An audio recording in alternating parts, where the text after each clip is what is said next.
in a flash, high hopes in a mighty dash. Stock ticks and it starts to crash, while it's thinner than a broken glass.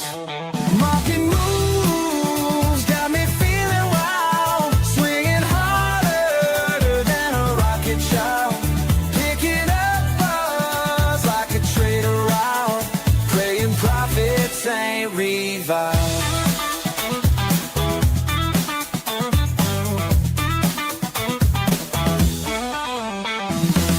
Charts like a puzzle complex, trading daily, keeping us perplexed. Riding waves like future specs. Gotta calm down, no pretext. Market moves got me feeling wild, swinging harder than a rocket child, picking up buzz like a trader out, playing profits ain't revived.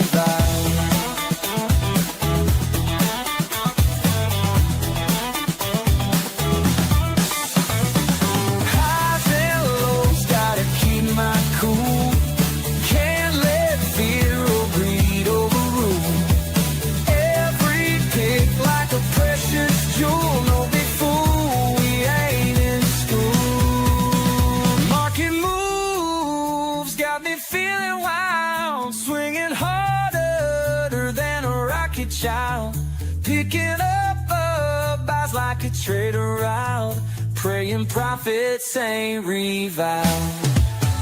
Market moves got me feeling wild, swinging harder than a rocket child, picking up buys like a trader out, praying profits ain't revived.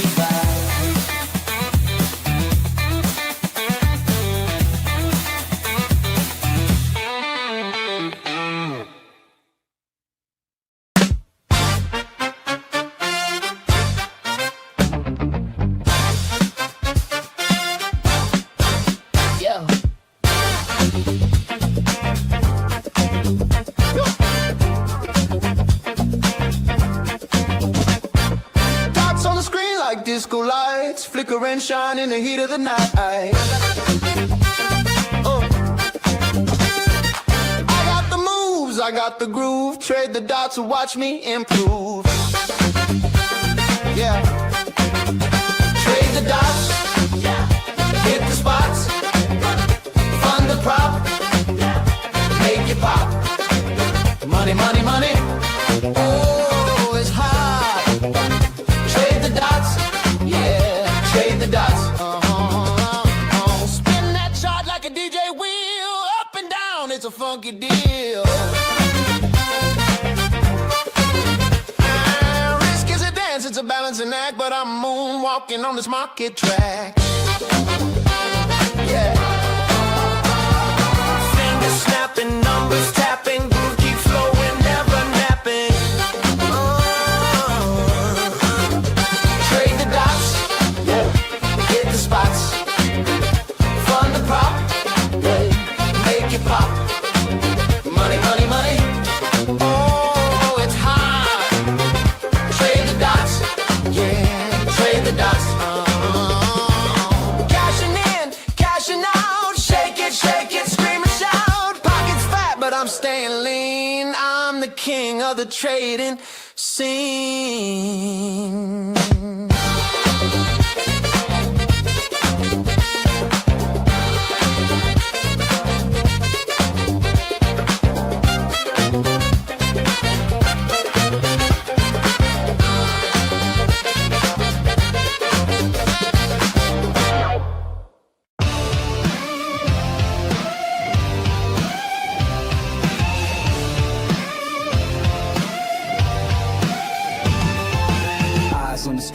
Blood starts to dance, tickets run wild like a snake in the grass. Fingers twitch fast, orders thrown in, dreams on the line, world spinning again. Shots like a maze, my head's on fire. Failure whispers, but I aim higher. Prop test gates trying to shake my pride. Won't stay down, I'll break the tide.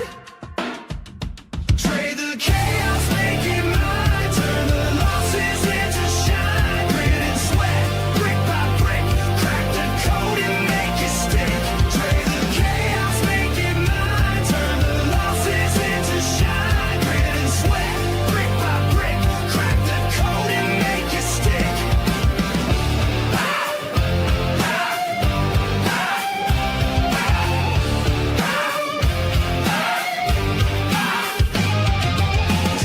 test, I'm kissing the edge. Risk and reward, I made my pledge. Futures clash, the screams alive. Bankroll breathing, it's how I survive. Fear and greed, they speak my name. Fight through shadows, win this game. Strategy tied, I'm locked and loaded. Profit streams, my brain's decoded. Trade the chaos, make it mine. Turn the losses into shine. Grit and sweat, brick by brick. Crack the code and make it stick. Trade the chaos, make it mine. Turn the losses into shine. Grit and sweat, brick by brick. Crack the code and make it stick.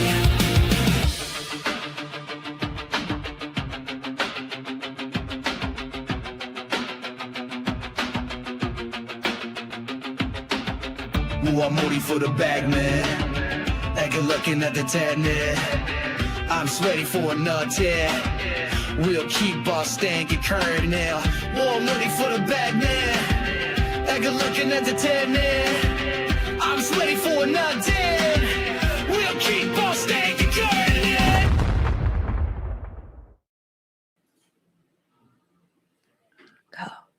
Hello, everybody. Welcome to our second Prop Fest. Better than ever. I am so excited to have you guys with us. Amazing show that we have going for you today. People coming in from all over the world. Tell me where you guys are hitting us from. The most exotic location wins. I'm just kidding, but just tell us everywhere where you're coming from. I see people coming from Miami. I see people coming from Philippines. Say hello to us. Tell us where you're coming from, because this is going to be a huge show. Global in scope. We have some of the greatest people in the prop trading space and trading space, period, coming at you. So we're going to put together a wonderful show. I'd love to hear from you guys. Yes. Hello. Welcome, everyone, to Prop Fest. Hello. Good morning. I'm Kathy Lien. This is Boris Schlossberg. We're going to be your host for today's show. So welcome, everyone. Where do we have people coming in from, Boris? I heard you Philippines, Nigeria, Colombia, Colorado, Tennessee, Canada, Texas. I love that. I'm coming from the basement. Whose basement? Okay.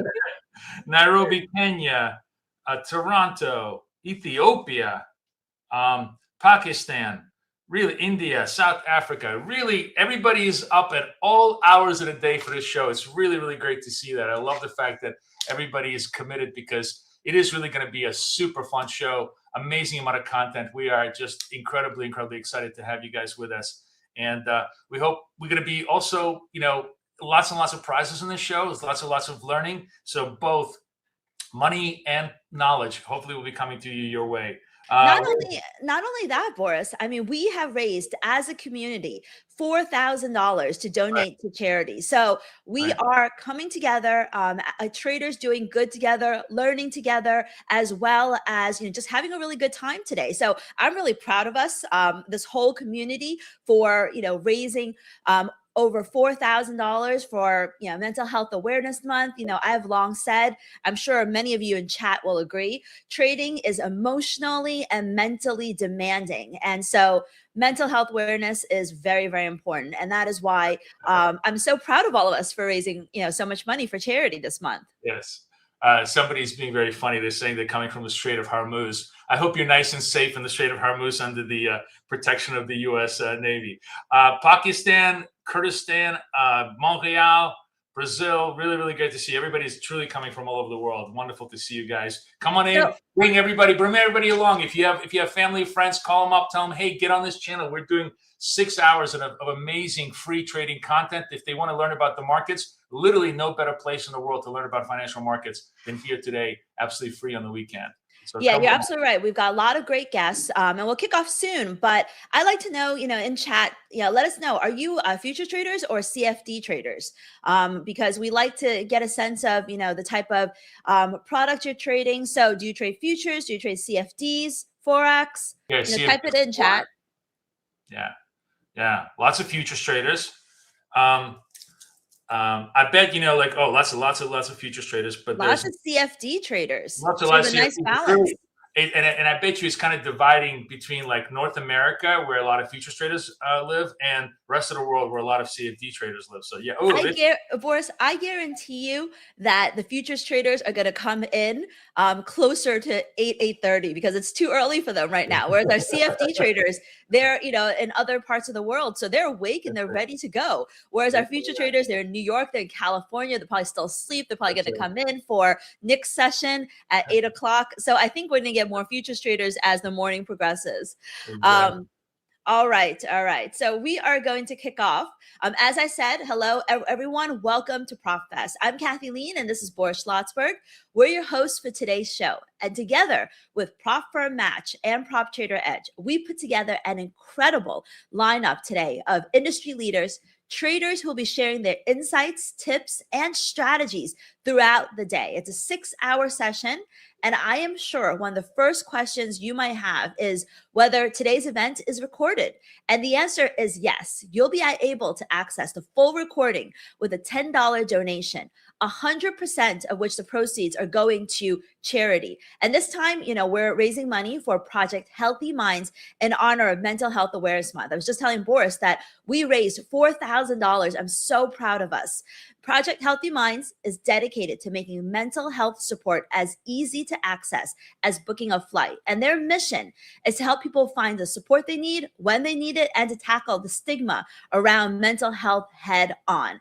And, I said this earlier, at the heart of today's event is something we truly, truly believe in. I truly believe in, which is traders doing good together, which is why Prop Trader Fest is always about raising money as well as raising awareness and also raising us all up as traders. So trading is emotionally and mentally damaging. And that's why mental health awareness is so important today. And this is a reminder that as a community, we can come together, we can learn together, we can share knowledge, but we can also make a meaningful impact beyond the markets. And today, we've put together an incredible group of traders, from the best female traders in the world to trading legends they make movies about, and to the founders of the biggest futures prop firms. So I have a quick question for you, chat. How many of you have seen the movie Rogue Trader? It came out in '99 and it stars a very young Ewan McGregor, who's, I think most of you know from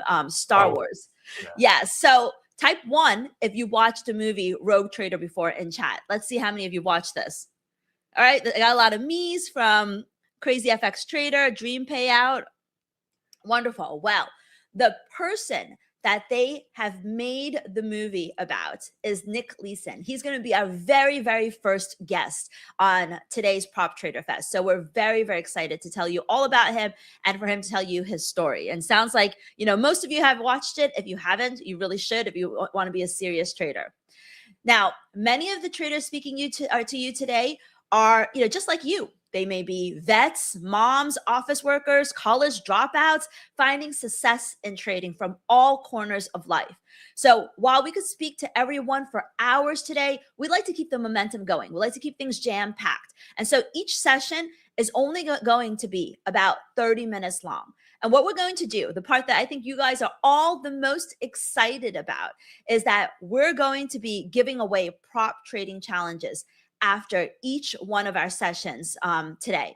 So we've got $2.5 million worth of prop challenges to give out. We also have some amazing packages worth up to $8,000 that some of our sponsors have donated. So it's really going to be a very, very rich event. But the next question you might have for me is, how do I claim these challenges? How do I win? Well, I'm going to let Boris tell you exactly how to do that. So let's talk about the giveaways, because we're going to be giving away prop challenges and other goodies every 30 minutes after every segment. And here's how it works. At the beginning of every session, Kathy is going to announce the sponsor.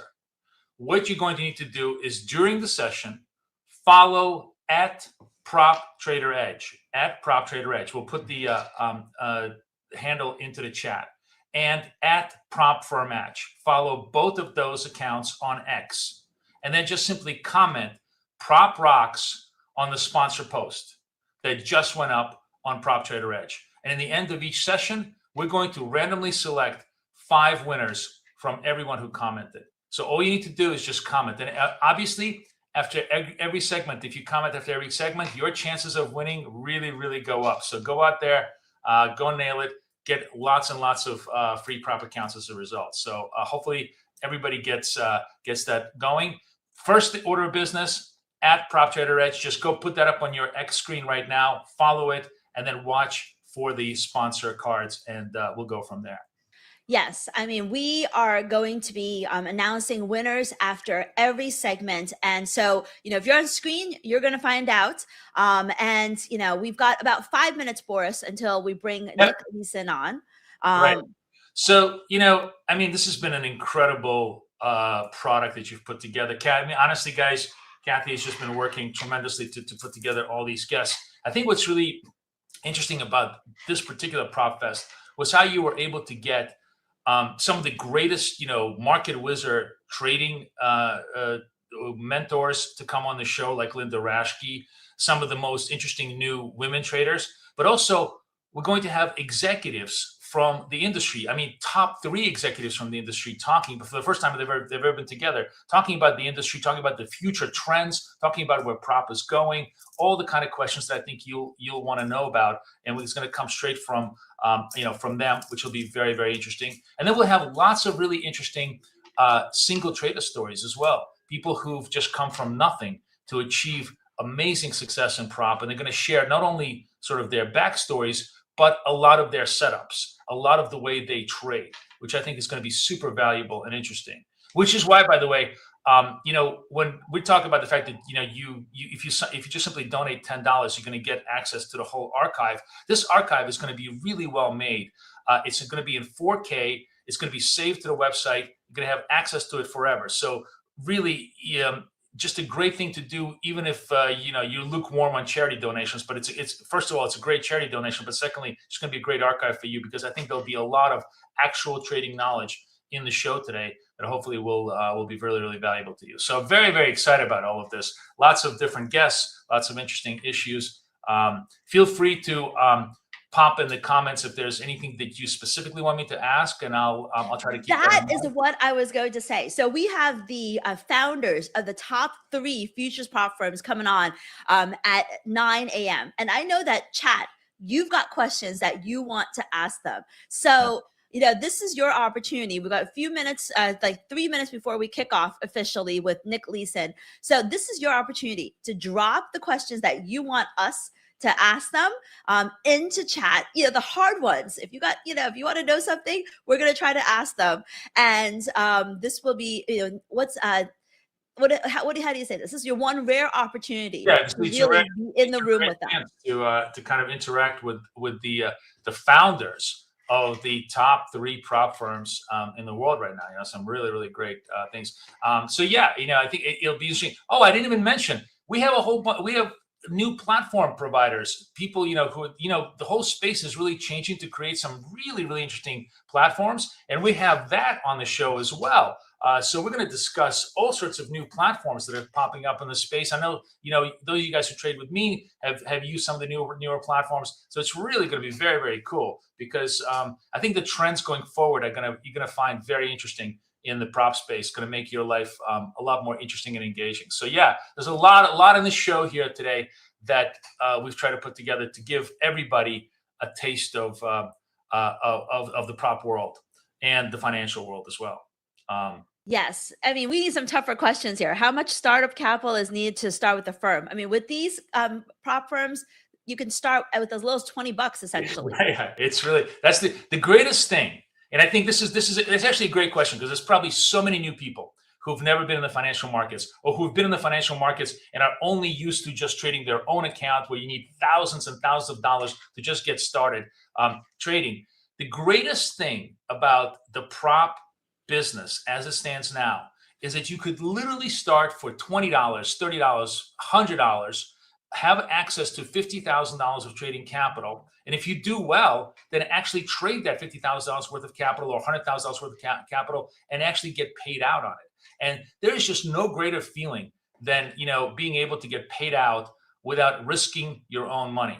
And that is really why the industry has exploded. It's offered anybody and everybody with limited means and even large means, an opportunity to be in the financial markets, to profit from the financial markets without risk of personal capital. There's just no better value proposition than that. And that's why it's just really, really exploded. So that's, if you're new and you're trying to understand how does, this is crazy. Yes, that is why so many people are excited about it, because it's a completely different model of getting people rewarded for doing well in the financial markets without risking their own personal capital. That's what makes it so cool. We're bringing Nick in at 8, and I just want to remind you all of 3 things. The first question you may have for us is this recorded? And the answer is yes. And if you want the replays, it's basically a $10 donation, 100% of which goes to Project Healthy Minds in honor of Mental Health Awareness Month.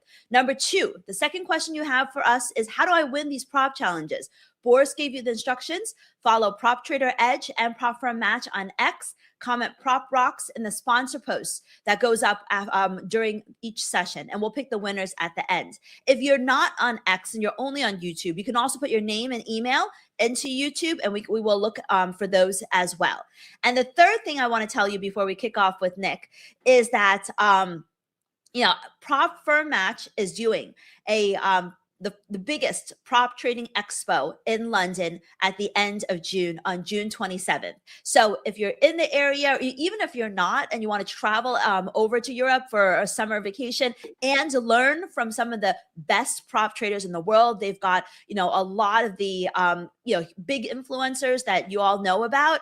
Make sure you check out that event, Prop Firm Expo by Prop Trader Match on June 27th. I'll be there. Yes, I'll be there. That's right. I'll be there. Austin's going to be there. Austin's going to be there. Zach's going to be there. So there's going to be a lot of us going to be there. They're going to announce more and more guests, over the next few weeks. All right. So let's kick off. We're kicking off Prop Fest with a true trading legend, Nick Leeson. Many of you said on chat that you've watched the movie, The Rogue Trader. He is the original Rogue Trader. And Nick's story is one of the most infamous in trading history.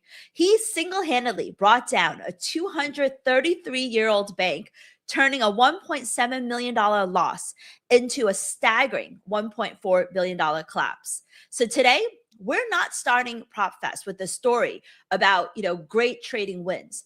We're starting with something even more important, which is a powerful reminder of risk management, discipline, and accountability. Because this isn't just a story about failure. It's a story about redemption. Nick's journey shows that no matter how far down things may seem, no matter how many prop challenges you may have failed, it's possible to turn things around. And showing up today is already a step towards making that change. Our first session and the giveaways are sponsored by Apex Trader Funding, one of the largest and most established futures prop firms in the world. And with over $770 million, that's a lot of money, in payouts, Apex has become the go-to firm for traders looking to scale. It's where many of the 6- and 7-figure traders have built their edge. They're still trading with and often running multiple accounts to maximize consistency and income. And what also sets Apex apart is its cost effectiveness. They're the cheapest way to get started in prop trading. Many people are asking, how can I get started? Apex is ideal for beginners and anyone who's still working towards getting those payouts. And Apex has been so generous today, chat. They're giving away 5 $150,000 Apex eval accounts.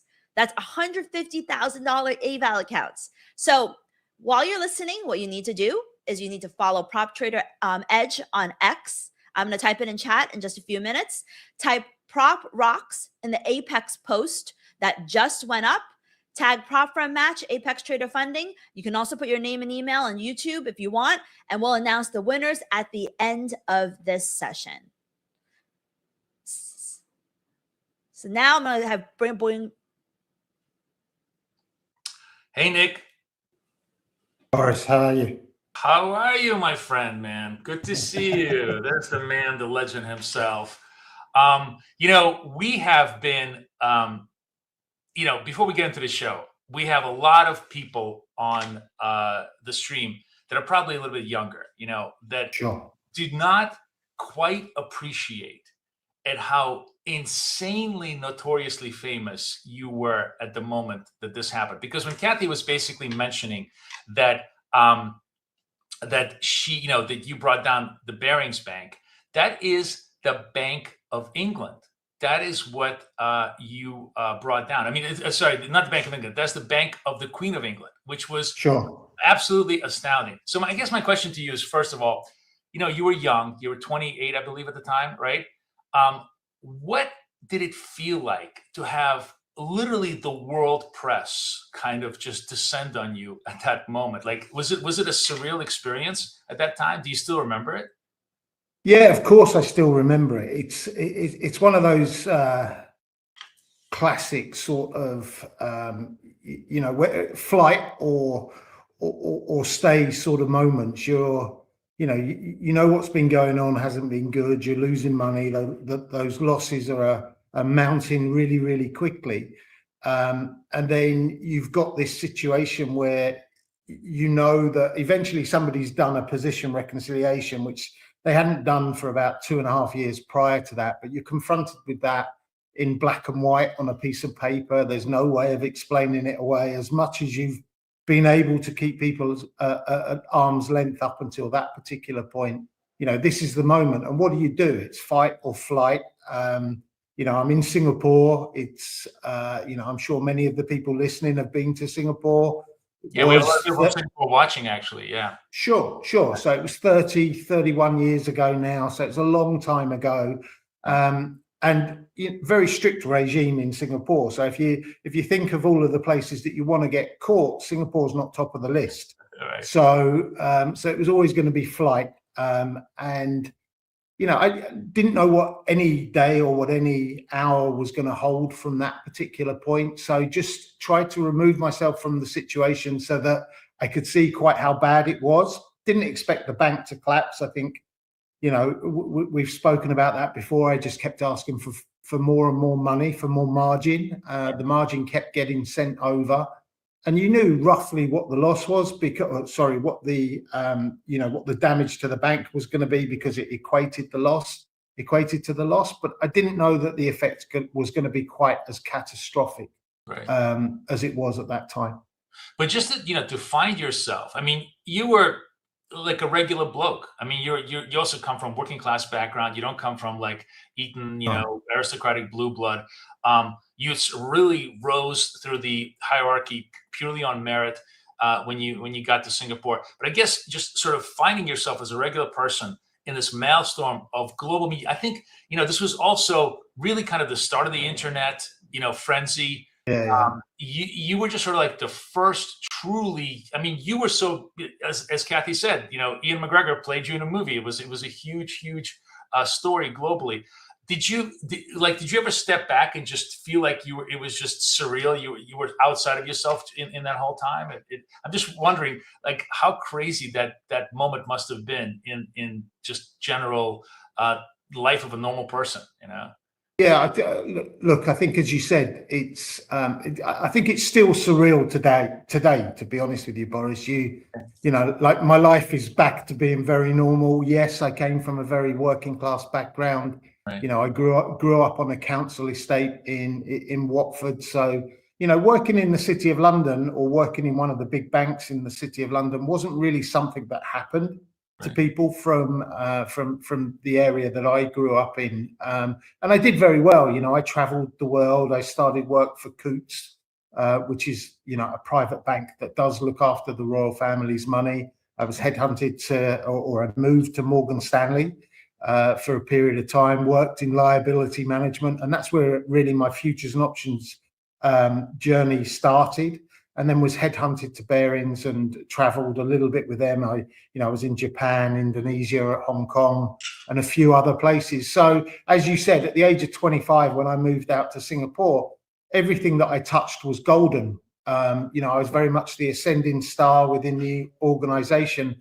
But then by the age of 28, I'm starting a prison sentence. So it's been a massive fall from grace as well throughout that period. You know, the irony of the whole thing, and I think it's important for people to kind of understand the mechanics of what happened here, because one of the greatest ironies about this whole thing is that none of this was for personal gain. I mean, the whole story starts with you. You have a clerk on the floor that makes a trading error. I think he makes a buy instead of a sell. And so end of the day, there's a $20,000 loss on the account, right? He's on the wrong side of the market. It's just basically what we used to call the out trade, right? It's an out trade. He made it the wrong way. And you're like, you know what? Let me try to trade my way out of it. I don't want to hurt the kid. I don't want to fire the kid. I don't want him to, the management to come on his head. So the interesting part about all of this to me is that this is the exact same pattern that every single retail trading account starts with when they blow it up. What happens is almost every blow up story is not a story of you making a huge one-way bet on the market and being completely wrong. It's almost, at least with me, and I know so many people who I've traded with and talked with, it's always, oh, I hit the wrong button. Oh man, I meant to sell 1 and I sold 10. Oh, damn it, somebody called my attention. I missed the entry. I'm like 10 minutes late. The entry is still good. Let me go into the trade. It's always a minor variance from what you should have been doing. And then it just balloons and balloons and balloons. And, I think in a way, the only difference between a retail blow up account of $5,000, $10,000 and the $1.3 billion is just mainly size. But the dynamic is almost the same. It's just you trying to get back to even, right? In some ways. Yeah, look, I agree. The dynamic is the same. I mean, I think there are things that stop you within that journey, and from a retail perspective, the obvious answer is that you run out of money before that point and you blow up the account. But I heard a bit of the introduction that Kathy was making, and she's spot on. It comes down to risk management. It's discipline, and I think one of the things that has become more and more evident for me over the years is adding to losing trades is never going to put you in a good position. Oh, you're a man after my own heart. It's funny you say that, because I just posted a video yesterday on X that blew up completely. Sure. And all it was I took a quote from Paul Tudor Jones, who I'm sure you know, right? He used to be he was an account of Bearings as well. He was an account of Bearings as well.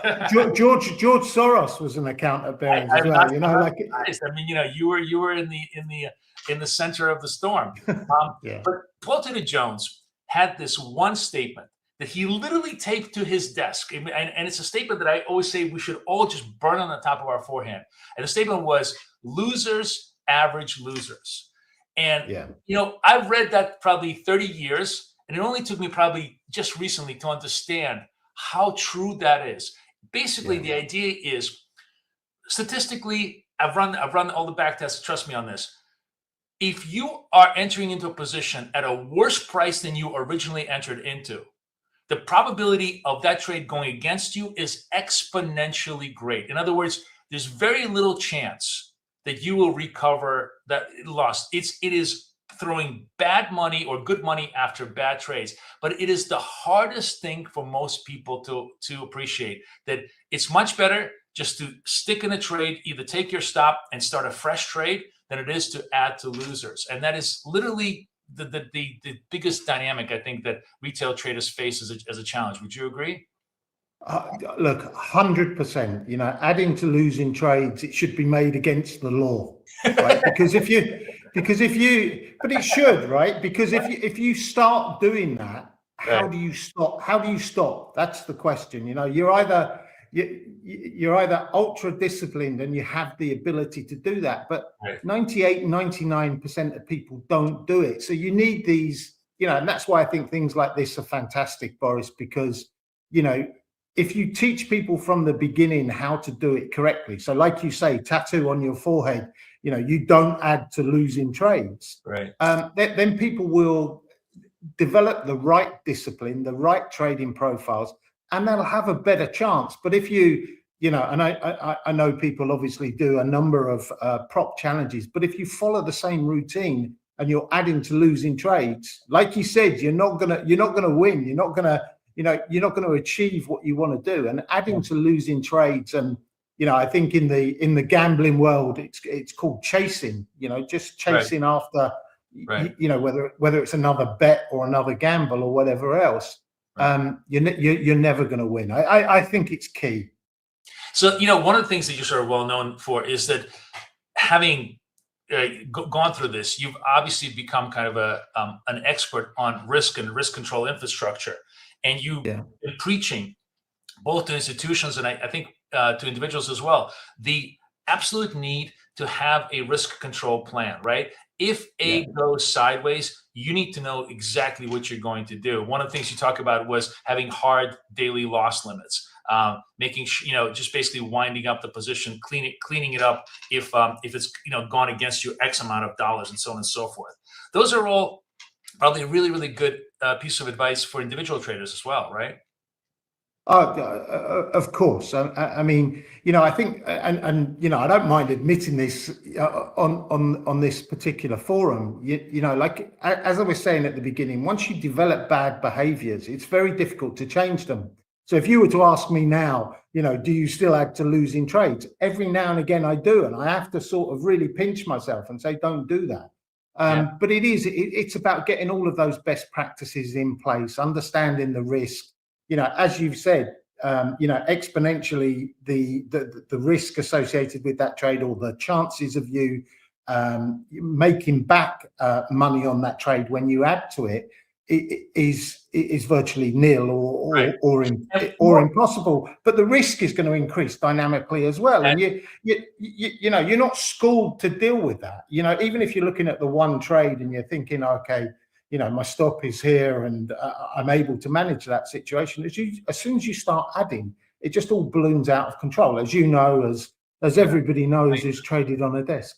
Right. In fact, the number one reason why almost everybody blows their prop challenge is precisely that. They get progressively larger as they start losing. And because, first of all, the prop firms have very strict stop loss limits, you very soon run out of room. Like you were saying, basically sort of the damning aspect of the Bearing story was that they just kept giving you more and more room. It's kind of like they kept giving themselves more and more rope to hang themselves in the end, because they didn't have good risk controls in terms of understanding what's going on. But eventually, even the Bank of the Queen of England runs out of money. That's the thing. Is like you can never fight the market forever. The market is always bigger than you are. That's, I think, the key lesson of that, right? Yeah, of course. I mean, the capital base of the bank was quite small. It was £250 million by the end of 1994. So the bank collapsed in 1995. By the end of 1994, they'd given me £650 million in Singapore, so more than twice the capital base of the bank. The legal limit you could lend to a subsidiary was 20% of the bank's capital, so that's been breached 13 or 14 times. You think you said that really what this is all about is just embarrassment, right? It just for me, like everybody along the chain of command was too embarrassed to admit their error. And I think you see that with leaders all over the world, really, in business, in government, etc.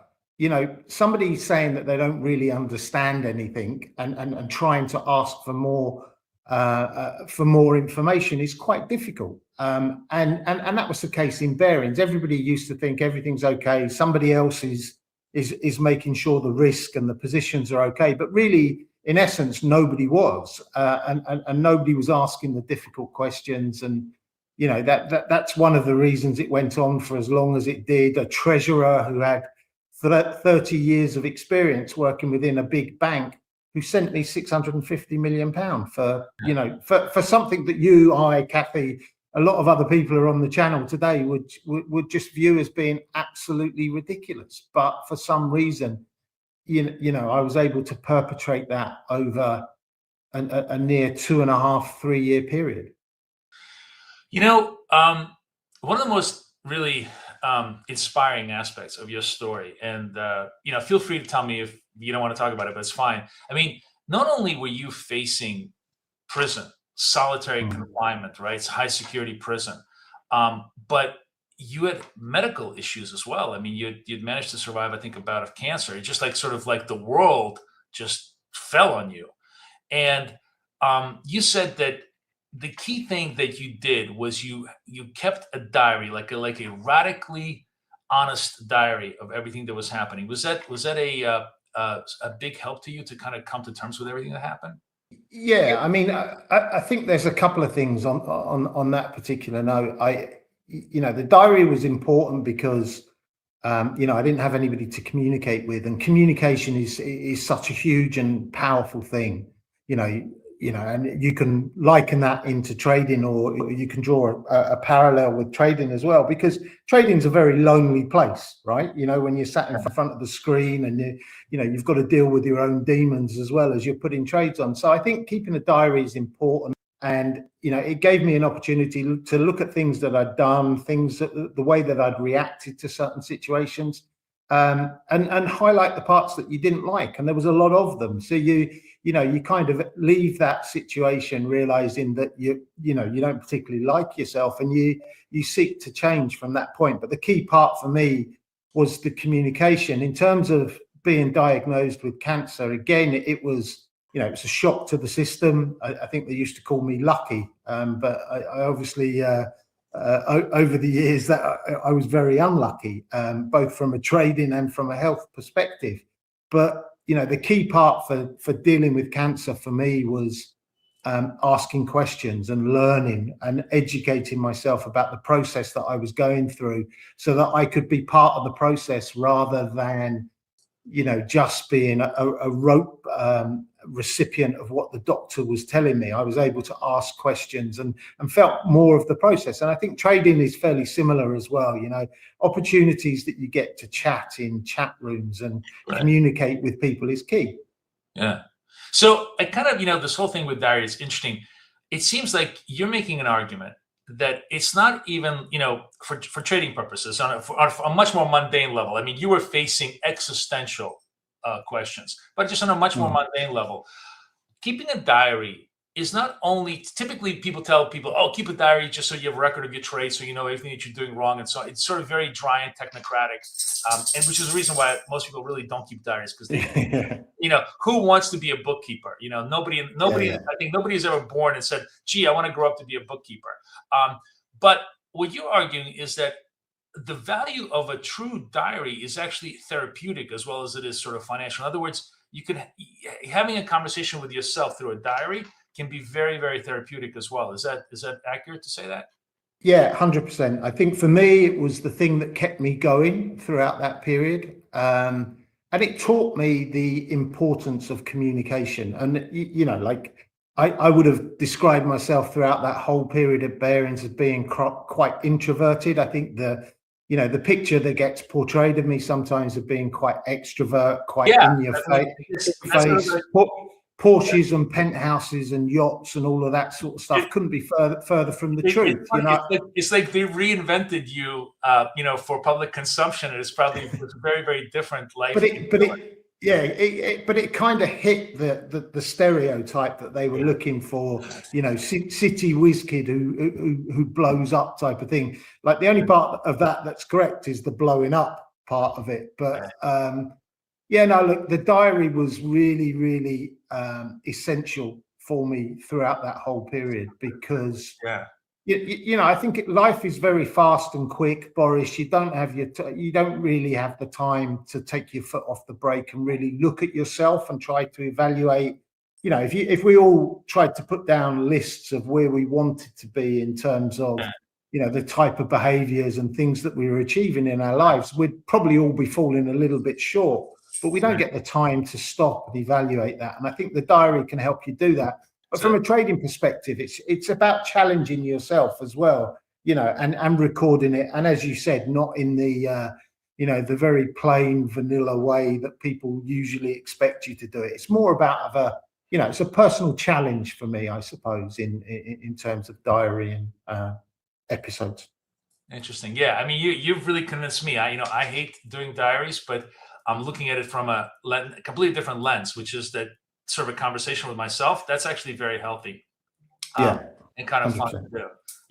What's a good trick these days? I just realized this as I'm talking. I'm a huge proponent of AI. I did tremendous amount of work with AI. You could actually you could open a conversation with Claude and just confess all your sins. It's very good at listening. It's very good. It's funny. It's funny you should say that. I was talking to a friend. I don't have Claude, right? I don't have a Claude in my life, but a very close friend of mine does. And he was doing some work on it yesterday, and I was having a conversation with him, and Claude was arguing back. Yeah, so, exactly. Honestly, it's usually 10 times better than most human advice I get, because it's unvarnished. It has no emotional clue. Life has changed clearly a lot since you first created. Since hand-to-hand combat in pits. You and I have just kind of come from I feel like we're almost dinosaurs at this age. The new age where 80, 90, I don't even know what the numbers are, of trades get done electronically. Everything is almost clearly algorithmically driven. Have the markets changed, or just the technology has changed? What's your view on the modern world? Do we, are the basic rules still in play, or is there something new that retail traders have to do because technology has completely changed the landscape? I think it's mindset, to be honest with you, Boris. I mean, I think the transparency should obviously have increased over that period, because you can see everything that's going on. But I think we approach it from a very different perspective, because when you're in the pit and you're trading in the pits, or you're trading on a desk 30 years ago, the information used to come to you at a different speed. The information that you needed. I mean, I remember the pits, whilst they were quite aggressive and there was a bit of fighting involved whilst you were down there, they were also quite supportive. If people were getting out of line, if they were adding to the losing trades, as we spoke about, and you could clearly see that somebody was getting out of line with what they should be doing, somebody would put a hand on their shoulder and try to take them under their wing and maybe talk to them about it. So I think you've got that sort of side of it, which is missing a lot these days, because everybody, as you said, is behind a screen and trying to deal with it. But and the information is very, very fast and furious. Sometimes I see myself now sitting in front of a screen trying to take a trade, and it's gone. I'm far too slow now. But things do change, but I think that the main ethos behind it is all of the same. Yeah, I think the underlying aspect of the market, which is buying, selling, auction theory, doesn't really change, whether it's algos or not. And the other thing is, I think people forget, is that the algos are driven by human beings. They're either programmed by human beings or governed by human beings. So there's always a human reaction to it, which you can kind of try to handicap as far as behavior goes. Here's a question. Imagine you were 25 years old and you didn't, you knew what was happening ahead of you. Would you do anything differently? I mean, I always find that question problematic a lot of times, but do you ever go back to yourself, say, gee, I wish, my life was different, or no? I suppose I do sometimes, right? But they're for very small, fleeting moments, because you're dealt one set of cards, you have to play those, and unfortunately, I played them in whatever way that I did over those years. So it's not really going to change anything. But I'd love to go back to that sort of period and go into that sort of environment with some of the skills that I've learned now. I'm 59 years of age now, but I think that the key one for me, and I'm always telling my children this all of the time, it's so easy to ask for help and advice. I encourage everybody to do that. And again, that goes back to that whole communication element of it. I was 25 years old when I found myself in really difficult situations. I kept it all to myself for 2.5 years. I didn't speak to anybody about it. And it would have been so simple to ask for help and advice. You're surrounded by people that can help you, certainly within the organization that I worked for. Many of those would have seen the same sort of situations and taken the correct path. and kept me away from the wrong path. And again, that's why forums such as this, I think, are excellent when, it highlights that you can make some really, really bad decisions.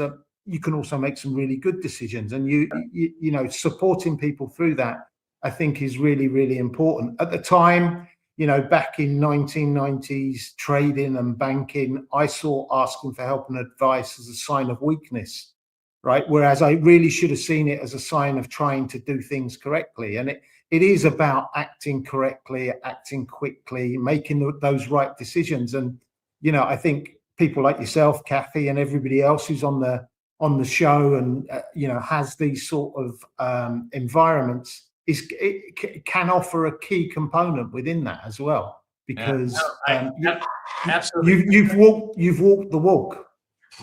Thank you. And you've walked the walk. Absolutely. And it's been we took a different path, Boris. But whatever path you take, this is the thing I think that is just such an inspiring part about your story. Whatever path you take, you walk it. You walk it because that is life.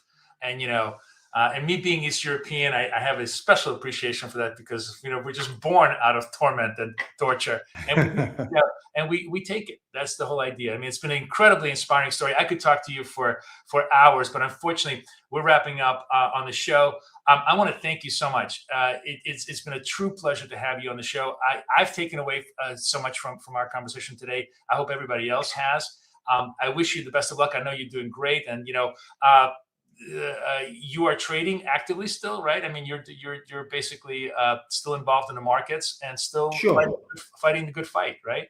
Yeah, lot smaller size, and as I said, like again, taking that analogy from before, if I'd gone back to the 25-year-old me, don't add to losing trades. It's just a key part of everything. And if you can instill that in people, they've got a chance.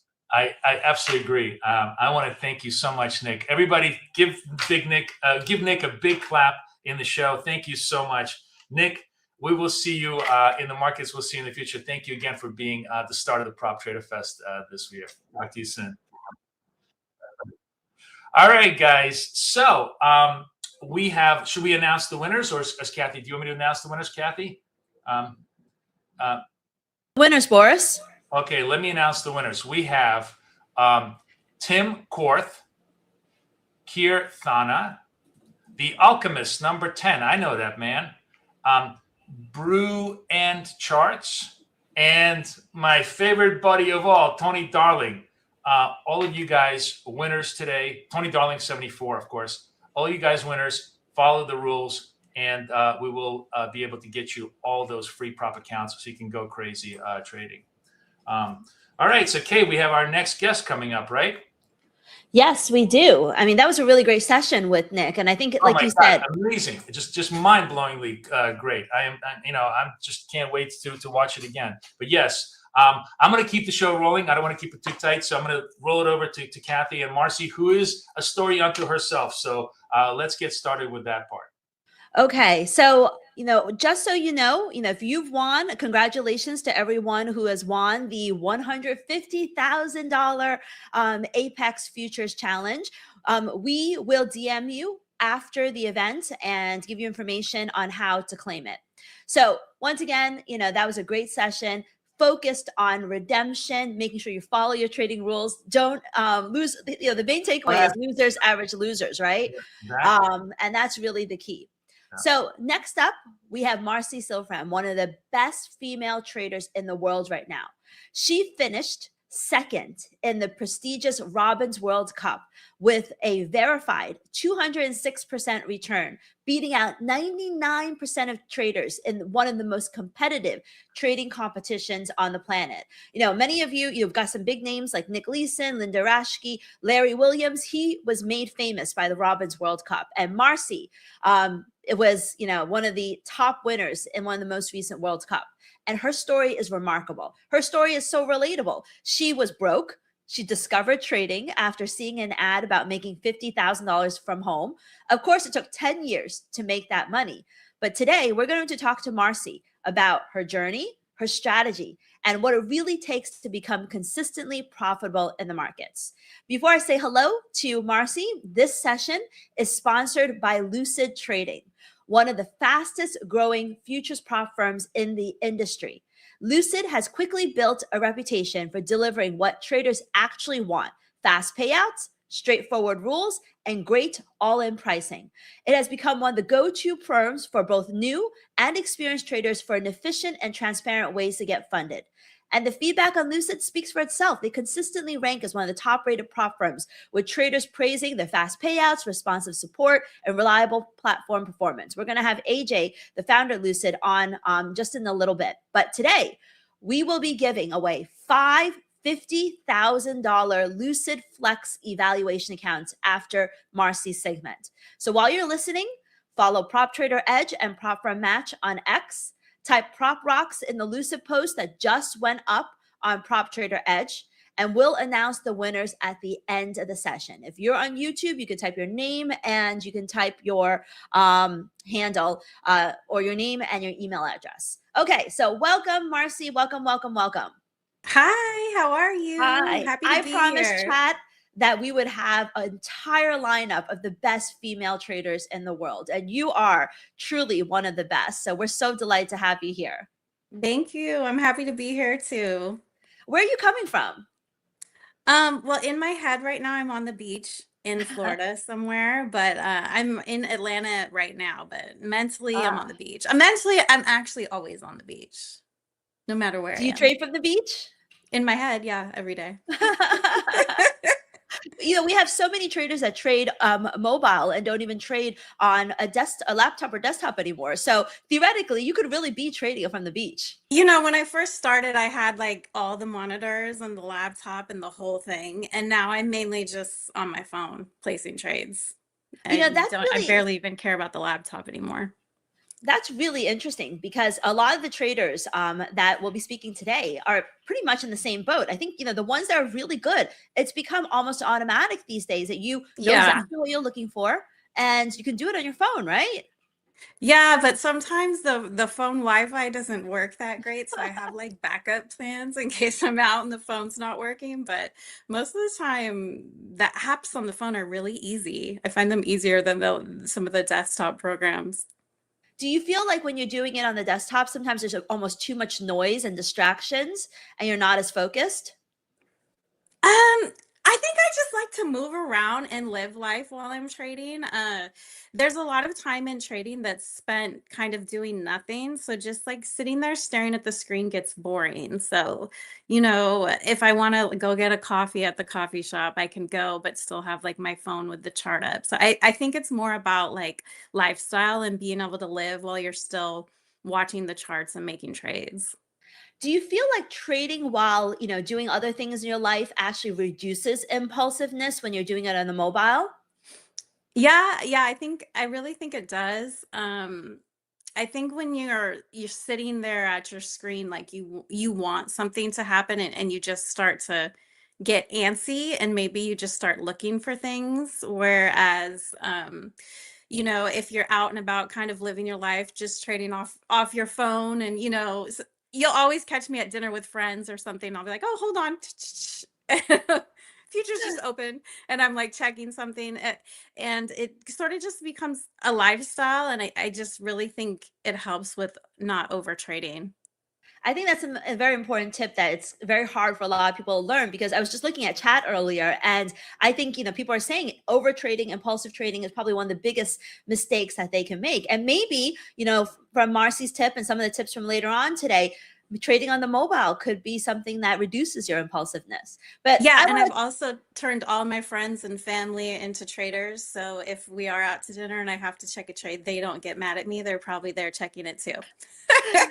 That's fantastic. And, you know, I want to hear more about that. And, you know, you're going to share a bit of your trading strategy, but, you know, success did not come for you quickly, right, Marci? I mean, you traded for 10 years and only became profitable after 5, when most people would have quit 2 or 3 years in. What actually motivated you to stay on? So I started trading around like 2011. That was kind of before prop firms were really big. I wish they were around back then. It probably would have helped me more. But you know, going into it, and I think this is a common thing with most traders, it seems really easy in the beginning. So I started and I was very much like, oh, I got this. And you have these winning streaks, you know, you really kind of have a 50% chance of a trade being profitable at any point when you get in it. Like in reality, it's going to go up or down. Um, and so I think there is like this feedback loop in the beginning that kept me going, where I felt like I was better than I was, and it's appeared easier than it was.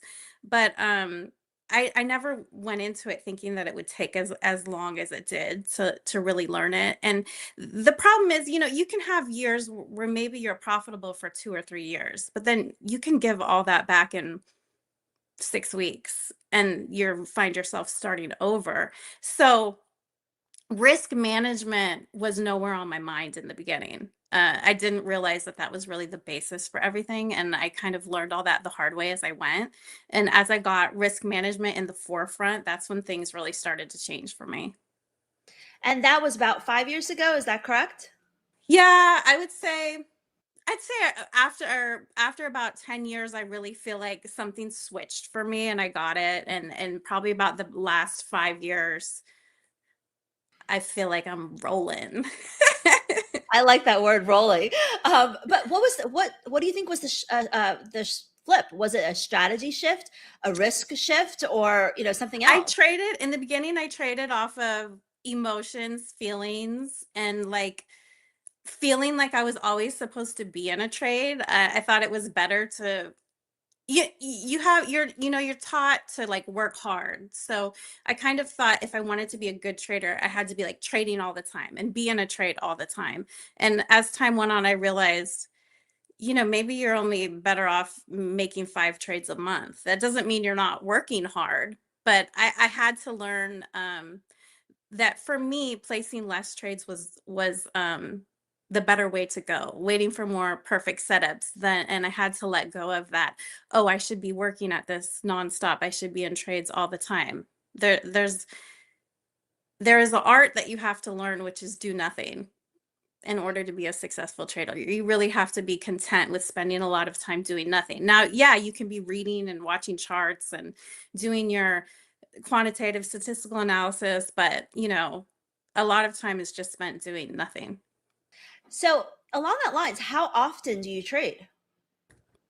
So my head is always in the markets and the charts nonstop, and I'm always working on trying to create new modeling methods, and I'm always in there. But I would say right now, probably maybe like between 2 to 5 trades a week. I do. Okay, so you're clearly a swing trader. Yeah, What I'm a swing trader. instruments do you trade? Mainly the indices. That's another thing that really changed for me in the beginning. I was very much doing stocks. I tried to do options. That really didn't go well. Beta, theta, delta, whatever. Omega, apple pie. I got lost in that. But when I switched from doing stocks and options to the indices, I realized just focusing on the macro is a lot easier. You know, you can have the perfect chart, the perfect setup, and then a CEO passes away or something, and you can't control that. And maybe you wake up in the morning and the stock's down 30%. But those types of things, for the most part, other than like Black Monday or something, don't really happen in the indices as a whole. So it's easier to rely on, you know, quantitative analysis to model methods for trading it.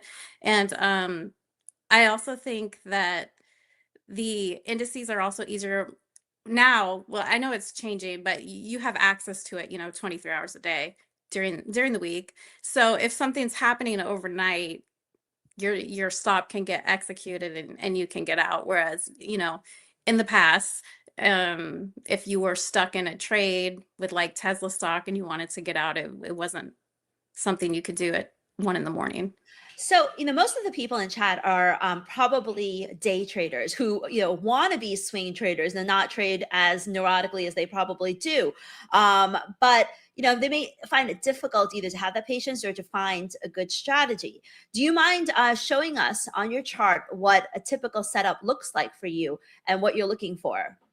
Sure. Let me share my screen. Okay, now it's on screen. Okay, you see my screen? Okay, so here I have the NASDAQ futures. This is a daily chart. This is something I kind of went over in my recent interview I did with Riz on Chart Fanatics, this pattern that I love to play. I'm mainly a trend trader, and I try to look for trends. And one of the ways I like to find trends is I focus on these things which we have nicknamed little Rizzies. And what it really is it's a very simpler way of seeing, drawing, and estimating Fibonacci retracements and extensions without actually drawing all of the Fibonacci retracements and extensions. So what I like to do is I try to draw a trend line with like a few points. So this is actually a NASDAQ daily chart. And I drew this trend line right here from these 2 points. This was April 2025. This is March. What does it say? This is around the end of March. And this has been this crazy move that we have had that has just been beautiful. So what I will do is I'll draw a trend line, and then I'll try to find the highest point on that trend line, which I estimated is about right here. And I'll draw a line down to where this trend line is. And then usually, oopsie, I see the beach behind you. There we go. Press the wrong button. Sorry. Usually what will happen is the next move will be, let's see if we can move this. Oh, it's not going. If you measure the distance from here to here, the next move will usually be up about here. So like the distance from here to here, you take that and you add it, and it will bring you like right around here. Let me try one more time, see if I can. So it looks like it's about 6,000 points, right? Oh, there we go. Now I got it. There we go. Okay. So like if you use this method, this is a daily chart. I would look at this and say NQ is probably going to top out around maybe 32,600. Around that range. And so I would play that. I would try to get out somewhere before it hits that. And then I would kind of get a little skeptical and try to watch if it forms a new pattern. So if I go into, let's try maybe like a 5-minute chart for the day traders. Oopsie. So for those of you that are wondering, how high can stocks go? It looks like Marci's charts are showing us well above 30,000. Yes. Okay. So here's like a 5-minute chart. So one of the things I like to do is I like to try to find them after they've touched, like these are Bollinger Bands. I like to try to find one of those patterns after they've touched the bottom Bollinger Band and kind of had like a little pullback. I don't like to get them after they've kind of touched this top part. I like to kind of focus on mean reversion and trying to find after there's been like a little pullback. Okay, so like this is a 5-minute chart. So this is how I would look at this. Here it came down, it touched your lower Bollinger Band. I would try to draw like a trend line up to the next point. And you could pick a point. Maybe I would pick like right here. This one isn't kind of a perfect example, but I want to show like a 5-minute chart. And I would measure from like right about here down to the trend line. If we could get that to go, let me try again. Oops, ruler. Okay. But I really like the simplicity of this, which is you have your overall trend, and even though you are a swing trader, you're drilling down, and you can drill down to the 5-minute charts and use the same tools to find better entries within the trend. Because that's the struggle everyone has, which is trading all-time highs. It's really hard to chase it. Where should I buy? And should I continue buying? So like if in this instance, I would measure the distance from here to here, and let's say it's, like 100 points or something. So to me, like that trade might top out right around here, which it kind of did. You can see right here. And I would try to get out before it gets to this level. And then I would wait for it to form another one. And you can see this one, it came down, touched the lower Bollinger Band. I would try to draw a trend line from here to here. measure the distance from here to here, and you can see it kind of went up to that next point right here. So that's one of kind of my simple methodologies I like to use for trading. And it's Fibonacci retracements, right? But you're not drawing the lines, and it kind of makes it easier to see the trend and which direction it's going in. So are these your preferred time frames, like daily along with 5 minutes, or will you check would you do this measurement against some of the other time frames? So I do it on all of them, and I really love extending it and doing it on like monthly and weekly charts because it's very helpful to determine like the overall direction of the market. When I sat with Riz, I actually brought up Bitcoin when it was 84,000, and we drew one of these, and I was like, yeah, it looks like it's going to fall to the 50s, and it ended up falling to 60,000. So it caught it pretty perfectly. It just, didn't catch the exact low. Nothing's going to work 100% of the time. And the goal is never to catch the entire move, but to come in and try to get a piece of it. For those of you that want to learn more about this, she did an incredible interview with Words of Wisdom recently on his YouTube channel, and he's actually going to be at Profit Matches Expo at the end of June. So we have a lot going on with Riz, with Marci, so make sure you tune into all of that. Now, in terms of your trading in general, I know that you're kind of known for being data driven. So what are you is this basically what you're tracking, and how often are you looking and reviewing these levels? So I am actually like trying new things all day, every day, and reviewing them. I really like to focus on when I implement statistical and quantitative analysis, the way I kind of like to approach it is I try to always pick like a static loss to study. And my exits for profit they're not static, they're fluid. But it makes it a little bit more easier when you, for me, not trailing stops. And I know that is not a popular thing, but as far as like back testing, it does become a little simpler to just use static stop losses. So I am working on it in that methodology and always trying new things. I do these, and I tend to find they work better if you can get them when they are below the mean. So like with Bollinger Bands, this is sort of like your average price. Maybe the security should be trading at this middle line. So I do try to focus on trades that have had a pullback and get in after they've had a pullback. So, the Robinson World Cup is a very competitive competition. What kind of gave you the confidence that you were ready to join? I knew going into it, I could place in the top 5. I'm a big manifester, and I'm very much into like claiming things in your minds before they occur. So I just knew like the quantitative and statistical math behind my trading and what it could produce, and I could compare that to what others had come up with in the competition. And of course, I took into effect there could be certain market conditions that would just make me fail and fall on my face, but I felt like the probability of that happening was pretty low. And I knew I knew I could do it. I knew it was going to be hard. I actually traded 23 hours a day. I was looking at charts while I sleep, and I probably gave up a year of my life to do it. And I traded the 5-minute charts during that competition. I only did the NASDAQ, but I knew, and I really follow that intuition inside of you, like that little voice saying like, hey, you can do this, go. Like I always knew. And I told everyone, I was like, I don't know if I can win it, but I know I can finish top 5 for sure. That's really interesting that you say that, because it sounds like the way that you traded during the Robinson World Cup, which is on the 5-minute charts, you were watching the screen throughout the day, is different from the way that you trade now. And I'll say that because I do believe the lower time frames are more profitable, and they are better for scalping. You can definitely get higher returns with the lower time frames, but in doing that, the longer time frames are more peaceful for life.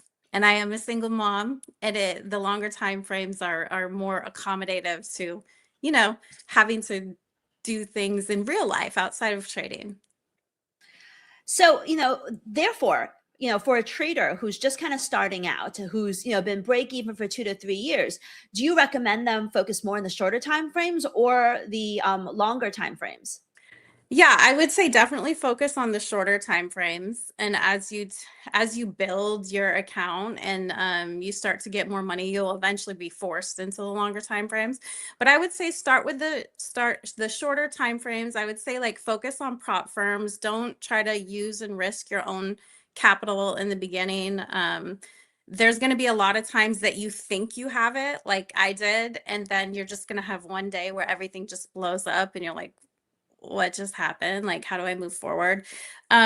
So give yourself grace and know that there's going to be a lot of mistakes. There's no such thing as success without failing. So you really have to get used to failing. You're going to be wrong all the time in trading, and it's very much an art of learning to be like, okay, I'm wrong, and walking away versus like fighting it. So just give yourself time. I find it interesting. So you only trade, 3 to 5 times a week. I think that's what you said, right? Yeah. As, a single mom, a full-time trader, how do you decide when, how do you balance the need to have, a steady income, when to withdraw the funds and I guess fund your regular lifestyle to letting your trades run?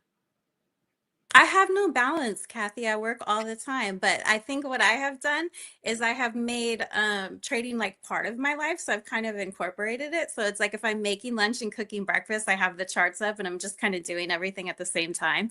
And everyone in my life is kind of used to it now. I have set up this way as far as like income, because I have realized that like the month to month pressure of trying to make an income in trading was not healthy, and it would make me make some like bad decisions. So now I'm to the point where I put my income aside for like the year, like once a year, and I'm like, okay, that's my income for the year, that's what I'm going to budget off of. And then whatever I'm making up this year, at the end of the year, I'll kind of plan. And I do long-term investing too, so some of the money I make I'll allocate to other investments. But I would tell everyone, if you have a job, keep working. Don't quit your job right away. Don't be fast to try to quit your job and trade full time. I think your goal should be to do both, to trade and to have some type of other job or income, and save up some type of nest egg. And if you feel like you have like 6 months to a year of your income saved up, and you're like, hey, I want to try quitting my job and trading full time, try it. But no, if it doesn't work, it's okay to go back and get a job again and work some more. Like, don't be afraid of hard work, but know that you don't want to get yourself in a position where you're like, I have to make money to pay my rent, I have to make money to pay my mortgage. You really want to get away from that and give yourself time and leeway in your budgeting process. I think that's a very unique approach, because most people focus on it month to month, and having, put away an entire year and then just focus on it on a once a year basis. I mean, of course, you have to get to that stage, but you can start with your own next egg and, kind of move from there is a much healthier way to approach it. So you're not stressed out every single month about, making your rent or paying your bills. So, and I did that. I learned that the hard way. So I promised myself I would not do that anymore. So hopefully, chat, you won't learn it the hard way, because Marci is giving you that advice. What's next for you? Are you planning to defend the Robbins title again? I'm thinking about it. I want to go back, and I might. I have started my own quantitative hedge fund called the Losers Fund, so I'm really focused on getting that off the ground. Another cool thing I'm doing is I'm actually going to be teaming up with NinjaTrader, and I'm going to be managing a account, doing futures trading and investing, and I'm going to do that live on X. So if you're interested in following along on that, click the link in my bio on X or Instagram and check out NinjaTrader, and I'll be releasing more information on that soon. That's very exciting. She's Marci Silfran on X and on Instagram. So make sure you follow her for what sounds like a very, very exciting next step. Managing money is definitely a different pressure in of itself. So I wish you best of luck. And thank you. thank you so much for joining us. So now, many of you are asking about, the giveaways. We are giving away we're giving away 5 Lucid $50,000 challenges. And I'm going to bring Boris on. He's going to announce the winners. Hi, guys. Hello, everybody. There I am. Okay. The winners are Hangus Edits, Ace 3267, Him Soda, M Wacker, and Bori Quant. I'm gonna put this through on the screen right now. So every one of you guys has been a winner. There's been some people are asking, saying, "Hey, my country doesn't allow this particular prop firm." If that's the case, don't worry. We will make adjustments on the back end. So long as if we called your name and you're a winner, we're going to make sure that you get a prop account that fits your country. But that's not going to be a problem for most of you. So don't worry. If you're a winner, we're going to make sure you stay a winner. Okay. Let me just get rid of this. And if you didn't win an Apex or a Lucid trading account, don't worry. We're giving out more after the next session. Also, use the prop firm code match, and you'll always get their best discount. So even if you don't win, you can save 90% on Apex or 40 to 50% on Lucid right now. But we will be giving away more challenges from these prop firms after the next session. Exactly. And now I think we have a segment that everybody has been waiting for. I mean, everybody is on their pins and needles waiting for this, because this is the first time all these 3 gentlemen have been together in a public forum, and we're very, very excited to have them. Why don't you tell everybody what we have coming up next, Kay? Yes, this is the segment I am the most excited about, because for the first time ever, we're bringing together the founders of the 3 most influential futures prop firms in the world. We have Darrell Martin from Apex Trader Funding, Brett Simba from Tradeify, and AJ Campanelle from Lucid Trading. These are the people behind nearly $1 billion in trader payouts. They're the ones setting the rules, building the platforms, and seeing firsthand what separates funded traders that make it from those who don't. This is your chance to go behind the scenes, uncut and unscripted, as they break down where the industry is headed, how prop firm models are evolving, and what they're really looking for in traders today. And we'll be asking them the hard questions. So if you're serious about prop trading and you want to know why the rules are changing, where everything is going, this is the room that you want to be in. Now, all 3 prop firms are sponsoring today's session. They've been so generous. We'll be giving out free challenges from each of these prop firms. And you know what to do. You need to follow Prop Trader Edge and Prop Firm Match on X.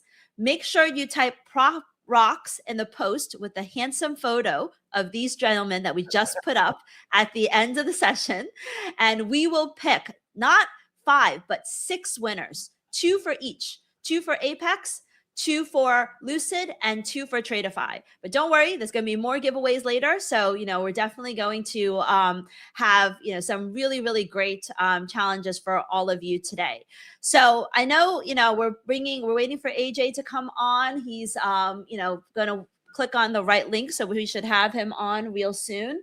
But, why don't we bring on Brett and Darrell? Let's see. What's going on with AJ here? Yeah, he's coming on. Okay, he's coming on. That's fine. Hi guys. We're gonna get AJ on. Brett, by the way, there's a comment in the thing. It says Brett Simba is a goat. I think they're mixing animals here.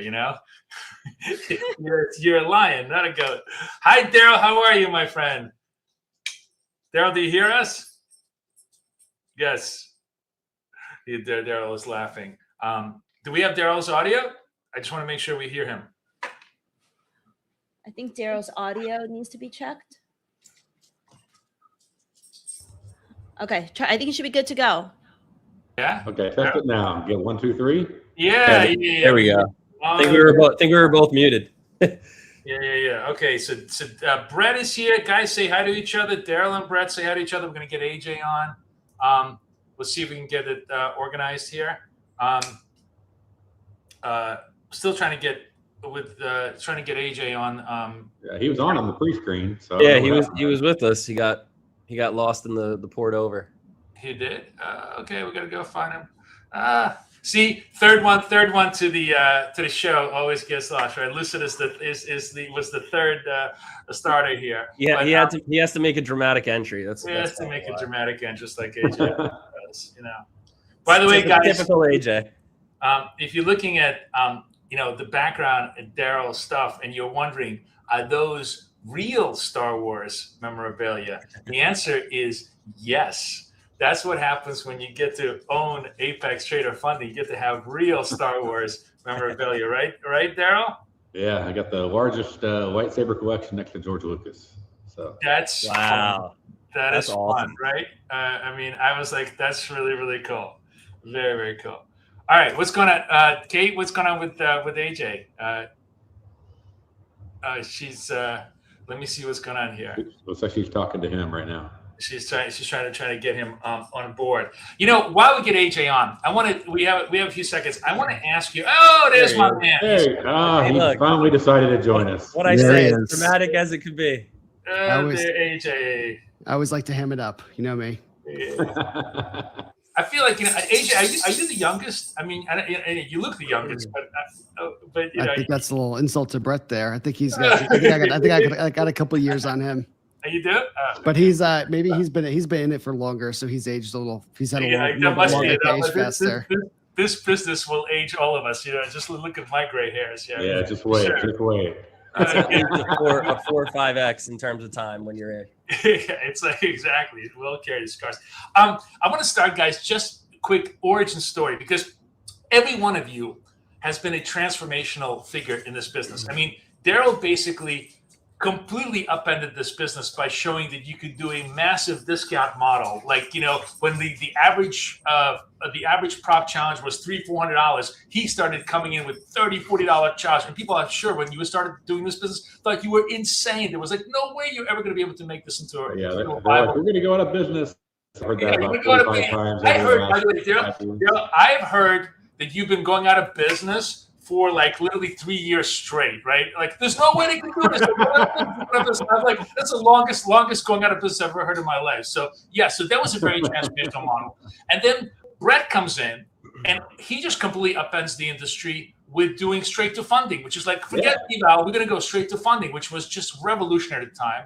And he completely upended the industry that way. And then AJ comes in, he tops everybody. He goes, you know what? We're not going to do a subscription. We're going to do just one-time payment, and everything goes straight through, and you get to have the eval account. So I guess my question was, how did you guys? Each one of you. We'll start with Darrell. How did you guys start? And what was the origin story here for each one of you guys?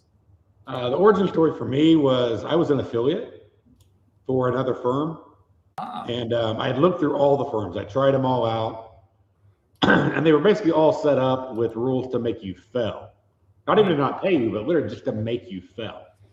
Right. And like they had, like, if you went over your contracts, you failed. Right. Where all it is in a setting in the back office where you say, just reject the order. And they decided not to turn that button on. And so I decided, you know what, there's enough of this. Like, let's do it right. I was an affiliate. Like, all my affiliate commission dropped off after 6 months. That was sort of the last draw. I was like, I built all this up. I brought all these customers in. You're not even doing it the right way. And, whenever I built Apex Investing, I built it for traders, by traders, for traders. And so I'm like, what would traders want? And what do I want as a trader doing this? And so I went in and, decided one day I'm going to start this. And within about 2 months, we had it up and going. Amazing. Yeah, it's truly been a meteoric rise. And of course, you guys, I forgot already how much money you've paid out, but it's above, I believe, $600 million in Yeah, about $750 million, or a little over $750 million. Yeah, it's just an insane amount of money. Pass that this year, so past the billion mark. Mr. Simba, how about you? How was what was your origin story to starting the business? Yeah, so a little similar. I tried out a firm back in like 2018, 19. It was Top Step back then, pretty much. and a couple years later wanted to potentially start our own firm. So my team partners and I, we looked at the model, decided what we wanted to do, started to build towards futures, and then we kind of put it on the back burner for a few years. We picked it back up in 2023. We actually were going to get into the Forex market first, believe it or not.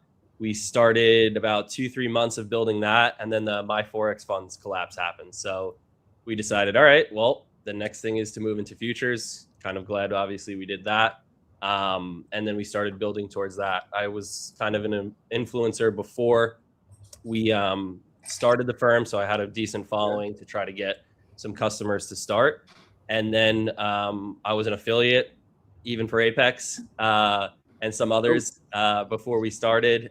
So I kind of had the full picture there, from being a trader at these firms, an affiliate, and then, of course, running a couple other trading businesses in the past. So kind of took all that knowledge to build Tradeify. And, of course, we came out with that straight to funded model about 2 months or so, a month and a half, 2 months in, and kind of hit the ground running from there. How did you guys come across that idea? Like, were you just trying to say, I want to do something differentiating, I want to create something new in the business? Like, yeah, there was another firm who did it, thou who shall not be named, a bit.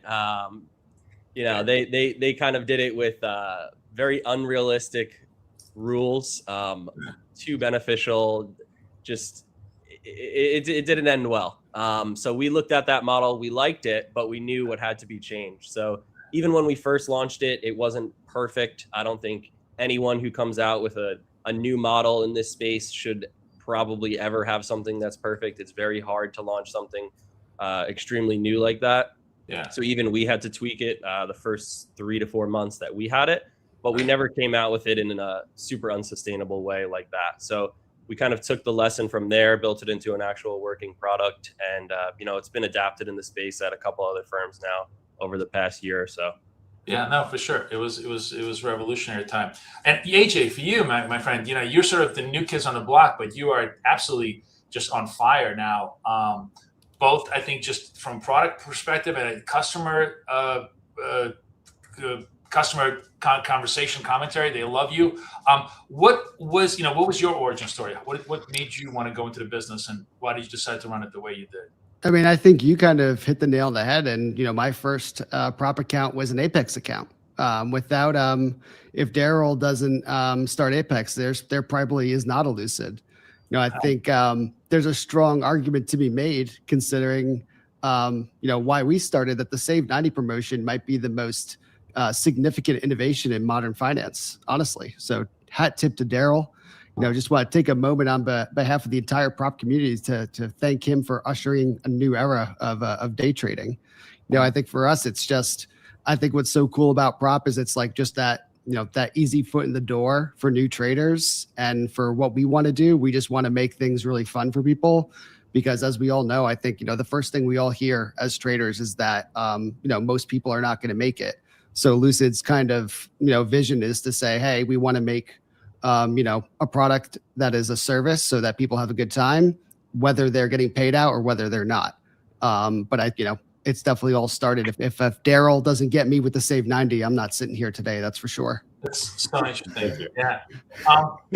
Going back to you, AJ, because speaking about rules, there's been just a tectonic shift in rules. It went kind of like from super strict rules, ridiculous rules, to like very, very loose rules, to now, I think, a more realistic, sobering set of risk control rules, which basically allow people to participate with a reasonable ability to trade, at the same time for the prop firms to control the risk, so they're not at any chance of getting rolled over and run over. Like, for example, when we had the metals, the metal spike that we had a little while back. So I guess talk to me a little bit about where you think the rules picture is going, because I would say the single most common thing that I see amongst all the prop firms is the word consistency now in almost every construction of the process. They want to temper both the wins and the losses so that the user can get to that target evenly, not in one, have a hunch bet a bunch, single, no home runs, basically singles. What do you comment to me a little bit about that direction of the industry. Yeah, I mean, I think when we talk to traders, the biggest thing that they like in a prop firm account, whether it be the eval or the funded phase or whatever, is having a no consistency rule. That's the thing that they prefer to not have, and I think it's just because it makes things, it gives them more freedom and flexibility with their day-to-day profits. But on the other hand, from myself and Brett and Darrell's position, one of the biggest threats to our business are that people aren't, they're not really trying to trade. They're basically just YOLOing these accounts. Yeah, and that throws the math out of balance for everyone, right? So it's, trying to make sure that we give traders what they want, because there are traders that have legitimate strategies where it does feel punitive to them that all right, well, I traded 5 days. I had one big one. I didn't do anything wrong. But for us, in order for us to make sure that we're paying people out, we got to make sure that we're not, rewarding or encouraging people that, aren't doing that through a not genuine strategy. They're kind of just gaming the system, right? So it's just kind of striking that balance between giving traders flexibility and making sure that we all have a model that allows us to keep trading pairs out. Yeah. What about you, Brett? The set of rules in the industry now, which is focused on consistency. And one of the more interesting things I think that the industry is doing is it's not just consistency on how much you can gain per day, but the very fact that you need to gain a minimum amount per day in order to get paid out, right? I think that's it's an incentive for you to actually not take one couple of days of good and then just sit there and roll one micro contract for 5 times just to prove that you're trading. I think that's an interesting new wrinkle that's happening. Talk to me a little bit about that. Yeah, I mean, just on the consistency, and like AJ said, these people who are kind of gambling, gaming, or exploiting the system. There's also a lot of these groups. All three of us know we've all been targeted, I'm sure, and Darrell more than us for being in it longer. But there's a lot of groups that kind of get together and they're out to get the firm. They try to find out how to exploit the system, game the system. So creating certain rules to prevent these windfall trades, these YOLO trades, etc., is very important. But also having a type of plan that's able to be still accessed by the everyday trader who's not, trying to do anything negative or try to, they're not trying to exploit the system. They're just trying to trade, right? Yeah. They're just trying to do things right. And I think having certain rules kind of prevents the negative side, but also gives traders the ability to just trade the way that they want. Right. But one thing, like you mentioned, having consistent days, not just the consistency percentage, is important because a lot of traders, they might just still have that 1 day, 2 days that they do well. And, they're not showing at least a week. Most firms are about 5 days that you need of a certain dollar amount profit. Right. So it's basically just, and it doesn't have to be concurrent either, right? It doesn't have to be in a row at all. Right. So having those 5 days is something that just proves to us, hey, they're taking it serious. They're able to do it multiple days in a row and not just, again, 1 to 2 days. Right. And, Darrell, I noticed that you, of course, in Apex 4.0 have adopted many of these same practices in order to, and I, without, obviously, I don't want to sort of tap into the corporate secrets of it, but, I'm sure, were you under assault from some of these hacker groups? Because obviously you were sort of so open for a while in terms of your passing ability that I could imagine a huge amount of hackers trying to attack you on your rules just for that, exploit you essentially. Was that a problem for you guys? Well, when we started out we always had rules. Okay, when we started out, but we really didn't have to enforce them. I mean, this is 5 years ago, 2021. Right. As people weren't really they were trying to make a profit. They weren't trying to game a system. Right. And by game a system, I mean doing something that you wouldn't do in live. Okay. Yes. So I don't mean by trying to. I mean, obviously everybody's trying to figure out how to get a payout. That's what we're all trying to do. But literally, what can I do with this sim environment in order to get a payout in a way that I would never even attempt something in, going long and short in 2 different accounts. Yeah. Right. We really never expected so much manipulation. I mean, we didn't even see it for the first, I think, year or 2. Yeah. Like I said, at first it wasn't a big deal. It was a person here or there. They tried to capitalize further. And the problem was when they got greedy and they're like, hey, I'm going to make a YouTube channel and I'm going to teach people how to do all this. Yeah. It's amazing. It's the blatant, just Blatant manipulation was just incredible. Yeah. Yeah, and so basically they're like how to gain the prop space. You know, I mean, literally that's like the title of their videos, right? Okay. And like I said, by doing things you never do in a live account. So this really puts all traders at risk, Right. because it's taken down a lot of firms. You Yeah. know, Brett and AJ, you know, they both like mentioned how it's taken down. We've seen firms go down. Right. And that's obviously bad for the environment. That's bad for the entire industry. Right. And so we saw it necessary to start enforcing rules of gaming the system to get payouts, Right. Versus trading rules to earn profits. Right. And again, without these rules, they would bankrupt any company. But also, it's not that simple. To say prop started with less rules than had to add in, you have to look back at the whole picture. For example, back when Apex started, back in 2021, the standard in the industry, the prices were much higher. Yeah. You know, they were, you know, $300, $400, $500, $600, $800 an account, Right. For an evaluation. And the first payout was 25 days after you spent 20 days in an evaluation. There wasn't this 1 day to pass. Right. You know, and there was only one payout per month. So, you know, when you change all of that, the days in the evaluation, the one payout a month, then obviously we're changing over to standard crazy cheap pricing. We're changing over to multiple accounts, 5 accounts or 20 accounts, you know, but the point is multiple accounts, not just one account. And then, you know, 1 day to pass, daily payouts, 5-day payouts, 15-minute payouts. I mean, some of our, you know, compadres here have really rocked it on that. And that totally changes everything. And to make the models work, certain things have to be added in or adjusted so the company stays viable so it can keep paying out. Right. Interesting. And even packages today that seem to not have certain rules end up with rules that other firms don't have. Right. You know, the industry and the customers have come to understand that. I think they've come to accept it. Yeah. And it's a give and take. You give up on one thing, you have another.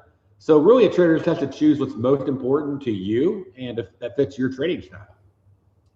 I think what was frustrating to a lot of traders, and where you guys have all made just massive, massive inroads, is the complexity of rules, the hiddenness of rules. For example, you know, one great thing about Apex 4.0 is there's just like now there's no interpretation.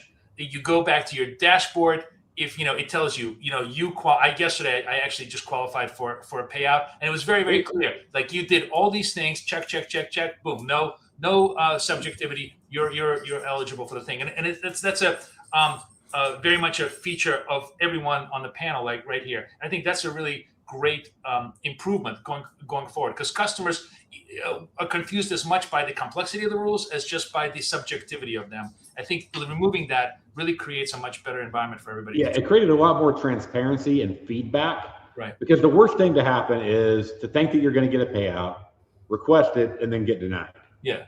Because you broke a rule that you didn't even know you broke. Right. There's You know, and that's just not a good feeling. And then they feel like you're targeting them and you're just trying to figure out how not to pay them. And it's like, no, we're just trying to enforce our rules. And we spent a lot of work going through and automating all these things. So that way they knew exactly every moment, every day, where they stood. Right. And so that way when they went to request, they could request for confidence and get approved within minutes. Right. I want to switch the conversation a little bit to the future. Brett, you travel around the world, you sort of, you know, I really think plugged into everything, regulators, the customers, international flows. Where are the next customers coming from? You know, you guys, now the industry is kind of established, right? And by the way, just sort of a side note, I think Brett was telling me off camera that he was at FIA, the regular show, and maybe you want to share with us, what is the current feeling of regulators regarding this whole industry, which would be interesting for people to know.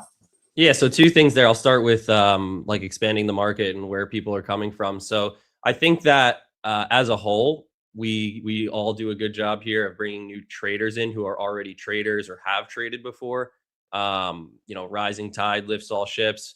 A lot of traders are going to be trading at multiple firms. So, you know, if Darrell or AJ or any other firm, you know, gets someone in the door, they're most likely going to find some of the top, you know, 5 to 7 or so firms either way, right? They're going to be targeted, or they're going to see it come up on their timeline, etc.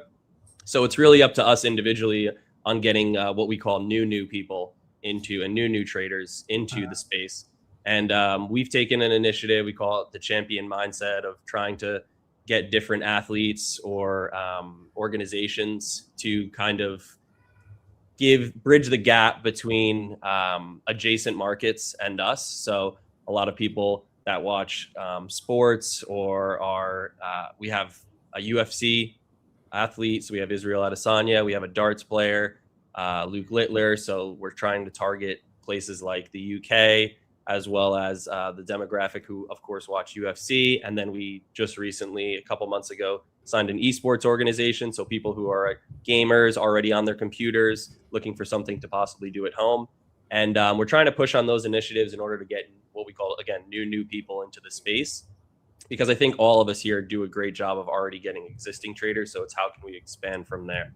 And on the regulation part, yeah, I was at FAA, the CFTC chairman. Pretty much the whole focus of the entire thing was on prediction markets. That space is much bigger than us, I'd say right now, probably for the foreseeable future right now as well, unless something changes. And that's pretty much the only thing on their radar from what I got out of that. We're kind of like the stepchild, I'd say, of the trading space, kind of, in a good or bad way that you want to look at that, but we're the ones kind of hidden in the corner, but we're bigger than we look. So, I think right now everything's, fine. That could change with an administration change. You never know anything, but, there's a lot of whispers that people say different things are coming. We haven't formally heard anything or seen anything. I think a good part of it is, and I wonder, AJ, chime in on this. There's been sort of a lot of self-regulatory action. In other words, the market discipline has kind of forced everybody to be, upfront about payouts, transparent about rules and stuff like that. So in a way, it almost self-corrected through competition. What do you think about that as a hopefully a forward trend in the industry? Yeah, I mean, I think, for us, what we're trying to do is, and what we see is we're getting a lot of good feedback on is, on social media, there's a lot of people that will say that a firm is doing X and Y. And, I think there's an opportunity to kind of, show our side of the story, which is something that we've been doing, and traders have been pretty receptive to it.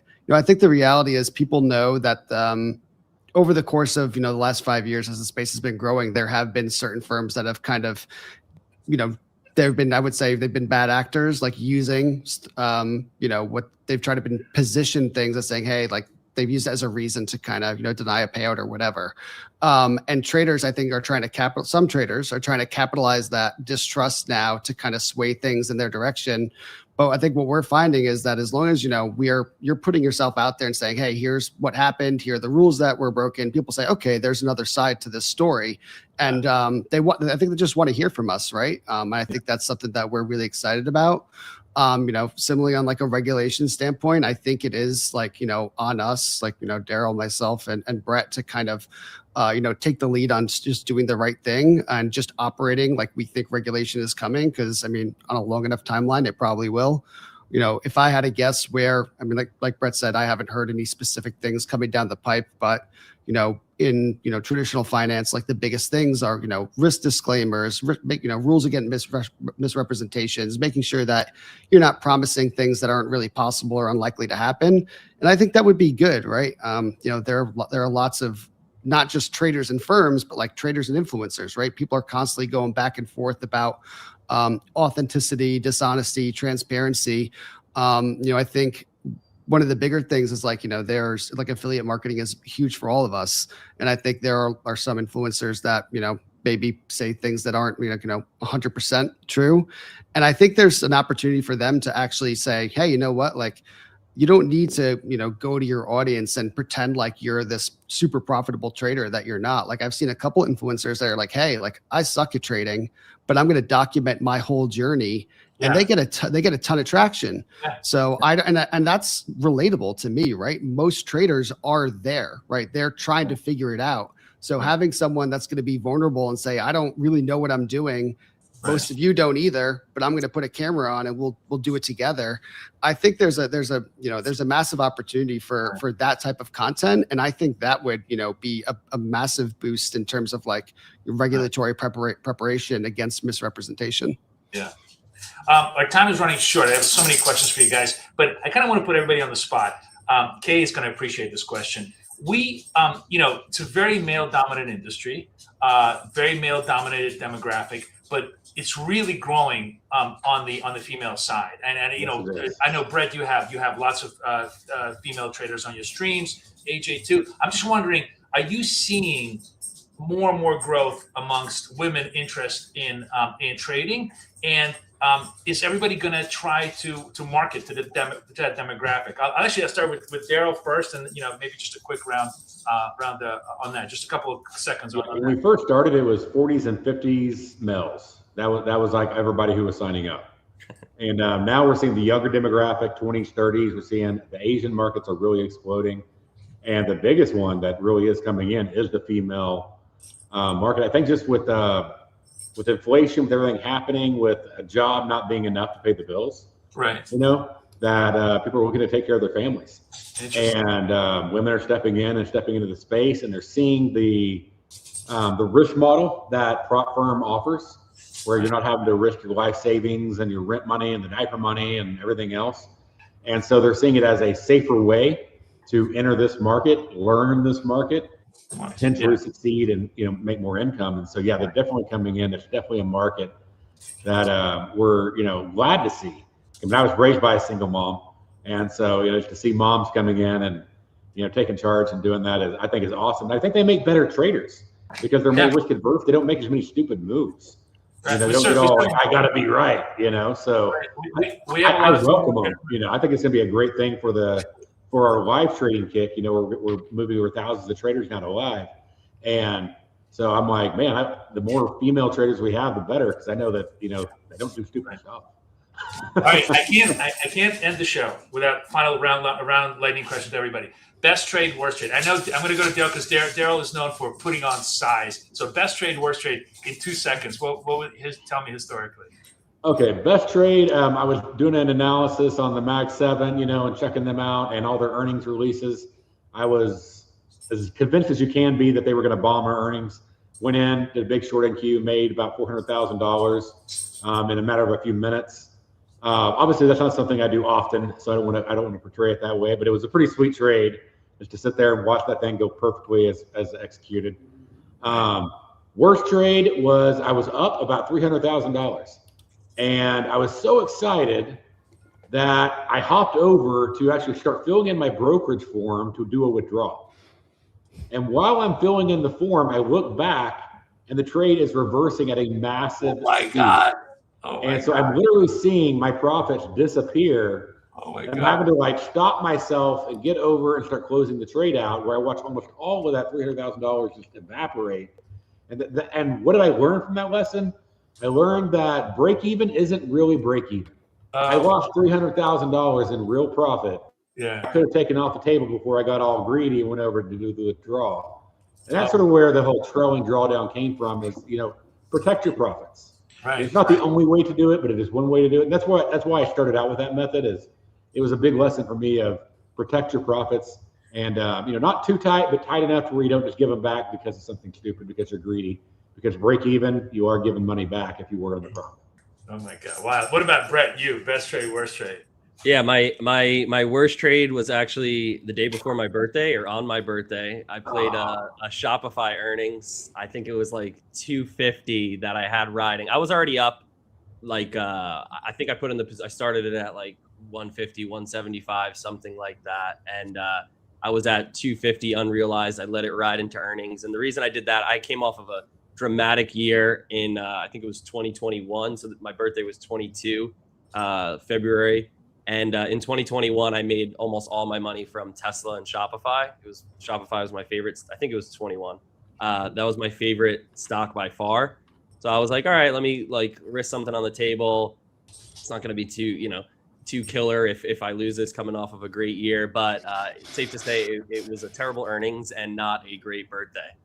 So that was something stupid. I don't think I'll do too much. My best trade actually was recently on Duolingo. They were just getting slammed by AI. I just took a very sizable position. I actually had a stop on this one, so I wasn't looking to by any means hold the whole thing. So I wouldn't say that I was putting the same amount of risk on, but I just put a substantial amount, and it was right around about 450 or so. It was up to maybe 500, I think, at one point, but I didn't take the full profit and was able to close that. Gave a little bit back playing it again, about 50 or 75, but that was my greatest trade, I'd say. And then what do I want to say? Another prop one, I'd say, is definitely one time at Apex, having just a little side story, having 20 accounts. I don't remember if it was before a payout or passing the evals, but I think it's a story a lot of people have. You're $5 away. I don't remember if it was funded or anything. $5 away kills me. Let me take one trade. Yeah. Doesn't go up a tick from there. That's all you need to pass. You keep DCAing, you end up failing when you're right there. So I think everyone will appreciate that. I know we all hear. We've all been there. We've all been there. So I had to do a highlight story there. AJ, talk to me. Best trade, worst trade. The worst trade was I was really long Tesla calls, and I had to go on vacation, so I closed them, and that was like 2 hours before they announced the stock split. So I immediately started buying puts in anger. So that didn't go super well for me. The best trade was definitely starting Lucid. I'm very long Lucid, and I'm glad I got into that one. That's by far and away my best trade. Well, we are all very grateful that each one of you decided to start the company, because they've been a great contribution to the industry. An amazing, basically, you guys just have established the industry and created this incredible opportunity for millions of people across the world to be able to benefit and learn from the financial markets and trade the financial markets. I want to end just by AJ's key point that this business is not just about paying out people money, but it's about educating and getting people excited and interested in the lifelong pursuit of speculation of financial markets. And I think that's one of the most hidden values that people don't quite fully appreciate. The ability to be able to be in the financial markets with very little cost is really, really amazing. I want to thank you guys so much. We could talk to you forever, but we got to run because we have market wizard Linda Raschke coming up to talk, and Kay is going to come in here, tell us who the winners are for this particular segment. Thanks, guys. Appreciate it. Thanks for having me. Appreciate it. Thank you. Thank you. That's right. Only at Prop Trader Fest are we bringing to you the 3 founders of the biggest prop firms ever. And, it was such a great conversation. Like Boris said, we could spend hours and hours getting more and more good insight from them. But today we're going to announce our winners. I'm going to pop them onto the screen into chat, and they're all over the place, but it will be the Apex winners are KYV Softer and agent Jim Tang. The Tradeify winners are Christoph and Julie B. And the Lucid winners are ZM Traders and the Real DC. Like I said, we will direct message you probably by tomorrow, your winnings. And so make sure you respond to our direct message. Okay, so now we're going to bring in Linda Raschke. Few names carry the weight in trading that Linda Raschke does. Featured in Jack Schwager's The New Market Wizards as the first woman ever profiled in this series, Linda is widely considered the world's #1 female trader and also one of the most respected technical analysts for the past 4 decades. She began her career in '81 as a floor trader, and she later became a registered commodity trading advisor in '92.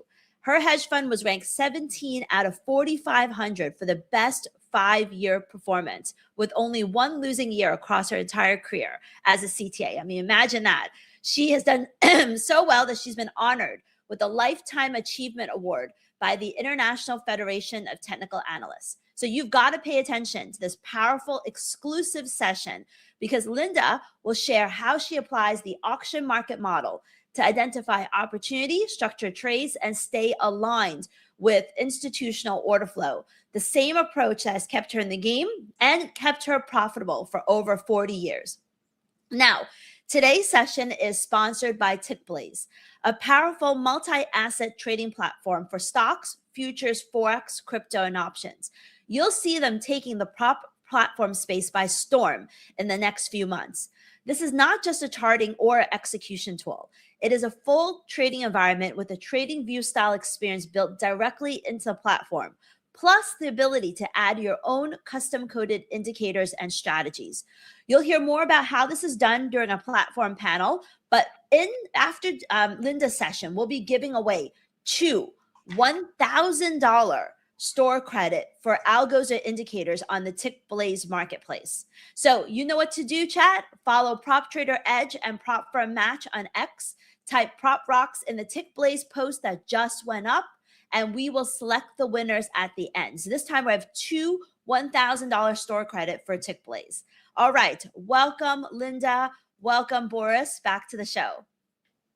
Hello. Hi, Linda. Hi. Can you see me? Yeah, I see you. I see you. Great. Nice to have you on the show. Thank you for making the time to come trade with us. Of course, everybody at this point should know who Linda is. I mean, she was featured in Market Wizards, the second book, I believe, right? You were the first. It's funny, you know, Linda. We're just talking. I was talking to all the prop firm executives, and I was saying, hey guys, you know, it's really like a very male-dominated business. But we're starting to see a lot more ladies come into the business, and they were saying yes. Like the biggest trend now is that all of these women who are either stay-at-home moms or just generally participating in their family finances are starting to get interested in trading the markets. So in a way, you know, the whole prop business is opening up, I think, opportunities because it's so inexpensive to basically come in and trade. And you were a trailblazer. I mean, you know, you were really a trailblazer. On the floor. But what I think is kind of interesting is that you never really cared. Like, I mean, you know, you didn't make a big deal about the fact that you were a woman. You just wanted to trade, right? You were just like, in a way, you were like one of the guys. Is that accurate description of how it was in those days? You know, it's a bottom line business. So nobody really cares your color or your sex or anything like that. It's just bottom line and statistics. And so everybody's got to remember that no matter where you're coming from, no matter what income level or anything. So bottom line is the only thing that matters. And you were saying that, I remember reading some of your comments. You're saying that very often the smartest people in the room are not necessarily the best traders, that they overcomplicate the game. That a lot of times you said some of the best traders you knew were not necessarily, Mensa candidates, but just had a very, very good feel for both risk and reward. Is that true?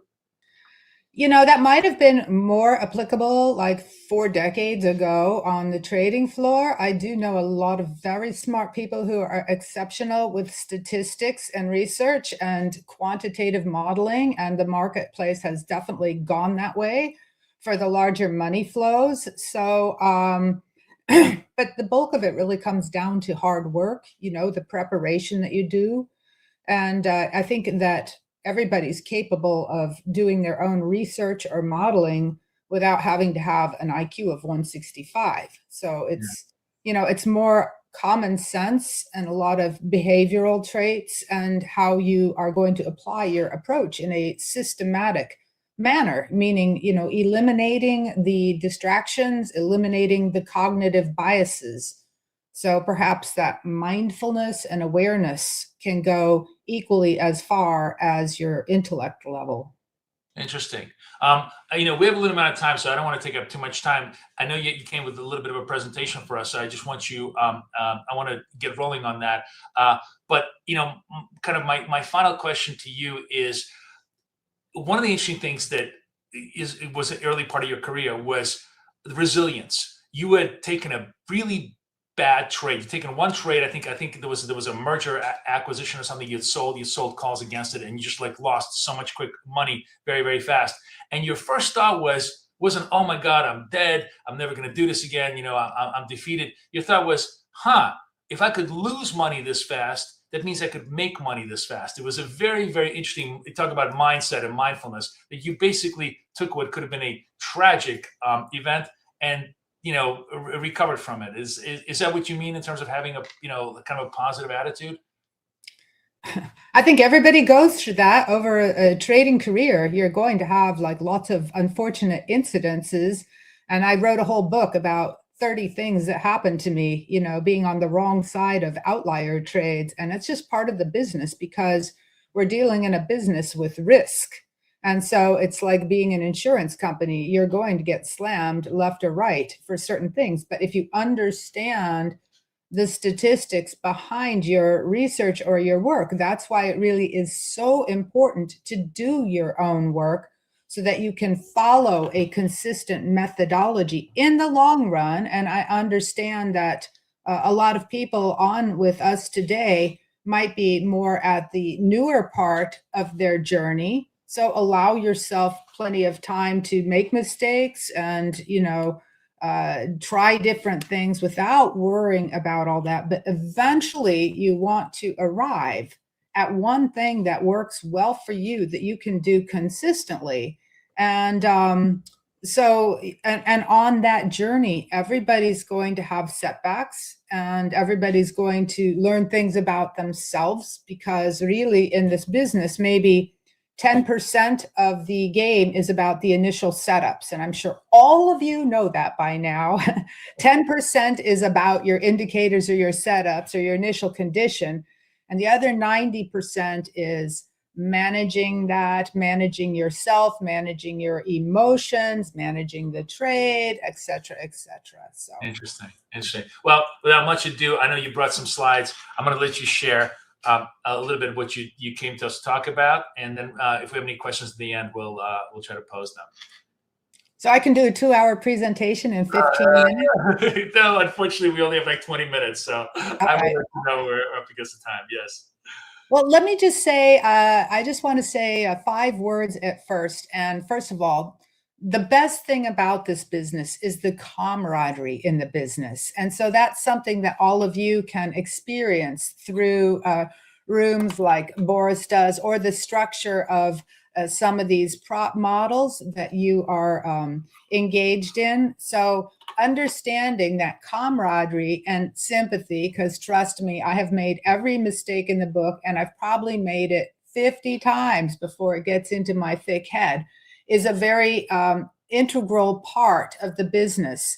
On the other hand, it is really essential that you learn to eliminate the distractions, filter social media, not listen to other people's opinions, and not get swayed by somebody talking about their last great trade on the internet, because my experience is that the top traders do not talk about their big winning trades or their overall profitability. They keep a very close cards to their chest. All right. So just be very careful about that, and understanding that cognitive biases will be the number one thing that do you in. So, for example, hearing somebody talk about their last great trade in a particular market, you'll hear that market, Micron or this or that, and it's going to make an impression in your brain. I actually had several people comment to me. I don't mind mentioning a name on this one. Michael Burry had been sending out stuff on Substack, just shorting the semiconductors all the way up. And it's like, that's not going to do anybody any good. He might have some great trades in the past, and this might be one of his losing trades, but it's going to influence your thinking. I guarantee it. Anything you read on Twitter or any of these social medias will influence you. So it's okay to go and look at those things after the markets are closed.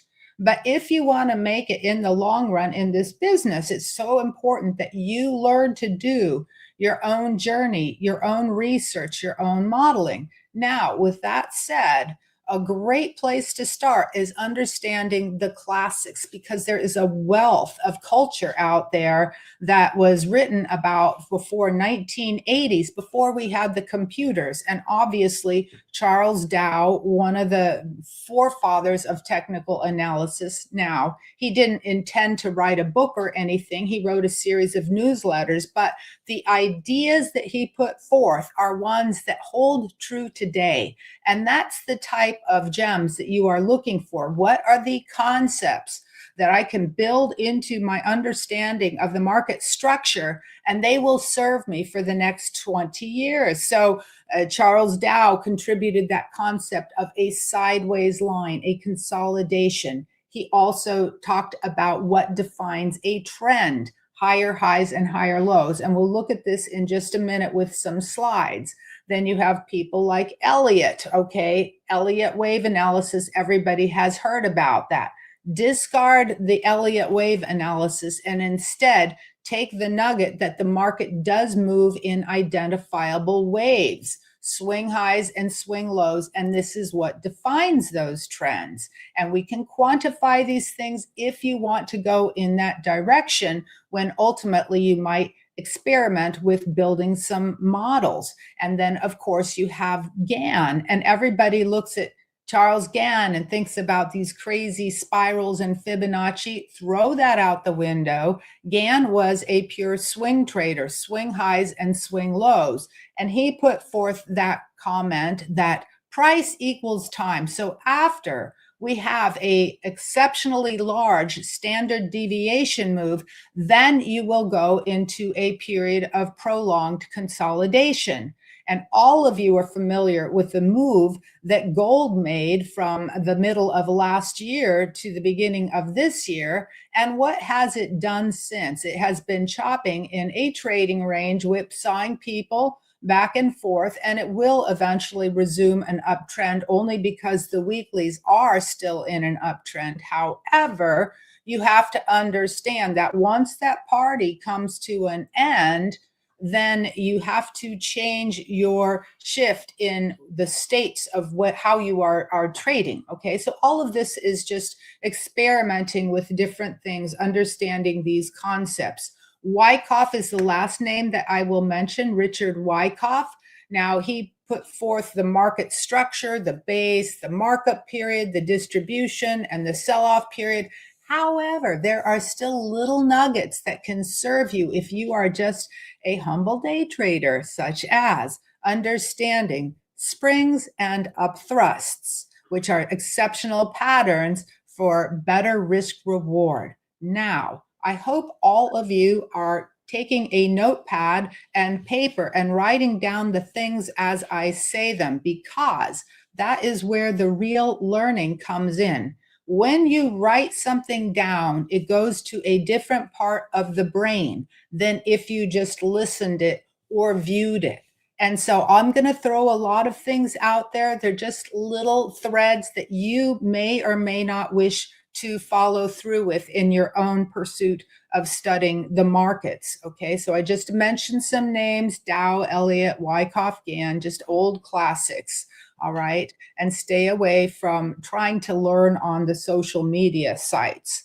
And this is me. I've been trading for many years, and so I am partially retired, but be cynical, okay? Be skeptical. The longer that you are in the marketplace, the more cynical you will become. Question everything. If somebody shows their results, question the research or the model until you do your own modeling or research on it, okay? Most people that are selling stuff, all right, to trade, ultimately, you have to be a full-time trader, and there is not time left over for all these wonderful marketing structures and selling indicators and services and stuff.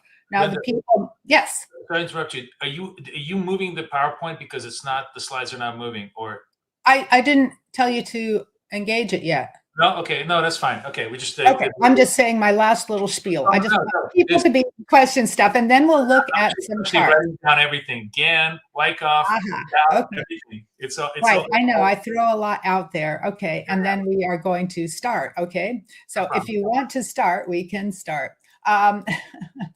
Sorry about that. Yes. No. I think literally that first 5 minutes, you're saying that people should write this down. It's all going to be on video. You should rewatch this and write this down, because Linda is basically laying down the foundation of all trading. I would love to show 3 days worth of material in 30 minutes, because it's exciting, and it's fun to have ideas. That's the whole point of you guys listening to people today. They might give you different ideas that you can say, aha, let me take that and let me play with that. Let me try that out. And so that's why a conference like today is such a wonderful forum where you can be exposed to so many different ideas, but you have to make them your own. So along with my journey, like I said, I have kept journals by hand for 40 years, and I'd never go back and reread them, but occasionally I'll open them up just to see, you know, what I was thinking about at that time. Every single journal I have has pages on it where at the top I'm writing to myself, what is the play for the day? Okay, now this is one thing we have to keep in mind when we are day traders or short-term oriented, is we're not here to forecast where the market's going to be a week from now or a year from now. We want to know, how do we trade the market today? How am I going to make a winning trade today? So what is the play for the day? And two books that will help you that puts this all in a nice, concise context are, the first is The Taylor Trading Technique. I've written a lot on that. Do not Google it on ChatGTP, because I will tell you, these little LLM models get it very wrong and they're missing the main points. And so Taylor was very adamant about, is it a low to high day, or is it a high to low day, or is it a consolidation day? And how does that market open within the previous day's range? The other side of the equation can be filled by market profile concepts as detailed in Jim Dalton's Mind Over Market book, okay? And really about 20 pages in that whole book are of value, where he details out 6 or 7 different types of trading days. For example, everybody knows a seductive trend day where the market opens on the low, closes on its high with range expansion, a gift unless you are a mean reversion player and fighting that. However, you might only get 1 or 2 of those pure trend days a month, all right? And so then there's other double distribution days, little neutral days. I'll let you read and follow up on that. Now, I love the name of that, Seductive Trend Day. That's such a great title for you can. Yes, trading is so sexy, Boris. It's so sexy. Okay. Very cool. All right. So I'm giving you just like a little sneak preview on these things. And then ultimately your job as a trader is to put these into big picture structure. Is the market in a consolidation rotation mode? Market profile would call this a bracketing market. This is where Taylor really excels. Or is it in a mode like the semiconductors have been, of this one time framing, this persistency of trend, which dictates a different style of trading? Okay, so let me just go to my slides, and I'm going to throw a bunch of stuff at you. Please be patient in your studies of the markets, because I can tell you, even as a floor trader and a full-time professional, after I had been in the business it was 1987, I had been trading for 7 years, and the market just started this slow, methodical, low volatility grind higher. And I was looking at all my work and my timing models, and I realized I had no effing idea of what was going on. Okay, so that was even after 7 years of full-time trading. And honestly, sometimes I still feel the same thing. So it is a constant journey, and the best you can do to manage that type of feeling, because it happens to all of us all the time, 1 day at a time. 1 data point at a time. If you are trading intraday on the S&Ps, simply following 5-minute and 60-minute charts, you stay in the present, 1 data point at a time, until you see the pattern where you can go in and make a play. So you just need 1 trade a day, if you follow that type of style. Do not get sucked up in over trading. Okay, onward, tally ho. Nobody wants my bio. I wanted to show first what we're dealing with structure in the waves. So this is an ATR function. Wells Wilder, bless his heart, codified what ATR is, average true range. His book is in the public domain, so none of this is proprietary. I have 0 proprietary indicators. Everything is out there in black and white. And if you went to my Twitter feed, anything you see is available on any charting platform. Keep that in mind. So I'm a big proponent of the KISS method, the KISS. So what we see here is a 120-minute S&P chart, and all I'm going to do is point out the obvious higher lows all the way up on this zigzag, which is the average true range function. And I kind of coded it in colors. It's not perfect, but if you see my charts on the internet, you'll see the same damn thing. I'm a simple fool, trade by colors. Okay. And again, this is not proprietary. It's out there in the public domain. But master of the obvious. I was funny. I was looking for some materials for you guys, something different. And I found this is a newspaper article. It was a newspaper. Yeah. Well, it was before we had the internet, called Trader. Okay. Yes. Many years ago. I'm dating myself. And it said, Swing Trading and Underlying Principles of Technical Analysis by Linda Bradford Raschke. And all I want to do is Principle 1, a trend is more likely to continue than reverse. Okay. If you just walked away with that gem and could hold yourself back from trying to make stupid counter trend trades when there's not a solid pattern or basis for that trade, you could cut your losers, I'm sure, way down. So Charles Dow put that out. A trend has greater odds of continuation than reversal until you get to that very last bull flag at the top that fails to make a higher high, right?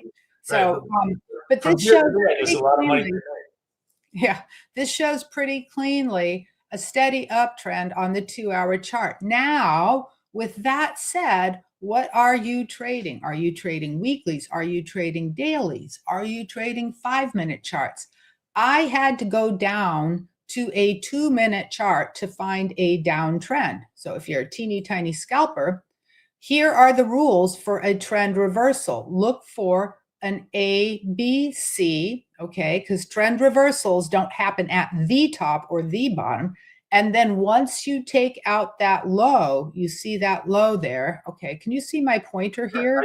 I see your pointer. Yeah. Okay, so you have your A, B, C down, and once you take out that low, technically the computer says that it is now in a downtrend. So everything I do, I say, well, the computer says, well, the model says. It may not be what I'm actually trading, but I always know the computer is black and white and I can quantify it all. So maybe I see that this swing down on a 2-minute had new momentum and was greater than that previous downswing. There's no reason why you can't go and initiate a short scalp right in here. But we still have to have a framework to put things in. And so then you see we did make lower lows. It's always noisy, especially on the lower time frames. They're the noisiest thing that you can look at before we then resumed back up again. Okay, now let me show you one more thing. And this was, remember that 120-minute chart in the beginning right here, this glorious uptrend. What were the conditions that preceded that? This is how a trend reversal unfolds. So this was our downtrend coming down here. And now we can see higher low and higher low. So the equation is one higher low makes this ABC up and then take out the high of that ABC. And it's never perfect. But you see the idea. And then this breakout from that is what led to this last sustainable uptrend that we have had in the S&Ps.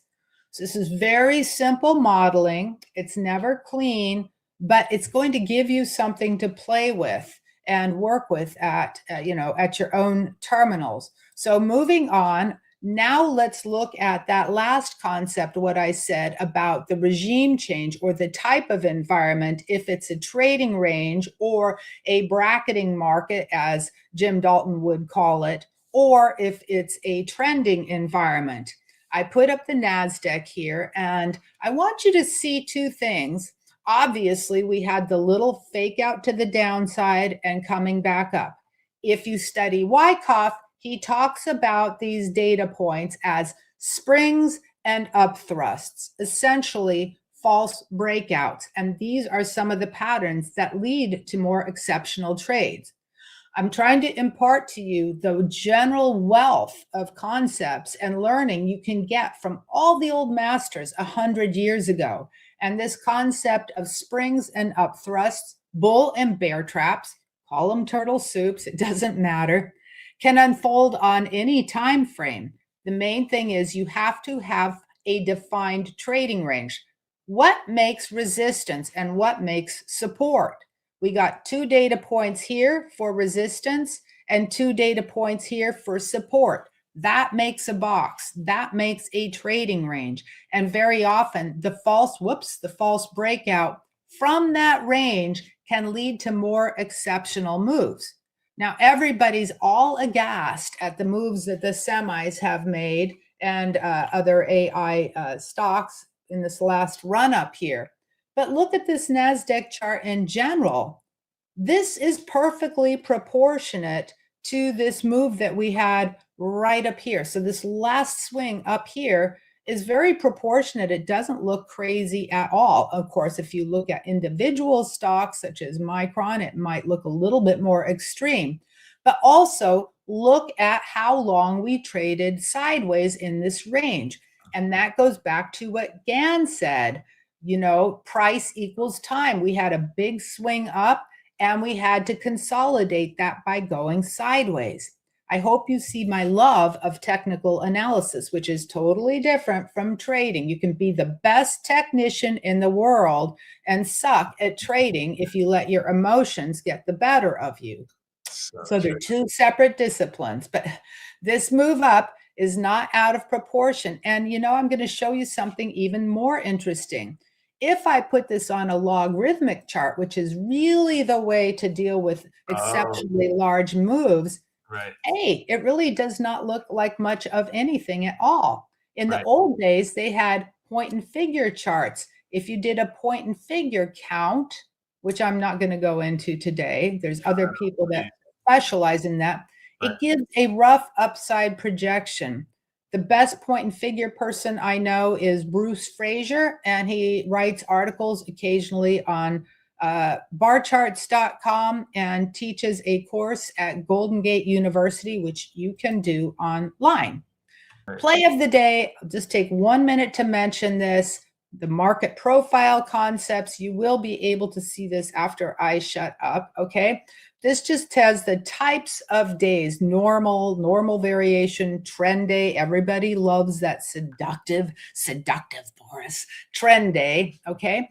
And then the Taylor, he's just labeling days, buy day low violation. It was his way of keeping track of the market in a period when they did not have computers. So that's all. If you just study these 2 things right here, it will go a long way in allowing you to put things in a framework, okay? Auction theory, the supply-demand imbalance drives something higher until we start to get the 3 bars overlap, which leads to an equilibrium level, which we can now establish a new value area. And then you start to go into that choppy, sloppy, you know, whipsaw mode. I'm sure most of you are familiar with gold, okay? Now, the Taylor, let's get down to, once we have all this glorious grand theory of everything framework for technical analysis, where does the trader part come in? Okay, very different. And I wish I could show you a whole ton of bag of tricks today, but I want you to be more aware of where does the market open relative to the previous range, and especially just the the pit session with the S&Ps. How did that previous session trade? Was it a consolidation day? Was it a high to low day, etc.? And is there an initial test reject? Because it's something like 96% of the time, sometimes it's 94% of the time, the market will test the previous day's high or low for our session. Okay, that's very powerful information right there. If you think about 94% of the time when we open, we will test the previous day's high or low. And so that's very key with Taylor.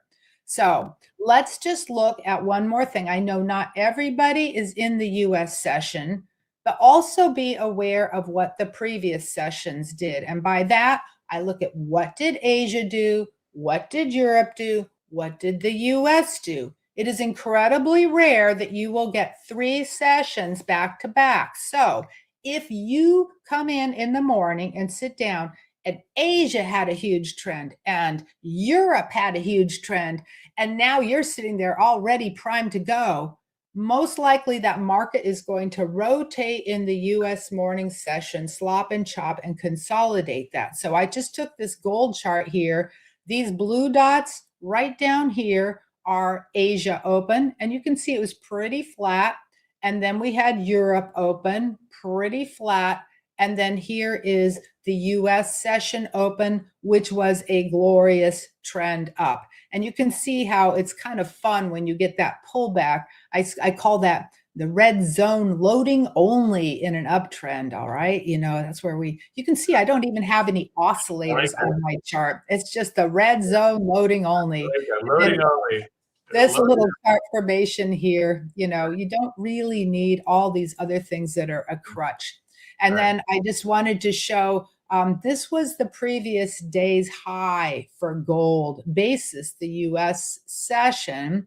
So we gapped. It was a gap and go day. So sometimes you get the gap and go day or the gap and crap day or the gap and rotate, but that can set the tone early on for the rest of your session. So all these little tricks take time to see over and over with different markets. And that's why the initial learning curve can be a minimum of 3 years in the markets. And then we have to find things to do along the way, practice our trade management, practice our execution, and throw in a little bit of research there, which I'll just tease you with in 1 minute.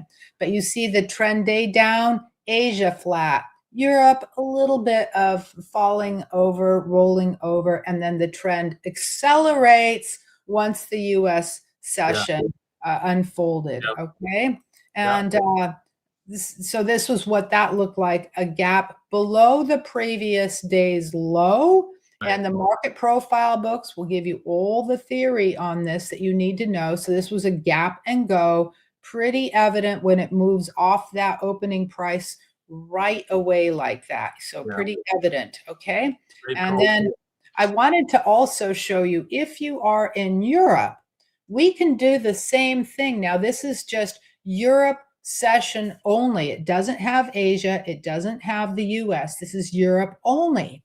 And you can see that here, Europe opened and we dropped back below that previous day's high and sloppy all day, set the tone for the day. Here, Europe opened and it was a trend up, and then Europe opened and trend down. Now, here is the significance of what I am talking about.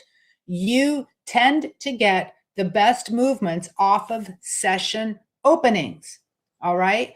Asia open, Europe open, and US open. If you are a breakout trader or a volatility breakout trader, these things actually work best now applied to the individual openings, okay? Asia open, Europe open, US open. Those are the most important time of day functions.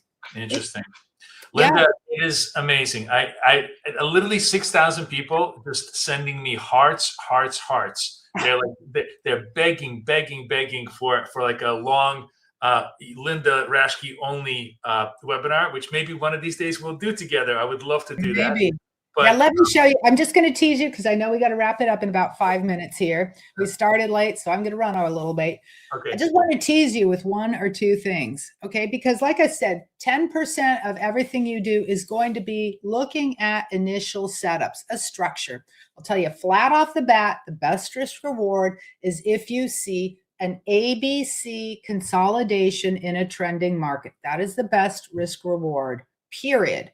You just don't have these pure trends as often as we might think. But if you did nothing but look for ABCs on hourly charts, you'd made a lot of progress here, or even 5-minute charts in the morning session. Now, research, I mentioned 3 other equations here: the preparation, the homework, and then if you're bored in the afternoon, do research. I want to tease you with one thing that's going to show what the markets are really about. This shows us what a normal distribution, you know, the little bell-shaped curves, the little probability curves, what a normal distribution looks like. And so you can see right here, a normal distribution will tell you how many large negative days that you have, meaning more than 5% down, and here more than 5% up to the upside, right? Okay, so these are those really exceptional days. A bell-shaped curve will say that this is the trade frequency. This is how often those things should unfold. But what is happening in real life? Check this out. This is going back, you know, a good 80 years worth of data here. In reality, look at the market moves much more extreme than the statistical models would say. We've got 150 days in the last 80, 90 years that were greater than 5% to the upside. And that's where the gold is in the trading. And that's why I want to encourage you to explore doing your own modeling at some point, because you have all heard that term, fat tails. And that's where the real gold is capturing a fat tail, like the upside move in the semis and so forth. So this is just so forth. Okay, last little thing, volatility breakout system. This is where I really learned the power of the range expansion and trend days.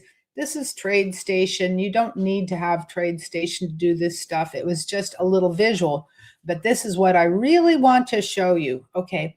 This was a while ago, so this was like from 2-3 years ago. It would be much more exceptional if I updated this with the last current market environment. But you see, this is plotting the equity curve of that volatility breakout system right here. This was the period. It was a 1-year period worth of data, and it made $30,000. Pretty swank for an automated mechanical system. Daily volatility breakout. Yeah, cool. It's a volatility breakout. It's a range expansion. Okay, and here it is for the NASDAQ futures. You can see that a very exceptional period sounds like a piece of cake, right? You know, wonderful. And this is even more extreme the last year because of this environment that we've been in. But we all know it's not going to work like that forever. And so I just took the bonds and I did the same thing on the bonds. And here you see it's about an $8,000 drawdown, a total waste of time and energy.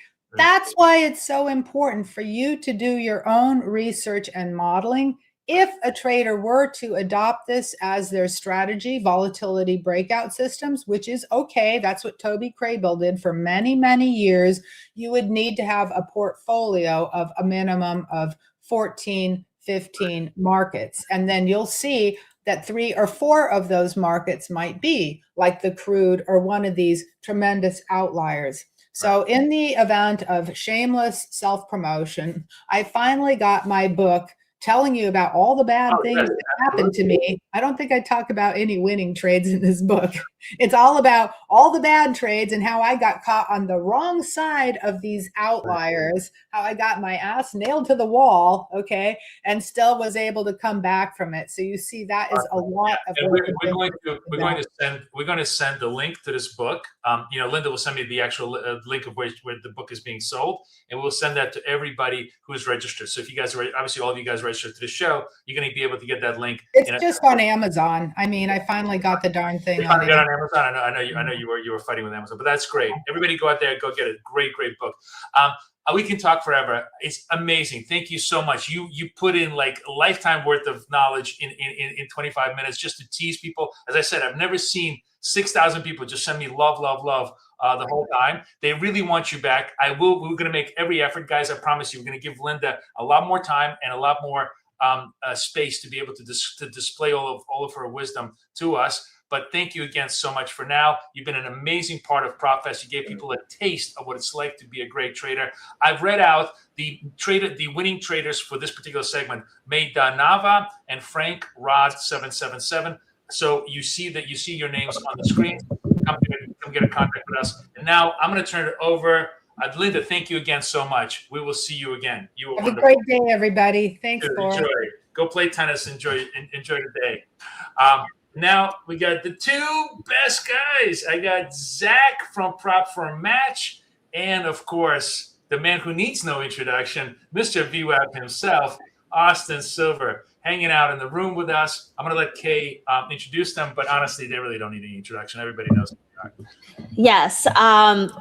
Chat, you really loved Linda. I love Linda, but we have another great speaker and trader out speaking to you right now. Austin Silver is one of the best VWAP traders out there. If you ever truly want to understand how to use volume weighted average price to trade, he's your go-to person to learn from. He started trading from his college dorm back in 2015. First in Forex and then later in futures. He's built a time-tested, rule-based system that he actively uses to get funded and get paid. Aside from live trading every day, he also hosts the popular Day Trading Show podcast, where he breaks down the market's strategy and trader psychology in real time.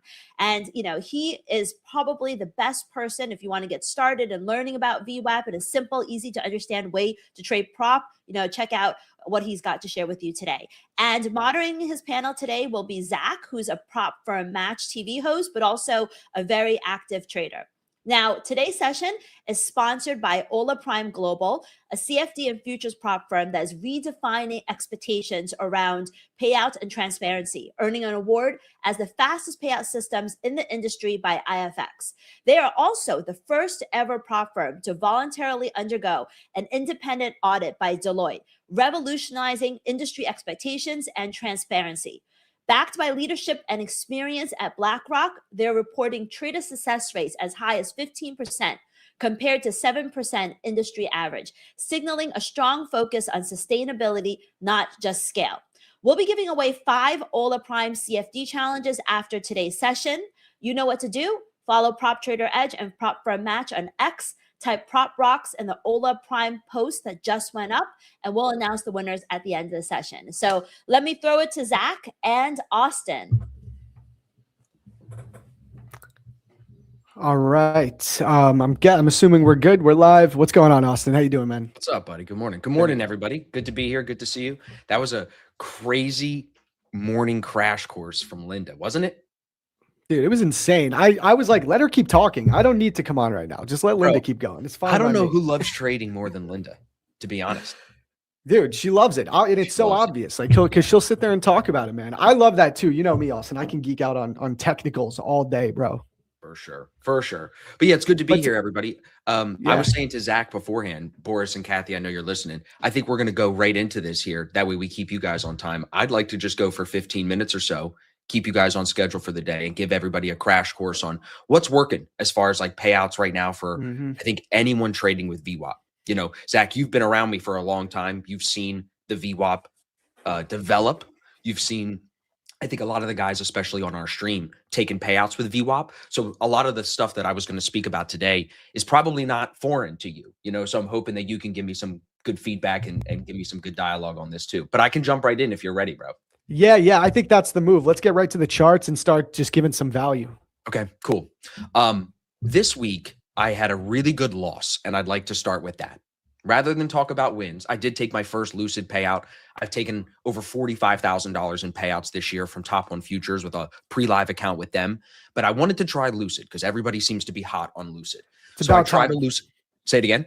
It's about time you tried Lucid. Yeah, you were on it for a while before me, bro. I saw you take payouts from them. And I decided to go with the Flex. You were like very direct with me. You were like, just go with the Flex. They have a pro account, a Flex account, and then a direct account. So with the Flex, I got one funded, lost that funded. So it was my second attempt on an eval, got it funded, lost it, got another funded account, and then got that over the line this week with some of these VWAP bounces. So what I'll say first about VWAP, and Zach, you've been a part of these conversations. the location of where we are in market conditions determines how I'm going to look to play VWAP.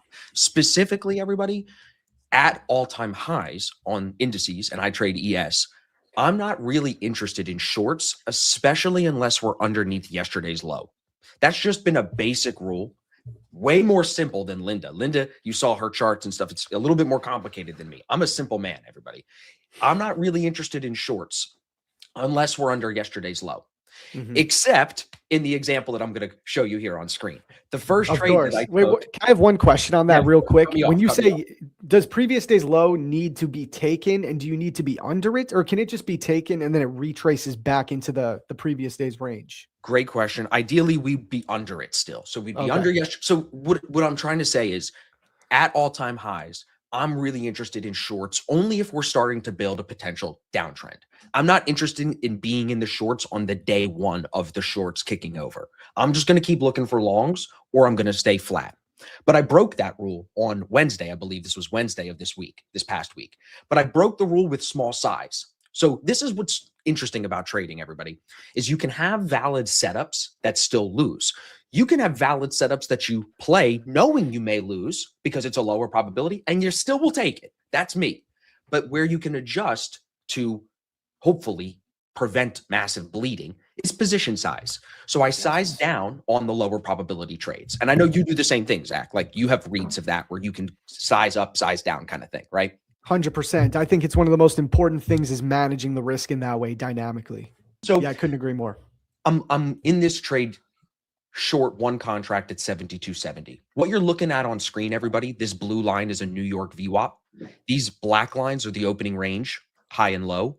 And this dotted line is the overnight VWAP to 6 p.m. last night. So trend was up. I still decided to try a short. And what I meant by valid setup that still loses is this is a textbook. We call it a double break trade. It breaks one side of the range first, and then I'm trading going the other way to break the other side of the range. So if we break range high, the double break would say, now I'm going to trade to break range low.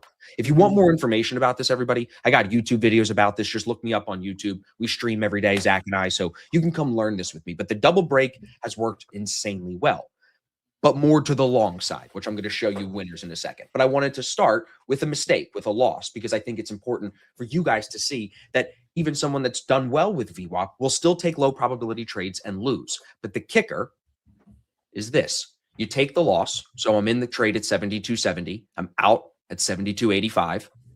I am then back in the trade long, not short, above VWAP on a retest with 3 contracts, 3 minis now. In at 72.77, out of the trade at 72.83. Recovered the $750 loss and another $200 basically. So the key with this is take valid setups. The trade I lost was valid for the short. Location, not great. So with the smaller size, I take the paper cut. I wait and gather more information. I don't move my stop. I don't get emotional. The more information comes in and says buyers are in control today. So the long trade is the trade I want to talk to you guys about. This double break trade, I've got videos on it. You can go study that on my YouTube, everybody. This is the trade I want to talk to you about, which is the break and retest of the VWAP. When we have structure to trade into to the left specifically. Here, long on that VWAP bounce, trading into the high to the left here. We call it the nut. You might see like nuts, little peanuts on my markup sometimes, Zach. That's the nut of the trade. Always, dude. So I'll give you 2 examples real quick. Second one here. This was Wait, let me say one thing on that please, trade actually. You know what I love about this one? I want to highlight this. Okay, so you took your initial loss on the short idea. You take your loss, you eat it, you deal with it. Now you decide to flip your bias. Yes. Which a lot of traders have a hard time doing that, right? Ask me why. I love about what I love about how you flipped your bias was you get out, but you don't immediately move into a long, which is such a common rookie mistake. Is you go, you know what? I took a loss on the short. Let me go long now, right there at the top. You wait for better price location, and you get in at a price where now, like, think about it. If you did what many rookie traders do, where they take a loss, buy it up there. Now you wait, you either take a loss or you get lucky enough to get back out at break even. So there, and then trade location is so key. Trade location is key. And then So trade location matters. Bigger picture, location of what setup am I playing matters. All-time highs, choppy market, bear market, where are we, right? So like this short trade just wasn't making sense. So when the New York VWAP leaves opening range high, if you're a VWAP guy like me, everybody, that's a really strong indication for me on the day trading side that buyers are in control today, and I really want to keep a long bias. So it was basically try the short, valid setup, get stopped, get the information that buyers are really in today, look back and see that sellers have not been able to hold VWAP at all. So it's all buyers. So yeah, we need to be long today. If we don't get long and I miss the move into this high, it will definitely be something to say is a miss. So that's why, yeah, got to flip the bias. But like you said, at the right location with the right information. Exactly. There it is. There's the one-liner. So then same thing here, right? Little bit different of a setup. It didn't break out yet, but waiting for the opening range to set everybody and then playing the right side of VWAP. A lot of people listening maybe struggle to be long at all-time highs. Try trading with VWAP. It will help, especially if you understand the mechanics of U.S. markets. A quick stat to reference this, everybody. In U.S. markets, you talked to Claude about this, there's about $20 billion a day, approximately. It's different every day. That's inflows into the market. The next biggest economy that gets inflows like that is Japan at $2 billion a day. So it's fractional. So you have to understand the mechanics of U.S. markets are built to go higher over the long run. So especially at all-time highs, it's easy for people to get bearish. It's easy for people to try to call tops. I would recommend doing the opposite. I've traded for enough years. I remember the first time it was the 2023 bull market at all-time highs. I finally decided to not be a short, trying to always call tops and be right, and just ride an easy trend. And it was a really powerful learning experience for me. So now when we look at setups like this, like for people, like I said, who struggled trading VWAP, overnight VWAP, we're trading above it.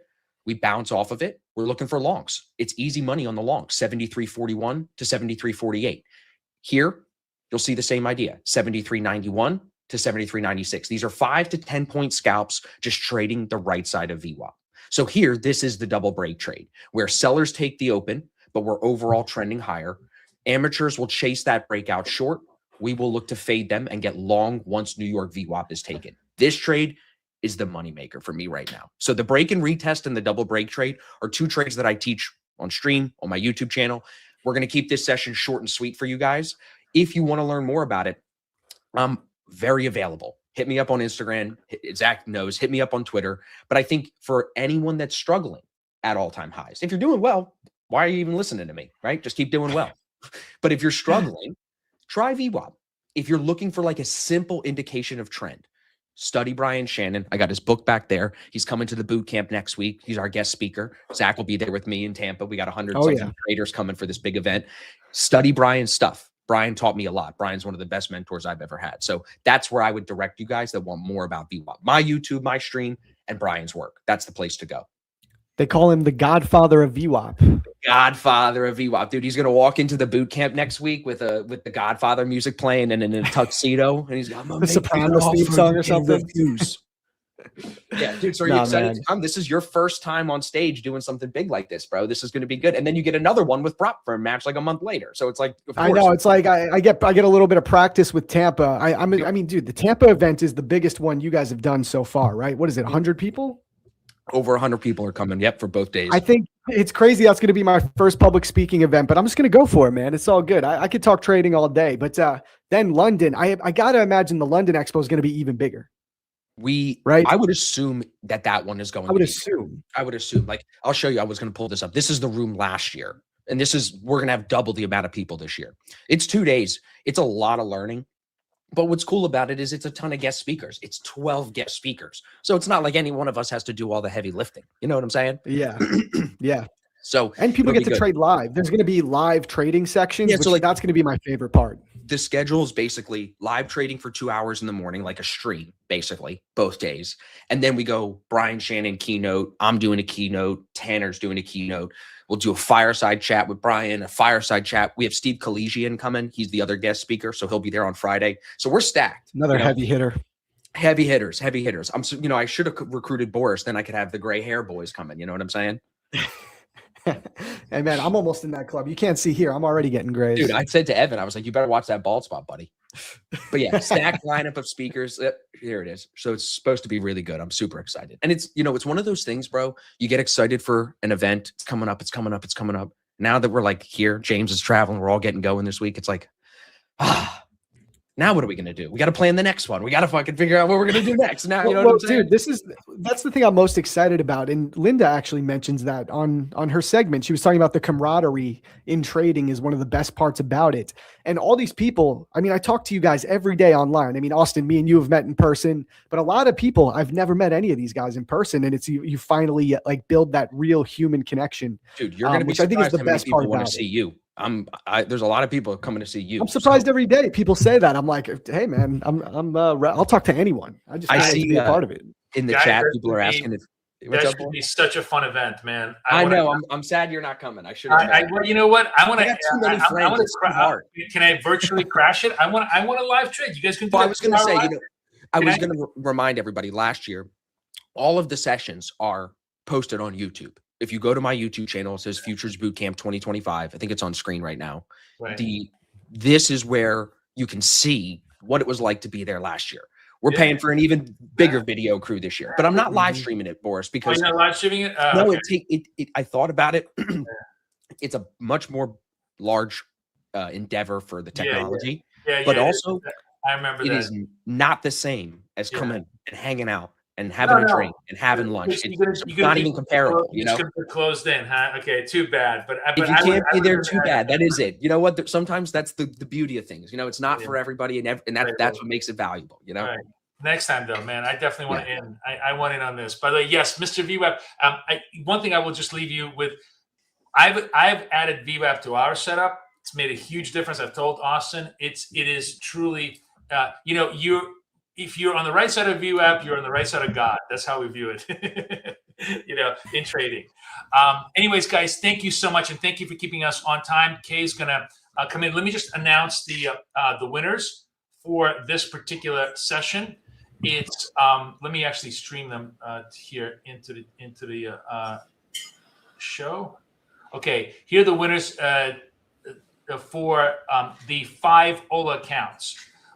Nurul Damanik, Money Dream 89, Sachin 606-4387, J Loden 1701, FX Caching. Every one of you have now the OLA Prime CFD account.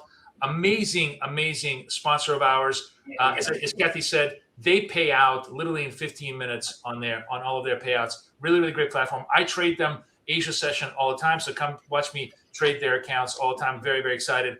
And now we have our other favorite guest coming on show. So Kay, I'm going to turn over the mic to you. Let you introduce Tyler, the man, the myth, the legend.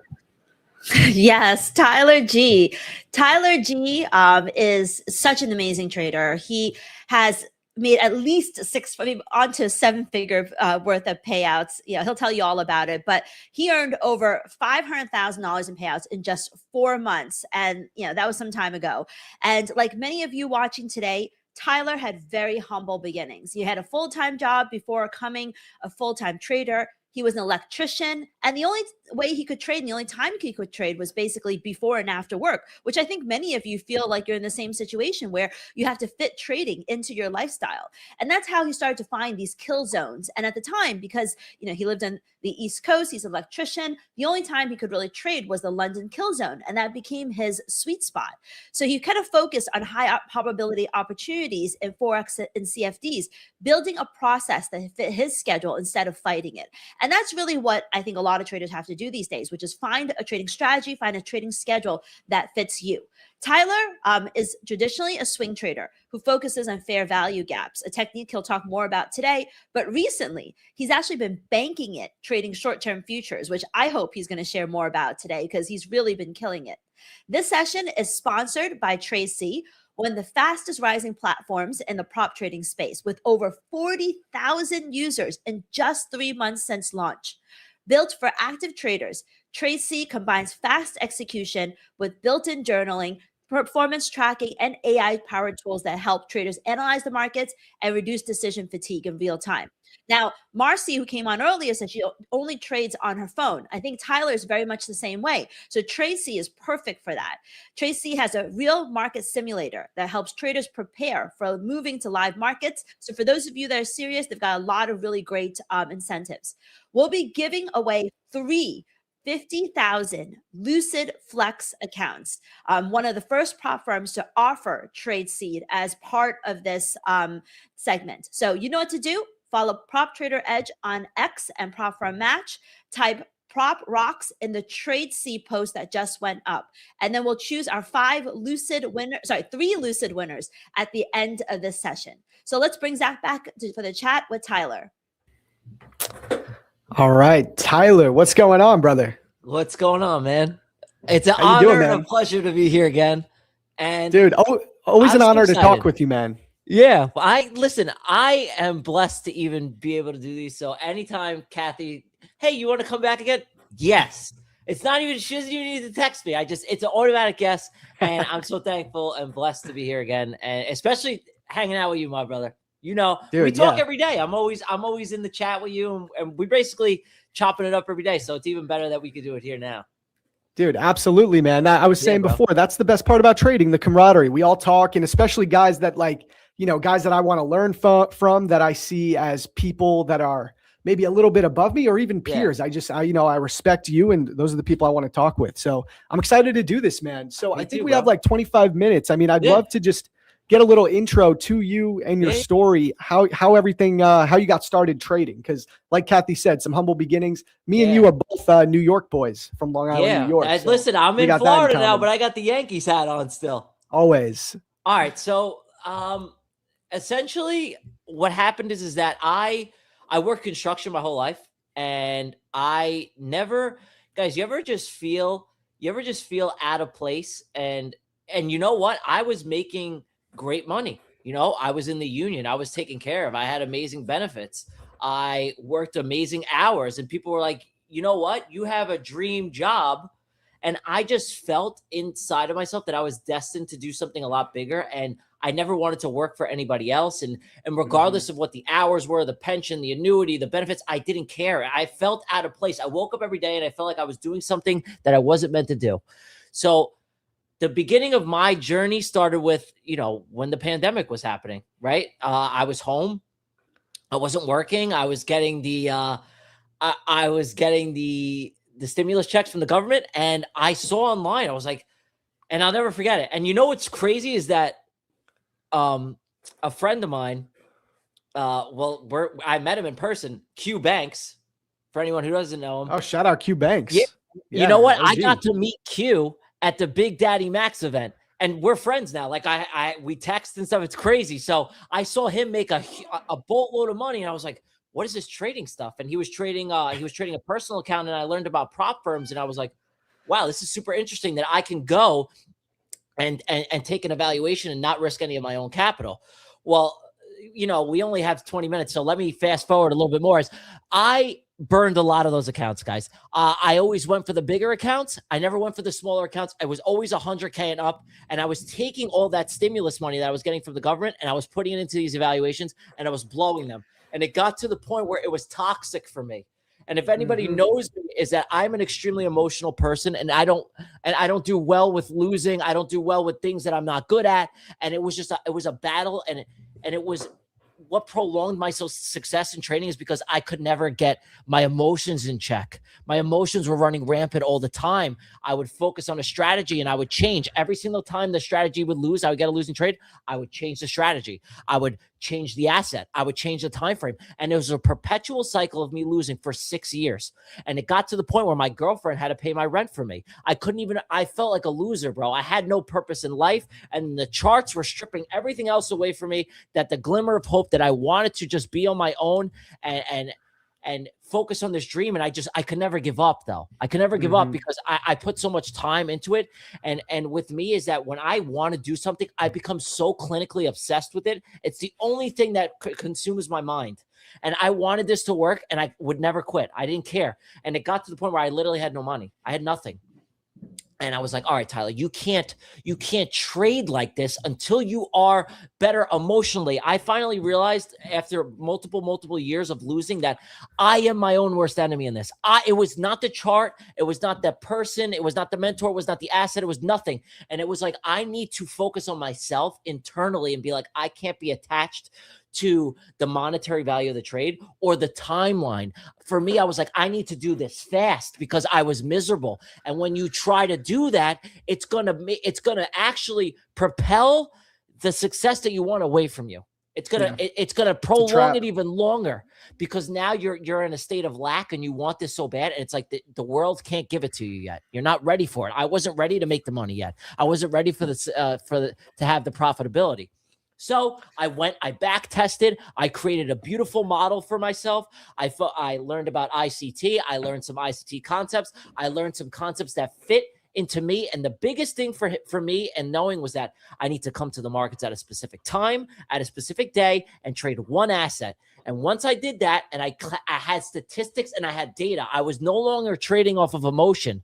And I was like, Tyler, if I take all this data and I literally just focus on trading the London session at this time, and guys, I'm trying to do this fast and I have a lot of thoughts in my mind, is that I was trading this model and I no longer trade this model is because this model was something that was for CFD firms at the time when they were hot.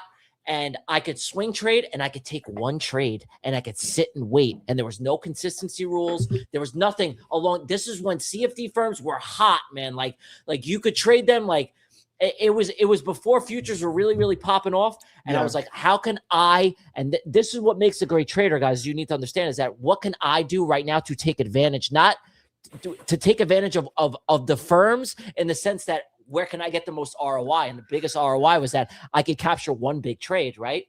And I could just sit on it. I could sit on it and they're going to pay me out because there's no consistency rule. And I would only trade with the reputable firms. And I finally was like, I have this model. I have the data. I felt like my emotions were in a good place. And guys, not financial advice, but I did something a little bit crazy. I took all of my credit cards and I maxed them out on evaluations with all reputable firms, all of them. I'm talking Amex, Citibank, Chase, American Express, Bank of America. I maxed the things out, bro. Like I put $20,000 of debt on myself. I took a risk on myself. I said, I'm doing this. I was delusional, guys. I was crazy. Everyone thought I was nuts. I said, I don't care what you think. I know that I could do this. And I felt I was at a really good place, bro. I had the data. I had the statistics. I had everything. And I passed every single freaking account, bro. Every single one. I did not fail a single one. And I got my first big payout ever was $20,000. The first payout I ever got in my entire life. Which is insane. Hand to God. Insane. Hand to God. It was 20 grand. And it was on a USD JPY long. And I closed it at 3 o'clock in the morning. I never forget. I cried. I cried because it was finally at this point in my life where I put so much into this, dude. And it was like an emotion. I was battling demons, bro. Demons inside of me. I hated myself. I hated my life. I hated everything. And that was the one time where I was like, holy shit, this actually worked out for me. And months and months of years of were just erased on one trade. And fast forward, because I know we want to get into the charts. I quit my job like a lunatic. I drove down to Miami. I had my funded account and I made $168,000 in my first month here. My first month. And I had absolutely insane. I had the biggest payout in the prop firm's history. It was a $70,000 trade. It was from Think Capital. And I took home $51,000 on that trade. It was the biggest trade in the firm's history. It's still the biggest trade. Nobody's ever beaten it. It was incredible. I risked $1,500 on that freaking trade. Dude, I love the story, man. I've heard this story a few times now, and I never get tired of hearing it because it's so relatable, man. It's so relatable. And, you know, you talk about how you were delusional. Unfortunately, I think the people that do end up making it in this long term are a little bit delusional. You have to be a little bit sick in the head. You got to be a little bit sick in the head. We're traders. We're quirky people. We're doing something that's so out of this world and so different from like a traditional 9-to-5 job. It's just what it is. It's more of an eccentric personality. The reward system of trading is different than if you were to go and be like a professional baseball player. Is that the more you put in the days and the weeks that go by and every single day that you're putting more time in, the charts are actually the opposite, because the more you try to put in when things are going wrong, it's going to strip more and more away from you. So you have to rewire your entire psyche and your mentality around the markets. And that was a really difficult thing for me. Trading is 90% psychology. 90. I don't care what anybody says. And you have a 90% win rate. If you lose one trade and you can't walk away, their win rate means nothing. It's garbage. So you need to focus on yourself, and everybody knows, and that is in this chat right now, you know what your biggest downfall is and the thing that you struggle with the most. You already know what it is. The thing is that you can't go and adapt and change your habits because it's a very difficult thing to do. We're human beings. This takes time. And there's something to be said about, like you said earlier, trading from a place of scarcity or a place of abundance, right? Yeah. And it's so different when you're trading from a place of scarcity. I went through a similar thing, not to make this about me at all, but when I did finally start to see that progress I was looking for, it came from completely throwing out a timeline on when it was going to happen out the window. I just said, I need to forget about that. Just learn how to trade, treat it like a craft, like it's something that I enjoy because I love it. And the rest will come. And it did. So this is what I'd like to do now, man. I mean, you told us that you're not really trading the swing trading model anymore. You've switched over to futures, lower time frame day trading. Yeah. Let's maybe get into it on the charts, bro. Scalping now, bro, which is incredible. It's so different. But it goes to show, man. It goes to show it's you that has the edge. But the that's trader, what I like to tell people is that strategy. I had that model, and it was adaptable for the firms and for that time period. What makes an amazing trader is to be able to go and change yourself. Now, I just want to take advantage of some small volatility in the market, get my piece, and call it a day. And I've been seeing a lot of success with that. So it's a completely different model. And I want people to know is that I adapt to prop firms, to times in the market, to volatility, and to just, that's what makes an amazing trader.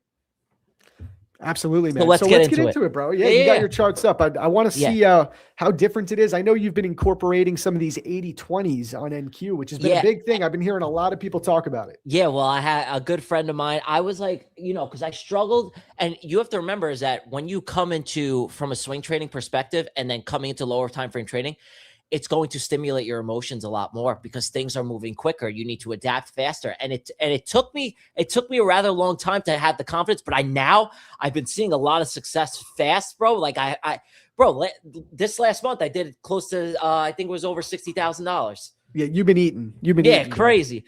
So, I've been incorporating, the orb, initial balance and 80-20 levels and just focusing on from 9:30 to 10:30. That's it. Yeah, no trades post 10:30, right? You're done after that. Bro, I need the volatility. I need to be very, very fast. These things need to be happening quick for me. And I like to take advantage of a small piece and I'm in and out. That's it. Catch your low-hanging fruit, get out of there. So you need the volatility. So how many points are you looking for? Like what's an average trade? Can you show us maybe a trade that you've taken last week? Can you see my screen? Yep, we're good. We got your screen up now. Okay. Let me go. Okay. So let's go. Let me show you like a really, really good trade here. Okay. Here. Okay. So here is some here that I was taking from, hold on. Boom. Did I take this one? Yeah, I did take this one too. Boom. Okay. This was my stop. I took 3 trades. And if anybody knows me, according to my model, I don't like to trade Mondays. I need a lot of volume, man. And Mondays is going to be a slower day. I stay away from Mondays. I don't even trade Mondays. I come to the market. My best trading days are Tuesday, Thursday, Friday. Especially Tuesday, it's like the start of the week. There's going to be a lot of volume. Thursday, by far, not even close, my best trading day of the entire week. And if anybody knows the NASDAQ, it's going to be it'll be an expansion day for the week. And Friday will either be a strong reversal day, like a TGIF model, but there's going to be a lot of volume. Wednesdays can get a little wonky, but sometimes I get some really good positions. And this was one of those Wednesdays. So coming into, I only trade the 3-minute chart. That's it. 3-minute chart or 200-second. Can I just say the 3-minute chart is so underrated. 3-minute chart is goated. 3-minute chart is goated. I swear. Exactly. I listen, I've studied a lot of charts. 3-minute chart is a perfect balance between some really, really strong intraday and kind of like you get into like a little bit higher time frame, but it's very good, man. It's very good. Exactly. So what I see here is, okay. So coming into the day, I'm waiting for 9:30, right? 9:30, we had this manipulation wick. Now, I'm typically always waiting for my opening range to be set. My opening range is set here, right? What do I say? At this 942 candle close, my opening range, and I use Edgeful data as well. So I use Edgeful. I use their opening range as well. So what happened here is what do I see? I see this opening range is set. After this 945 candle closes, what is really powerful about this candle close is that we could not close over the opening range high, right? Since we couldn't close over the opening range high and we closed bearish, this is a strong signal for me is, okay, where can I capture at least 10 to 15 points, right? So 10 to 15 points, I'm taking as soon as this candle closes bearish. And now that it's before 10 o'clock as well, this is gonna happen a lot faster. As soon as we get a retest of the orb high, my stop is gonna be above here. Boom. And I'm just capturing a quick 10 to 15 points. Boom, right here. Is it always 10 to 15, never more, never less? No. It is more. I'll scale it. So typically I'll risk 3 to 5 minis on this trade, and I'll take my first piece at 10 to 15 points, get in, get out, and I'll set my stop to break even, and I'll leave a little bit of a runner. So like I said, most of the model here is I'm trading a lot of, it's mechanical, but a lot of it is discretion too and on momentum, I'm trading. I want to see the volatility. I want to see if it's moving, I will take my piece and I'll be like, okay, if I could grab another 10 points, I'll scalp that as well. But as soon as everything is based on momentum and it's strong candle reactions, right? Now, that was the first trade that I would take. And typically I'll look for trades from like 10:30 to like 11 o'clock. This is a really, really strong play, right? So I have the 8-hour up here too as well, which I use for just momentum. And as you could see on the NASDAQ here, all of my EMAs are in a really, really strong place. So coming into this, even thinking that, okay, if I am bearish, it's going to be short-term bearish, right? Because I'm fighting a really, really strong bullish market right now. And I know that. Look at the 8-hour. Look at my EMAs. You're going to go and think that this is anywhere near bearish. You're out of your mind. So I know it's like I'm going for a short-term scalp. Now, what do I see as soon as 10:30 rolls around? Look at our orb. Our orb now, like, okay.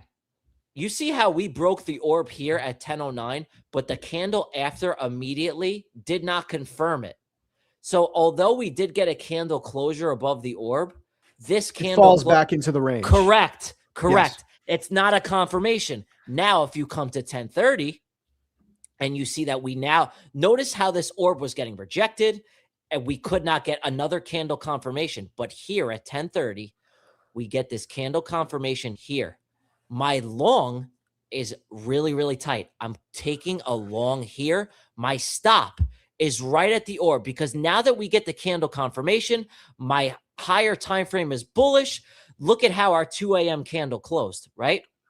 Hold on. What is the 2 a.m. candle? Is right here. Okay. Our 2 a.m. candle closed bullish. Our EMAs are stacking. If you know anything about the 10 a.m. candle, your 10 a.m. candle is typically going to be your distribution candle. And this, okay. So typically I'll take at least 50 points on this, on a play like this, because this is my 10 a.m. candle. This is my distribution candle. And I will do. So you're going in line with the higher time frame trend Correct. in this scenario, which is Yes. different from the short you took. You Correct. knew the short counter trend. This Yes. has to be a base hit, low hanging Yes. fruit. Because when you go long, correct. it's a different story. Because I'm now in line with what the higher time frame narrative is doing, right? Exactly. Yes. And especially when our 2 a.m. candle closed bullish. If our 2 a.m. candle closed bullish, I'm looking for the 10 a.m. candle to distribute, right? Especially when my EMAs look like this. And listen, guys, this is the part that I keep very relatively simple is that why am I going to go and fight this? Look at my EMAs. This is extremely bullish. This is my 200, my 100, the 50, the 21, the 9. It's like to even think for a second, right? That I'm going to go and fight that. It's like I'm doing myself a disservice as a trader. So if I can get the candle confirmations with the orb and then the IB, if you know the initial balance, we get the break of the initial balance as well. That's another confirmation. It's another confirmation. There's hard data behind the initial balance single breaks. Of course, when we break out of the initial balance like that, you have like a 75% chance that we're going to close green on the day. So it's like, and now I have all this data. I don't trade on emotions, bro. I trade on data. And I know for myself, as soon as emotions start creeping in, I'm going to go and make bad decisions. So if why does the data help you so much? Maybe you can elaborate on that a little bit. So like what about using data makes you okay with taking a losing trade? Because I'm leaving myself aside. Mm-hmm. And I'm leaving all the emotions of myself, and you can't be attached to that. You can't trade on that. You're going to take bad decisions. And when I'm seeing the orb get rejected like that in the morning prior to 10 o'clock, I know from data, I know that 10 o'clock candle is going to have a lot of volatility in it, a lot. It's going to be your distribution. So I'm like, okay, if I could catch a small piece of this based on my data, okay, if I take a loss here, I'm going to have another opportunity. Yeah. Right. And you can live with it. You can live with the fact of it. I can live with the fact data that behind the idea. Yeah. And if I get stopped out on that short, I'm like, Tyler, you're fighting a really, really bullish market right now. And it's if I take that short loss, I'm like, okay, that short's for me for the day. If I can't catch that short and we're bullish like this on the higher time frame, I got no business shorting anymore. I'm going to look for a long. If I don't get a long, I'm not going to trade because the data says, and I'm fighting a higher time frame narrative. I'm fighting the data now. And it's like, Tyler, you're revenge trading for a short that's just not there. It's not there. So, and you can't be attached to a bias. That was the hardest thing for me is you can't be attached to these shorts, man. You can't be attached to the longs because when you have multiple confluences in your trading, that is when you're going to be able to really alleviate a lot of the emotions in your trading. I have the higher time frame. I have the orb. I have the IB. I have the volatility. Why am I fighting this? Why? Because all the data and all the confluences are pointing for you to go long. Go long. Don't fight it. So one more question then, Tyler, before we wrap up, because now the market, NQ, ES, they've been making new all-time highs every other day for like a month straight now. Yeah, but you don't fight that. You don't fight that. What's your advice? What's your advice on trading into when the market is in price discovery, making a new all-time high every other day? Because this happens way less often, right? More times than not, we might be in a higher time frame uptrends, but we're, all-time high, it might be 400 points away and we're in more of a daily consolidation. But I'm not now, ever how do you trade this? I'm looking for momentum for the NASDAQ to continue. I'm not going to go and be like, oh, I think this is where it rolls over. That's where you get hurt. That's where you get burned. If the orb is showing me and price is showing me that we're going higher, I'm trading higher. I'm not going and fighting that and be like, and trying to cherry pick the top. I'm not going to trade like that. I want the momentum. If the NASDAQ is in new price discovery and it's going to continue higher, I am on that side. I'm not going to go and fight it. No way. I'm not going to jump in front of the train like that. There's a lot of people trying to be like, oh, I'm going to pick the top here. You're going to get rolled over, man. When the NASDAQ is strong and bulls are in control, be on the side of that. And listen, you look for an entry for the confluence for price to continue higher. That's all. People are like all-time highs is hard to trade because you have nowhere to look for like liquidity for your prices. I use standard deviation or Fibonacci's, right? If I could go and use the standard deviation of where price went from a swing low and where it could potentially target, I'm going to go and trade on the side of that. You don't want to go and try and pick the top and think that the NASDAQ is just going to, this is where it's finally going to see a retracement. I'm telling you right now, you have like a strong chance of this coming and just rolling you right over, bro. So focus on the trend. The trend is your friend. I know it seems stupid, but go with the momentum in the market. Going into next week, I have no sense of me looking for shorts really, unless it's a small, tiny scalp that I can get in and out. But my higher time frame narrative still on the NASDAQ is this thing is going to keep running. Like, why would I go and think that it's going to do anything else? Well said, man. Well said. Tyler, I wish we could talk more, man, but me and you will be talking next week, I'm sure, all the time. Bro, I'm in the streams with you all the time, and I'll be there Monday morning. I'll be there. Absolutely, brother. Absolutely, brother. We will see you in the chat over there at PFM TV. But thank you so much for coming on. I wish I had longer time to talk, but thank you so much for having me again, Kathy, Boris. I love you guys so much. And anytime there's another one, I'm open. Thank you, Zach. I love you so much, my brother. I'll catch you guys in the next one. Thank you for having me on. I really appreciate that. Always, man. Take care, brother. Thank you, Tyler, man. You are the best. Tyler is the man here. Zach, you really did your man's work today. Thank you so much for hosting and running two great interviews and keeping us on time, which was really, truly amazing. So here are the new winners. I just want to show everybody the free prop winners. We have a whole bunch of them. Let me just read them out. For Lucid, Art That Trades, Cam Golfer, and Ashes 143. For Tradeify, Encounter MSFX, San the Trader, and Alpha, I gotta read this, Alpha Sahin 04. And for Blue Sky, Godzilla FX Pro, Faisal Mir FX, and Martha Scott. Everybody is a winner at PropFest. Please go out there, commit yourself to the to the new segments. And Zach, thank you so much, man. That was really, really awesome. I'm very, very excited to have those two guys on the show. Everybody's just posting, going, I can't believe this is just gold, repeatable setups. Really, he trades exactly the way I do, in a sense of just staying on data and not letting emotion get in the way. Really, really cool. Always, guys. And yeah, Boris, Kathy, thank you so much for letting me be involved, guys. I'm going to be tuning in. I'm going to go run out and do some errands, but I'll have you guys in my ears while I do it. So absolutely. Thanks again. And chat, good luck on some more giveaway winners, and I'll see you guys soon. Awesome. And now, we have a great segment coming up with Kathy. Kathy is going to introduce the upcoming new prop firms in the space, the guys that are really, really creating new waves with all sorts of new, interesting, innovative value propositions that they're offering to the traders. We, of course, are very big fans of both of them. I'm going to let Kathy introduce you both, Sam and Murat, here, and let you guys start the show.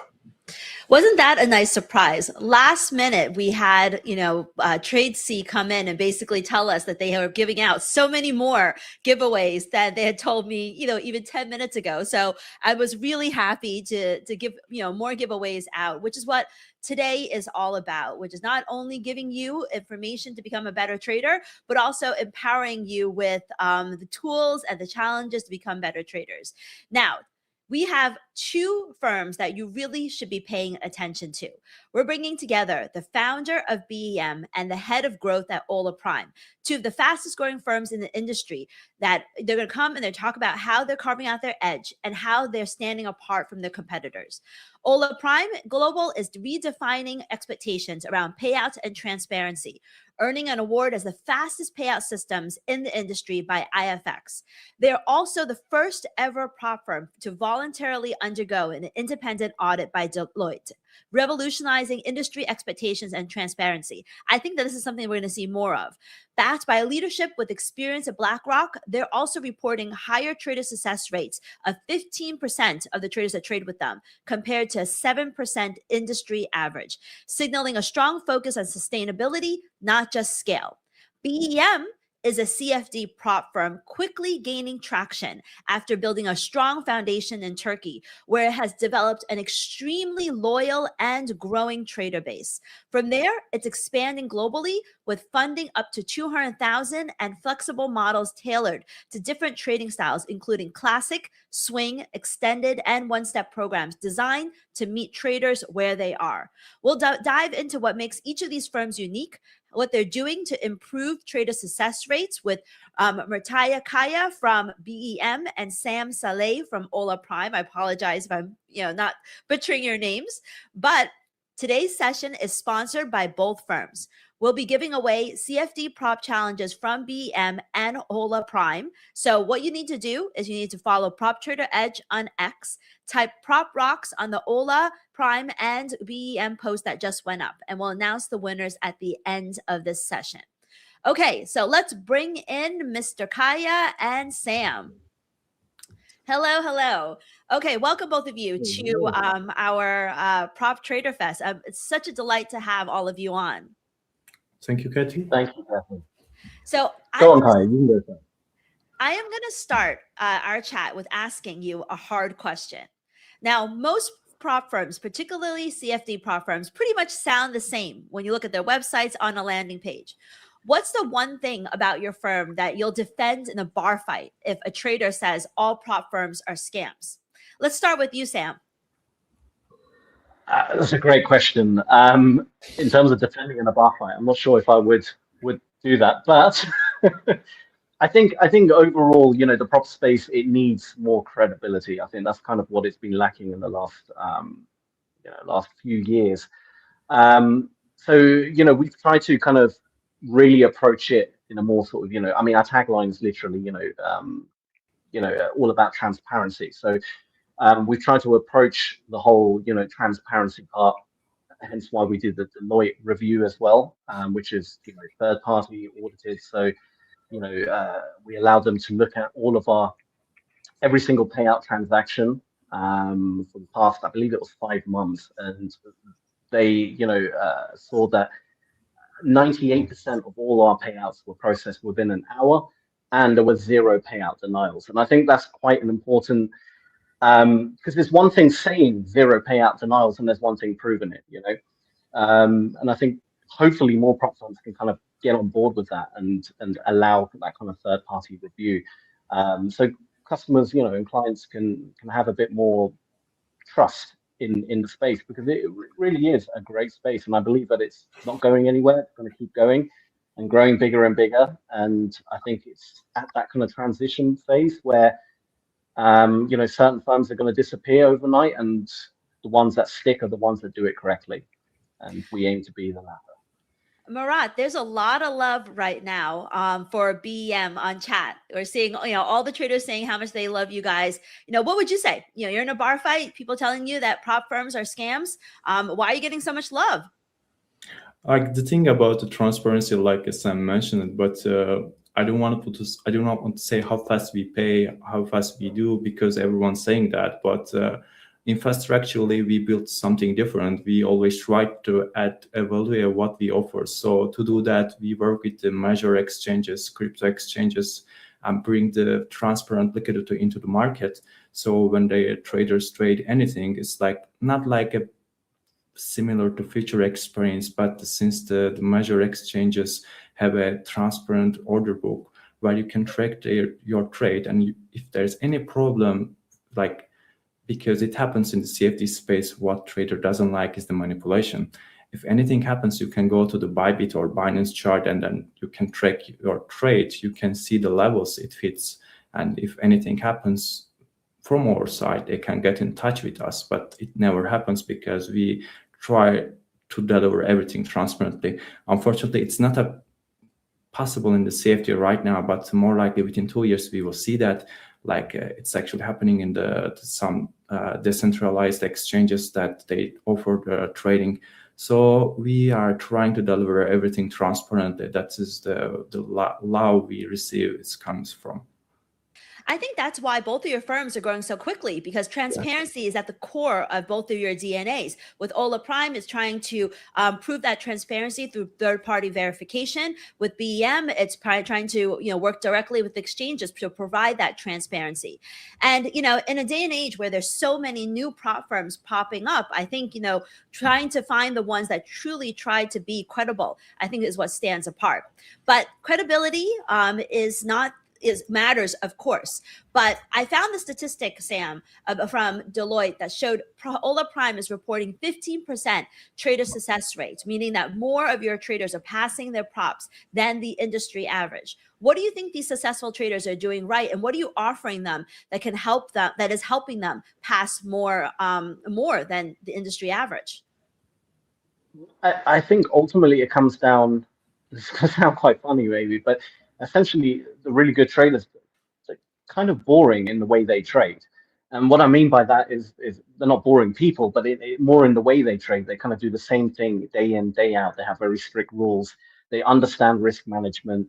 And we really try and promote that. Like, for example, if a trader is, thinking, hey, look, I'm going to put a buy limit, a sell limit on triggered in and hope for the best, that's essentially gambling, right? So that, even if you're lucky, it doesn't really translate to kind of any kind of consistency in any way, or it doesn't prove any skill. You're essentially flipping a coin. So we're really trying to, find traders who understand that trading is a business. Treat it like a business. Treat it almost like a salaried income. Sure, you're not going to get the same amount every single month in terms of payouts. Some months are going to be better than others, etc. But you're looking at that kind of, gain, bit by bit, kind of, keep your risk limits within an acceptable rate. And that's kind of the trader we attract on our platform, and that's ultimately the traders we can really back. Whether that's talking, a booking or not, that is the kind of trader we can back. And essentially, if you're, and I'll say that as blunt as this might sound, if you're someone who does like to kind of gamble, full port their account, I don't think we are the best firm for you. I wish you the best of luck, but ultimately we are a firm that really wants consistent, good traders and people who treat trading as a business rather than a casino. And So that's Murat, really what it comes down to. you've watched a lot of traders go through the BM challenges, and what do you see as the pattern for those that make it through versus those who don't? And what would you tell a trader who's sitting at home tonight about to start their first challenge? What kind of tips can you give them? I can say some insight, actually. We actually work with some data engineers to find something meaningful patterns from our traders to monitorize and also find the different approaches. And then I can share some insights from them. And the less profitable season is that Asian session, and the most profitable one was the London, the last 4 or 5 months. And the side was overall was the buy side on the London session because of the market trends, like due to volatility occurred on the Iran and the American tension.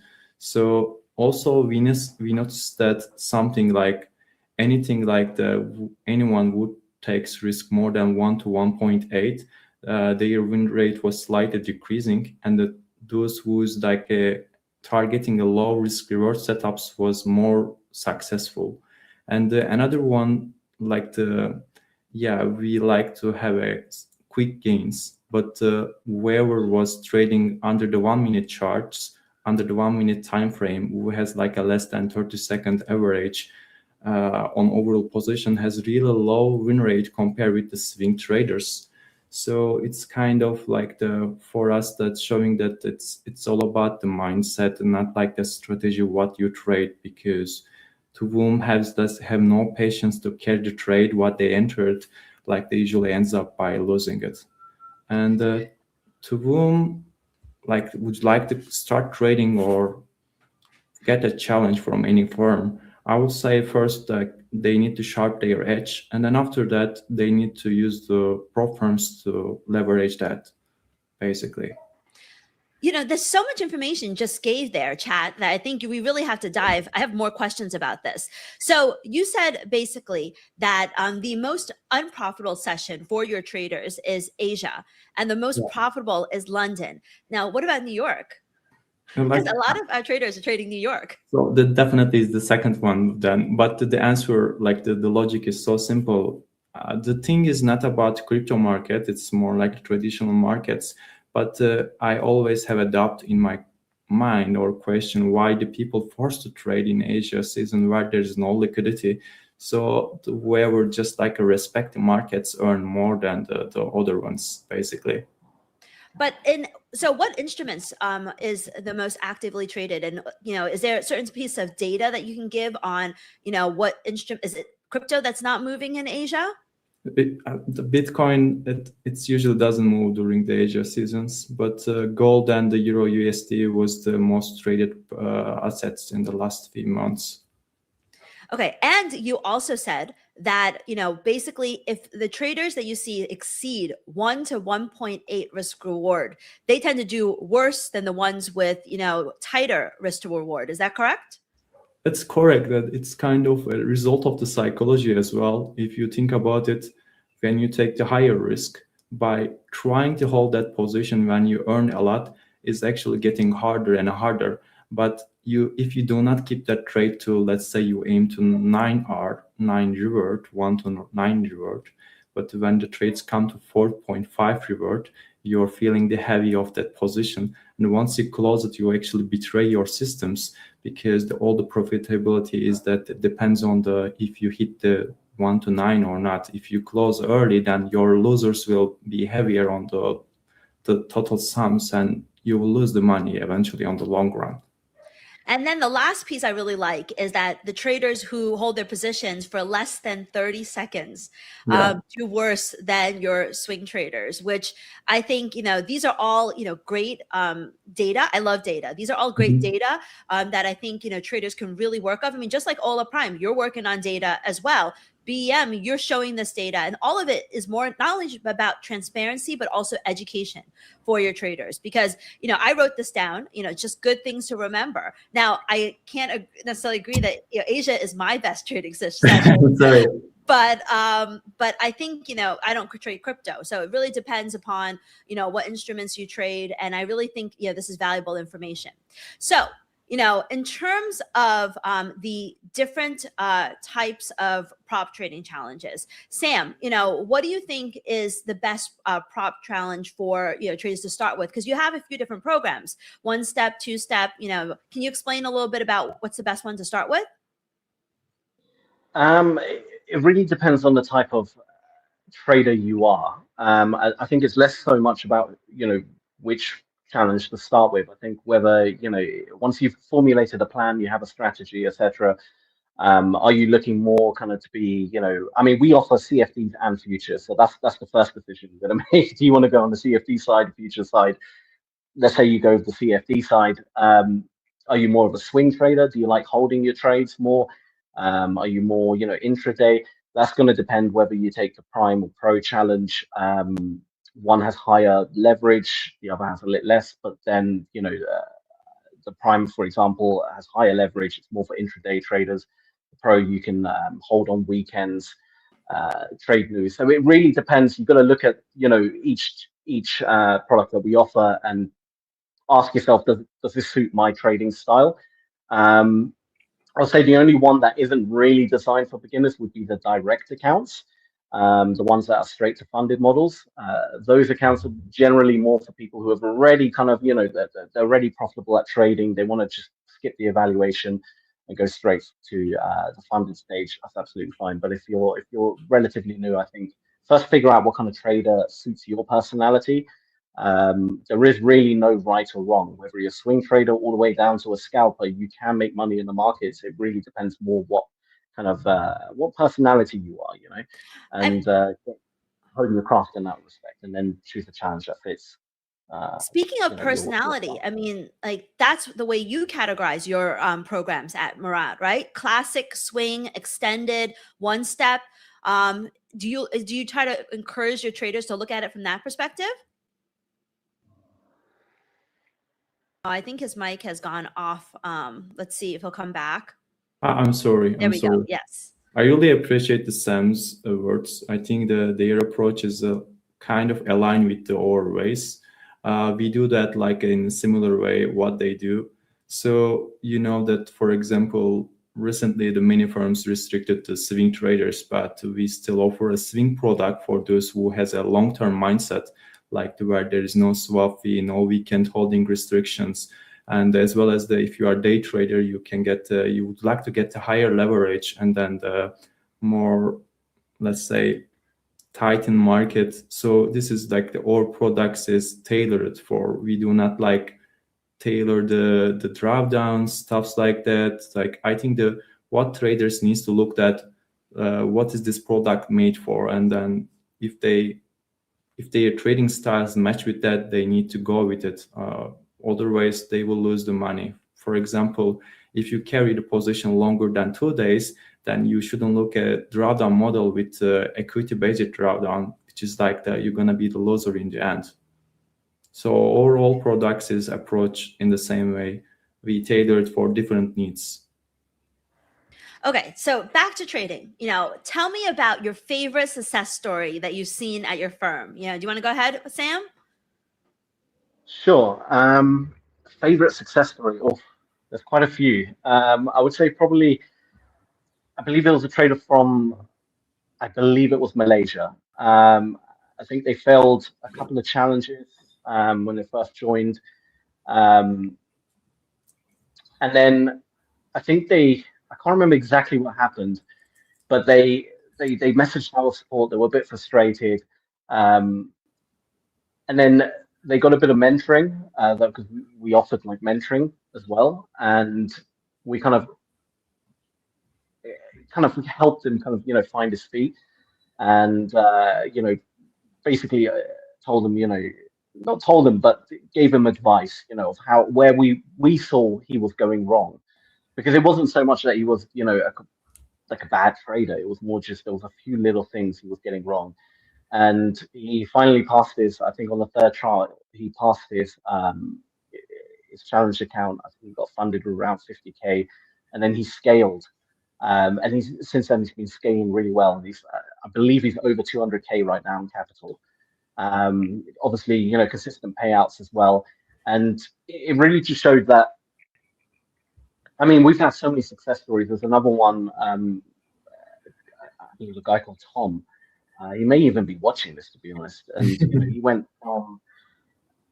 I believe he was homeless at the time when he started, and he had a young daughter as well. It was a really tough situation. He was a veteran as well, and he somehow, I mean, he was like the most miracle story, because he managed to become a profitable trader within like 4 or 5 months, just because he dedicated every minute he had to trading, to looking at the charts, and he was just so disciplined in his approach. And he's still funded now and still getting payouts. So he's done just incredibly well. And most people will say, oh yeah, 3-4 months isn't enough from being a beginner, from never hearing about trading to getting payouts. You'll never get to that stage. But he's just proved everyone wrong. So I think there's so many of those great success stories. But I think what's important as well is, we hear these success stories, but I think it's also good to kind of scale your expectations when it comes to getting into trading. Understand that it is a long-term game, and some people do it a lot quicker than others, and there is a lot of work involved. But as long as you're willing to put that effort in, you can go very far. What about you, Murat? What is your favorite success story at your firm? I don't have any favorite one, but particularly one of them I can remember because we were closely following his journey. His name is Ferhat. So he's a student in Germany, 22 years old. And the guy had a really clear swing mindset. When you are behind of the table, like you see that everyone's like the, how to say, bias, like where they want to trade, etc. So the kid was observing a different markets, not only trading gold or indices. He was scanning all the pairs, and then usually he was executing few trades in a week, like sometimes Forex, sometimes Bitcoin, but he's an elite wave trader, as I know. And then when he was spotting a trend, it was so clear, like all the time he was just like surfing all the trend until the end. And the guy totally took us from like we paid him over $60,000, not only in one spot, one time, like the several times, 5,000 here, 10,000 there, because he was trading the trends. Like it was like one of the clear traders I have seen that such clear edge and then consistency. And it's really, there are really few of them when such people spot the trends. It's really nice to observe them, like their age, I can say. Surfing the trend until the ends. That is truly, a good tip for everyone. So I just want to wrap up, and ask, maybe Murat, what's one feature that you've shipped that your traders really loved? And maybe you didn't expect so much love for a feature on your platform. Like there is no single features we brought, but I can say we add into our sample section the spread table. Why it matters? Like some firms offers a different spread to different accounts. When you go to your account, you see a spread is like a 10 pips, and you go to the different account, you see the different spreads.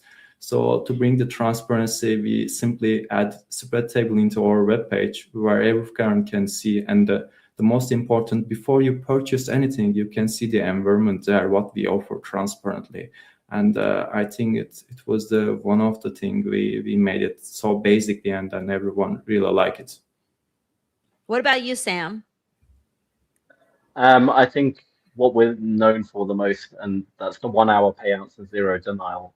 zero payout denial policy that we have. I mean, every trader I've ever spoken to, who's got a payout with us, they're just so mind blown when they hit that request button, and within 20 minutes they get it. To get the actual money in their account, and it just blows their mind every time. And I think I guess it's not the one I'm most surprised about, because it's not surprising that people like to get paid fast, but it's definitely the one that people love the most. And having that kind of confidence that if you get to the payout stage with Ola Prime, you're going to get your payout with the zero denial payout policy that we have. And so it removes that kind of fear a lot of traders have, where when they hit that request button, saying, "Oh, am I actually going to get it?" Like with us, yes, you will. Thank you so much, Sam, Murat. Ola Prime, BEM, redefining expectations around transparency and credibility, two of the fastest growing prop firms, CFD and futures prop firms in the space. Make sure you check them out. Their social handles are Ola Prime Global and BEM Funding on Instagram and X. Now, we're on to the giveaways. Yes, we're on to the giveaways. We have two winners for Ola Prime, OX Kosher KUX, and William 101032, William Adams. And we have three winners for BEM, CC Blacks, D-Truth by J, and Keith UU866. Let me just also put them on the ticker here so you guys can actually see them. Here we go. Everybody's names. Be sure to get a hold of us, and be sure to make sure you cash in. We're obviously going to have more, $2.5 million in giveaways in prop. So please stay with us for more giveaways over the next session. And now we have a really, really, really special segment. It is the All Ladies Hour right now, and hosted by Kathy. I'm just going to let her run the show, but I'm just dying to hear, because all of these ladies are amazing traders. We talked a little bit about with all the CEOs about how women are streaming into this business. And I think it's going to be super interesting just to get their perspective on just trading and getting the whole new demographic into the markets, and girl power. All right, I'll let you guys go. This is the panel I am the most excited about because we have three women who are genuinely crushing it in the markets. Now, the market doesn't care if you're a man, a woman, tall, short, young, or old. But the way these three women trade is incredible. They are approaching the market with risk, discipline, and patience, which can be a real edge. And that's something every trader in this room can learn from, whether you're a man or a woman. It's also a reminder that this is a real income opportunity, whether you're a stay-at-home mom, a real estate agent in a tough market, or someone who's been laid off and struggling to find work. These three have been there. And through trading, they've taken control of their finances. And now they're teaching the rest of us how to do the same every single day on their live streams. Joining us today are Maryan, the curly trader, SalmaOGS, and Dasha, widely known as LumiTraders. Maryan is the host of Tradeify TV's live market sessions. She impresses everyone with how she stays cool while slinging those big positions at the market open. You know Dasha as LumiTraders. She is one of the clearest ICT traders out there, with a loyal community that has grown to over 100,000 traders in a very short period of time. She has the patience to wait for the perfect trade and to squeeze it for a big move. Salma was a former real estate agent that found trading as the market tightened, and she placed first in the November 2025 Ninja Trader Arena Cup against the best traders in the world. And they are all going to share with us how they did this. This panel is brought to you by Tradeify, with over 150 million in payouts and a 4.7 rating on prop firm match. Tradeify is one of the highest rated futures prop firms in the industry. What sets them apart isn't just their strong offering, the daily payout options, how quickly they respond to trader demands and market changes. It is their commitment to building a real trading community and making trading just fun. If you watch their streams, you'll know it's a lot of fun.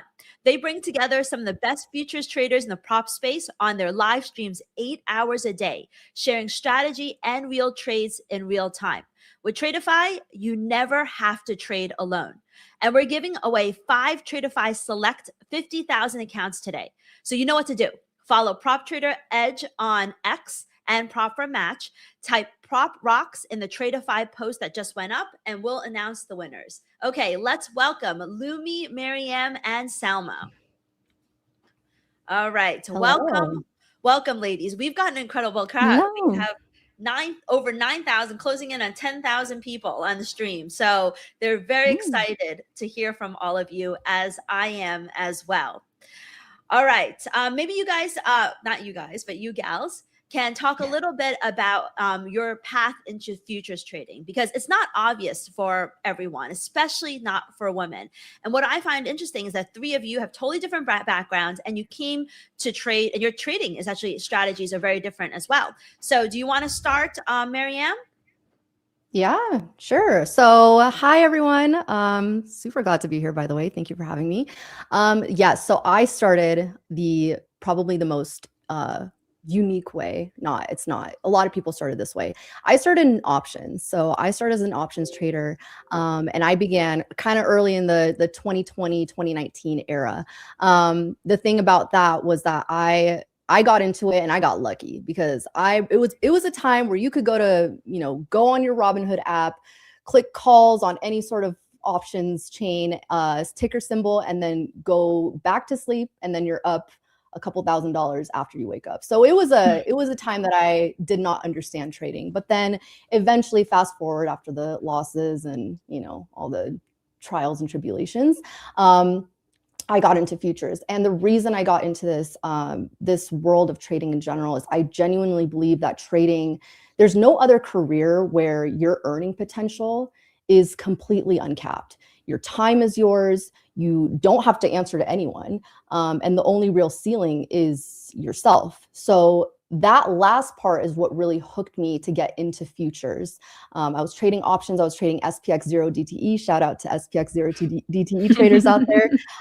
And I was watching ES and futures all the time. So that's kind of what brought me into this realm. I like to say that the market will ask you who you are. And if you don't know, it will tell you. And that realization is what the reason why I do what I do with the content now, because I understood how transformative this career could be, and I couldn't keep it to myself. So knowing that there are women watching and listening, you're on the same path, right? And that's what makes this work feels like it matters beyond what I'm doing right now. Lumi, you are a mom of 2 young boys. I mean, how did you get into trading? Well, it's actually a funny story, because I remember my husband he was trying to learn how to trade back 2017, 18.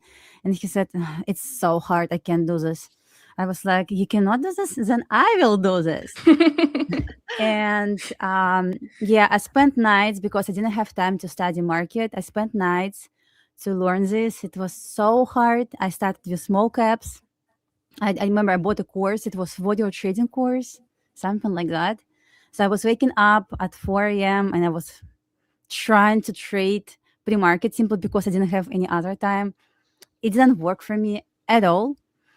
And then I decided to try ICT. I remember I was studying this like all night from like 9 a.m. until from 9 p.m. to 2 a.m. It was hard, but I finally made it. So, and when I realized it's going to be for me, so I'm going to spend my probably whole life on this. We will see. When I started to see consistency and I started making money from this. So yeah. I mean, in terms of consistency and making money, I saw that just last week you had a $10,000 day, which is probably quite common for you, right? Oh yeah. Right now, we have different options. We have different prop firms, so you can size up a lot. So yeah, $10,000 is not a big deal anymore. We'll talk more about that. Salma, you used to be a real estate agent, right? How did you fall into trading? First off, good morning. Thank you for having me here. Really happy to be here today. I actually started dabbling into the markets at the age of 18. I was just fresh out of high school. Me and my best friend at the time, she was actually the one who kind of got me into it. I really honestly had no financial literacy. I don't come from a family, who have dabbled in the markets for a long time. I basically just kind of had to find my own way. And so I started off just buying like these small caps, these pennies. I thought I was gonna, I found something that was cheap. I'm gonna make so much money. I'm gonna be rich. Long behold, that's not how it worked. And then similar to Maryan, I found my way into the options world. And I was actually heavily focused on options up until last year tariffs. And I've spoken about this a lot. It wasn't until tariffs rolled around last year, April, where I found myself thinking like, I really, I can't find my grasp in the options world. I think it's time to just go full on focus on futures, because at the time I'd always dabble into futures, just basically like I'd see Apex running these like 90% off promos. I'd buy an account, blow it, buy it again, wouldn't really take it serious. And that was kind of like the MO for like 2 years. Like I would just buy an account here and there, blow it, start over again. And, it wasn't until last year where I was like, let me just focus on this, go full force, hone in on it and see what I can do. And that's really what changed the game for me. And I talk about it all the time. I wish I had found futures earlier. I wish I had taken it more serious 2-3 years ago when I first started. And I think I'd be in a much different place. But, God's timing is always perfect timing. So, yeah, here I am now. And then as far as real estate, I know you just mentioned that. I kind of just did that to just basically make my mom happy. Like she's the one who really pushed for me to do it. I was in school, I went to college, got my college degree, also did that for my parents. And then she really wanted me to just try real estate. I gave it a full shot. I went in, give it my 100%. It was not something I fell in love with. It wasn't even something that I remotely enjoyed doing. But I did it, and I could say I did it. And yeah, it was just 100% for my mom at the time. So what we do for our parents, right? Yeah. So, For what sure. I find interesting is that all three of you trade very differently. As soon as as far as I understand, Salma, you focus on heavy data and order flow. Is that correct? Yeah, so that's mostly for the option side of things, because I still do trade options. I just don't day trade options. I day trade futures. So on my X, I'm always constantly posting a lot of flow. And for any of my options traders, you guys would know what that means. It's just basically if you see a whale, basically, I don't know, buying 5 million into, let's say Nvidia, I would share that. And if you saw it and, you looked at Nvidia chart, Nvidia looked like it was going to pump, and you figure, okay, this whale is putting 5 million on the line, let me follow them. And so that's the type of things that I do in the option side of things. But as far as my futures day trading, my main edge, I would say, is just a mean reversion play. I love to catch reversals. And obviously in this type of market where, for the past month or so, we've just kind of been uptrend, green every single day. It is much more difficult to try and catch those reversals because they just aren't happening. They are presenting themselves. So for me, when we're kind of in this type of market, I do have my own edge on trend days, and it's basically just riding the 9 EMA up until it doesn't work anymore. But yeah. What time frame? So I'm riding the 9 EMA up until it doesn't work. What time frame is that on? So that's typically on the 5 minute, because on a true trend day where we're just grinding higher or grinding lower, you don't need to be on higher time frames. 5 minute is more than enough, and you can literally just ride the 9 EMA until it doesn't work anymore on the 5. And if sometimes if it's not really the cleanest of price actions, the past week, you can go on to 15. Those are the two sweet spot timeframes that I would say. So Maryan, I know that momentum is really your strategy. So basically, this type of market should be perfect for you. Can you talk to us a little bit about your trading setup and your trading strategy and what you look for, because you're focused on momentum and psychology on a short time frame, in the indices? Yeah. These higher time frames, all-time highs, have been not so great for shorts, which, if anyone knows me, I love me a good short. I love catching a good short. I hear that. Momentum. Yes, thank you. Anyone in the chat too, let me know if you're a short trader. But yes, it has been a little bit difficult trying to catch these plays, but I am also a scalper. So I'm not looking to stay in a trade or overstay my welcome. I say that a lot on the stream. I'm not looking to overstay my welcome on the shorts. April was an amazing month for shorts for me. I had one of my best months in April, some of my biggest payouts in April as well. But yeah, I'm very well aware. I mean, it's one of those now where I'm just coined the short queen, not just because I am physically short, but because I do just love me a good short as well. And I think for me, my edge has been mostly in reading order flow and reading, I use Bookmap a lot. And so I'm constantly using order flow for my trading to analyze where supply levels are, demand levels are. That's also part of my strategy. So I like to look for those sort of setups. And again, I'm not looking for massive moves, but I am really getting a little bit sharper with my entries. So now I'm starting to kind of work on staying in longer trades and just letting the trade happen until, similar to Selma, I use the 9 EMA as well. So I will be looking for lower time frames. I look at the 1 minute to enter, and I'm also looking at the 5 minute for the overall gist of what the chart is telling me. Anytime I see some sort of reversal, I trail pretty tightly. So I also size a little heavy too. So I'm not, like I said, I'm not looking for massive moves. 20 points is a great move for me. If I can get 50, that's a big day for me. And I trade the NASDAQ. So that's kind of my bread and butter so far. And Lumi, you're almost, I wouldn't say the complete opposite, but you really squeeze those trades. I mean, you're basically, as far as I understand, 1 trade a day, and you try to squeeze as much out of it as possible. So Maryan, is not necessarily, the swing, I wouldn't call it swing trader, but I would, amongst the three, you probably are most, more of a swing trader than the others. Oh yeah. So I prefer to keep it simple. 1 trade a day and done for the day. Enjoying my day. I'm a mom. I don't have time to sit in front of my charts all day. So when I was trying to figure out what kind of strategy I need to trade, I was looking for something that give me solid plan, solid understanding of market structure, and ICT gave me that. So yeah, I don't trade 1 minute chart. I used to trade a lot, but stopped doing this.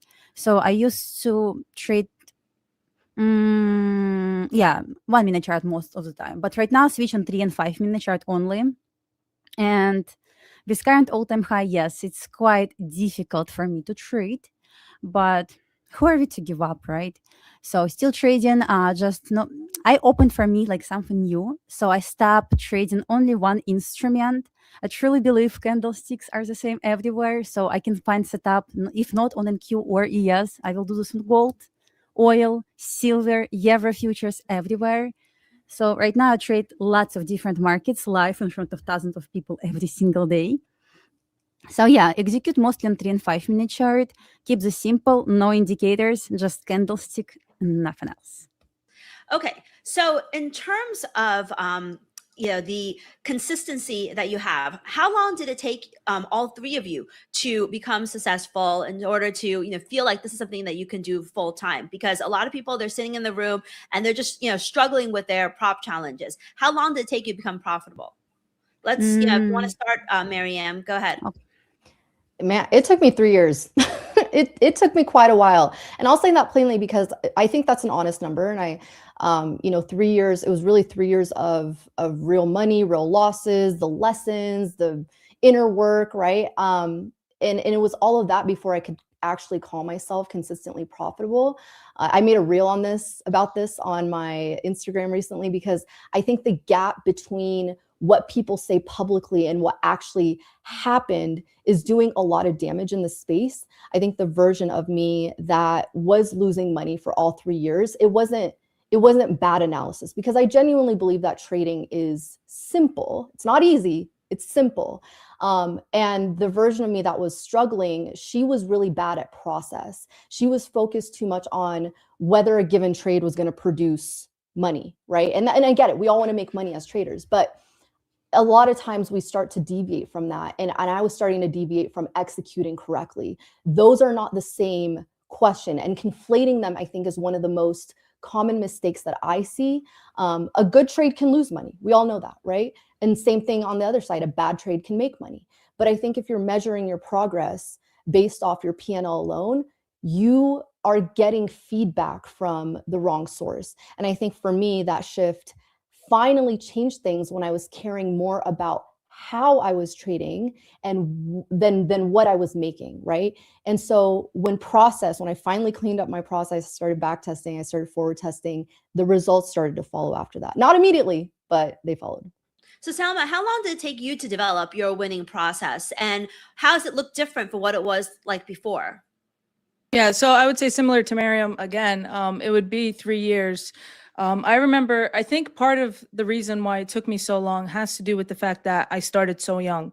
And so like, there's a lot of people that when you tell them, oh, I started like, I got my foot in the door with the stock market at 18, a lot of people are like, wow, good for you. But like the flip side to that is, you're young, you're kind of reckless, you're a little bit immature. And, I think part of that is kind of like what held me back, is just like trying to find my way as a person, as like someone who is starting to go out into the real world, and then starting to find myself as a trader.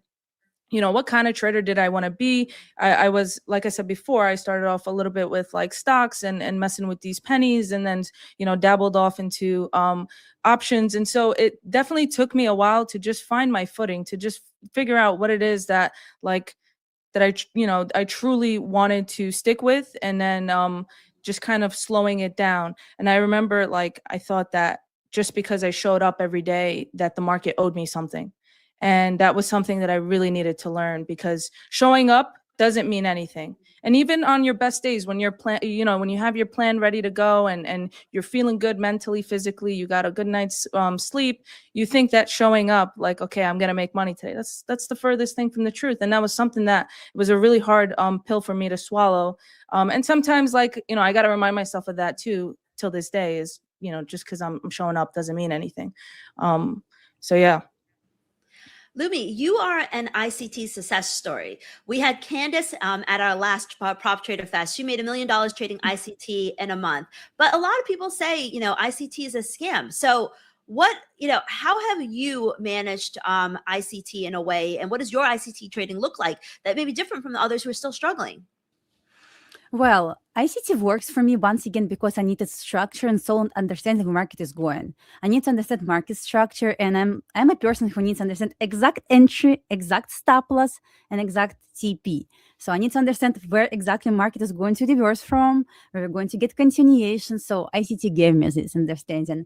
So yeah, ICT keeps saying scam because people don't understand that ICT itself, it's not model. You need to build your model across this concept, because there are lots of different concepts. There are lots of different aspects you need to know about ICT, but you need to test this forward test, back test, and find something, just one, that will work for you. So I'm profitable for like 16 months only, and it took me 2.5 years to find my model. It was hard, but once again, hard to give up. So yeah, I cried a lot, I remember, because of this, because I was about like to say, I cannot make it. Probably it's not for me. But once again, I tried a lot. So yeah, ICT gave me the structure, understanding of market, and thanks for him. Appreciate this. Now, Maryan, for the three of you, it's about 3 years before you became profitable. For some people, that feels like a really long time. A lot of people in chat don't have the patience to wait around for 3 years. What kind of advice can you give traders who are, much more looking for more instant gratification, or at least don't have the patience for 3 years of unprofitable trading for getting to the point where all three of you are? I mean, nothing easy is ever gonna, what's the word I'm trying to say? Nothing worth doing is ever gonna be easy, right? You can't become a doctor overnight. You can't become a mechanical engineer overnight. Trading is just one of those, it's the same thing. You have to work towards that greater good, and you have to put the effort in and do the thing over and over and over again, even if it's painful. And I think that is the biggest scam, sadly, in this market, is that people think, and they see it all over social media, you think, oh, I can just pull in a couple $1,000s and I'll be profitable overnight, and I'll continue to do that, and it'll just go in a straight line to the right, to the top right. And that's just not how it works. You're gonna have days. I mean, even for me, I had some of my worst trades last summer, and the thing about trading is there's so much overlap with your personal life. You can't just go into trading. A lot of times you can't just turn off what's going on in your personal life and then say, I'm going to just become a better trader. That it doesn't work like that, because unfortunately a lot of it is mental.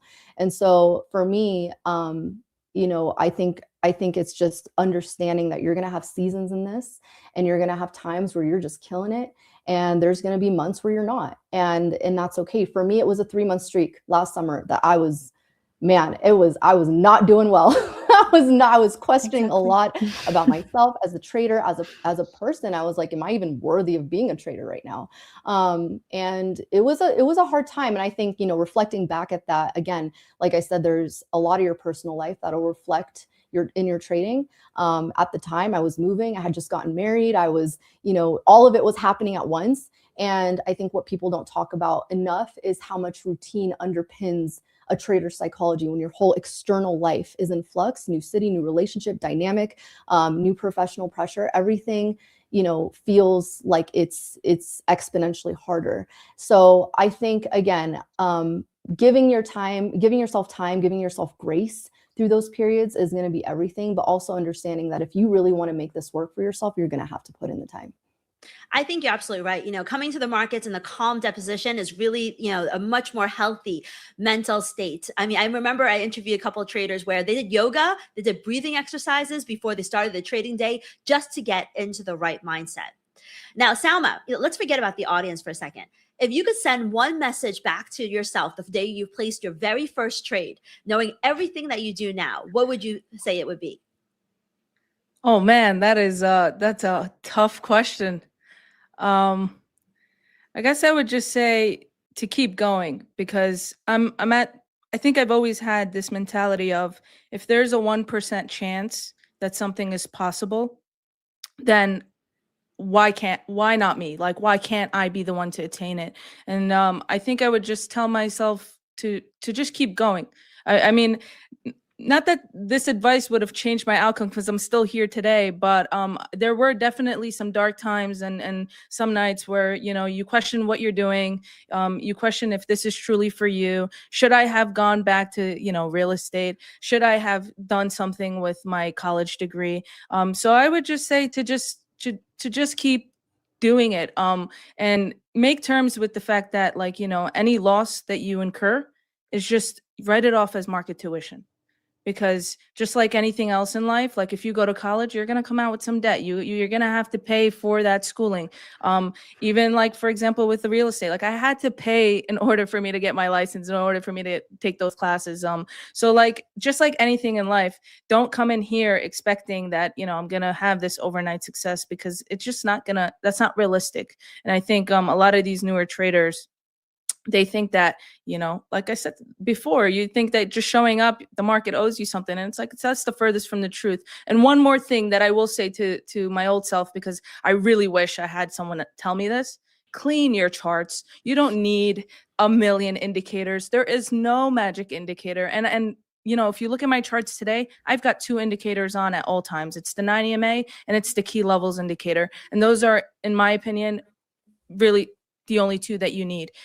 Less is more. And yeah, I wish I can just go back and tell myself, get all this other crap off your screen. It's confusing you. It's not helping you. It really was all this confusion. It was never any help. Lumi, is prop trading as simple as following your rules, or is it about maximizing the periodic payout that you can get? What's the best way to think about this? And what's kind of the best practices a trader should have if they've got, a funded account and they're kind of trying to focus on payouts? Well, yeah.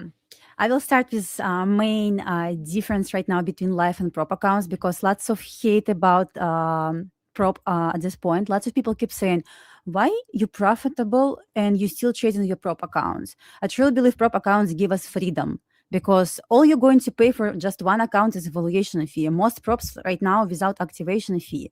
And of course, yes, I can take lots of payouts from my, and once again, our goal to put this money into live account. But really believe as long as prop firms exist, why not to trade them? You can leverage a lot. So you can trade like up to 40, 50 accounts, and you can make like just $100 a day. And compare this, how much money you need to have on your live account to have exactly the same wins a day. So truly believe prop firms, especially for some people who cannot afford to trade live account, is just really a way to go. And it's really helped me a lot as well back 2000 when I started trading props. 2022, I believe it was Apex. I didn't have I couldn't afford to trade my live account back then. So prop firms really saved me at this point. It was great practice for me. Once I switched from demo account to evaluation account, I started feeling these emotions, and I could play with these emotions, paying like small tuition for this.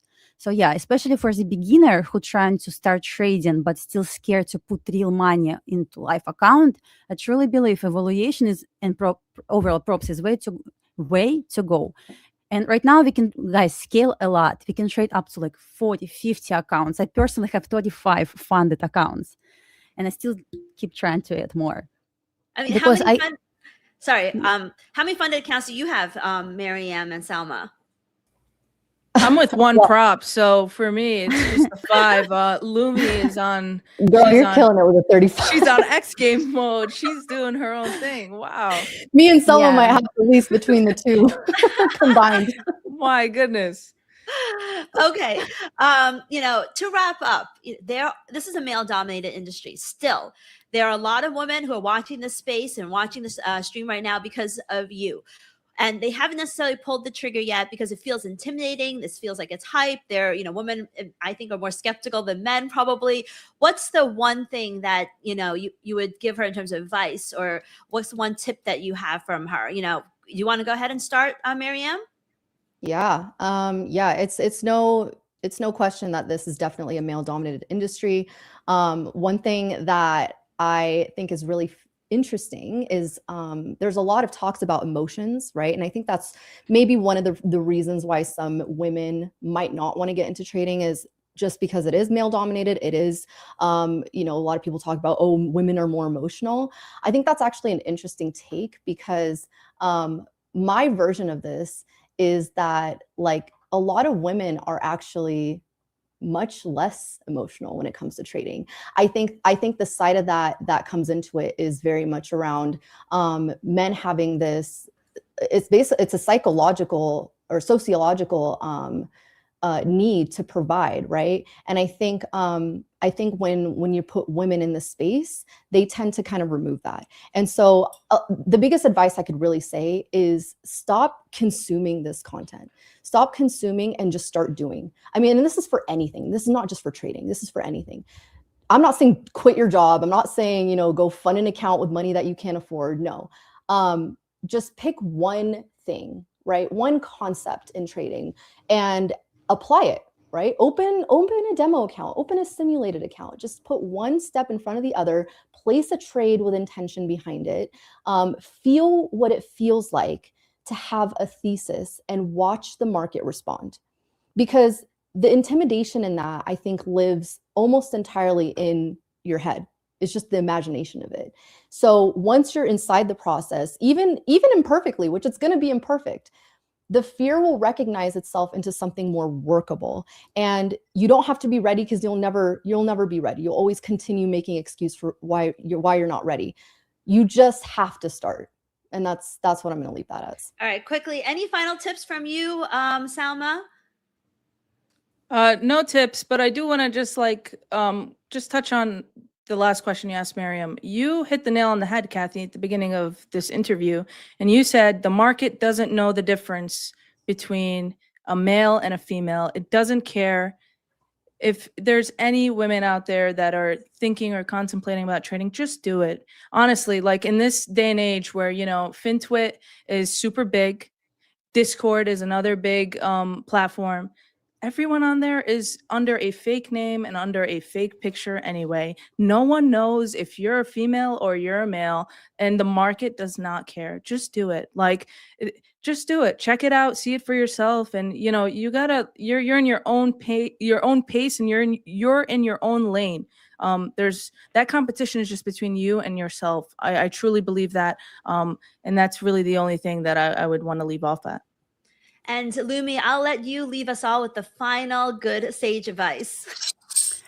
So my advice is going to be to women, because no one talks about this. I just want to, lots of beginner women traders here, and I just want to give you some advices from my experience.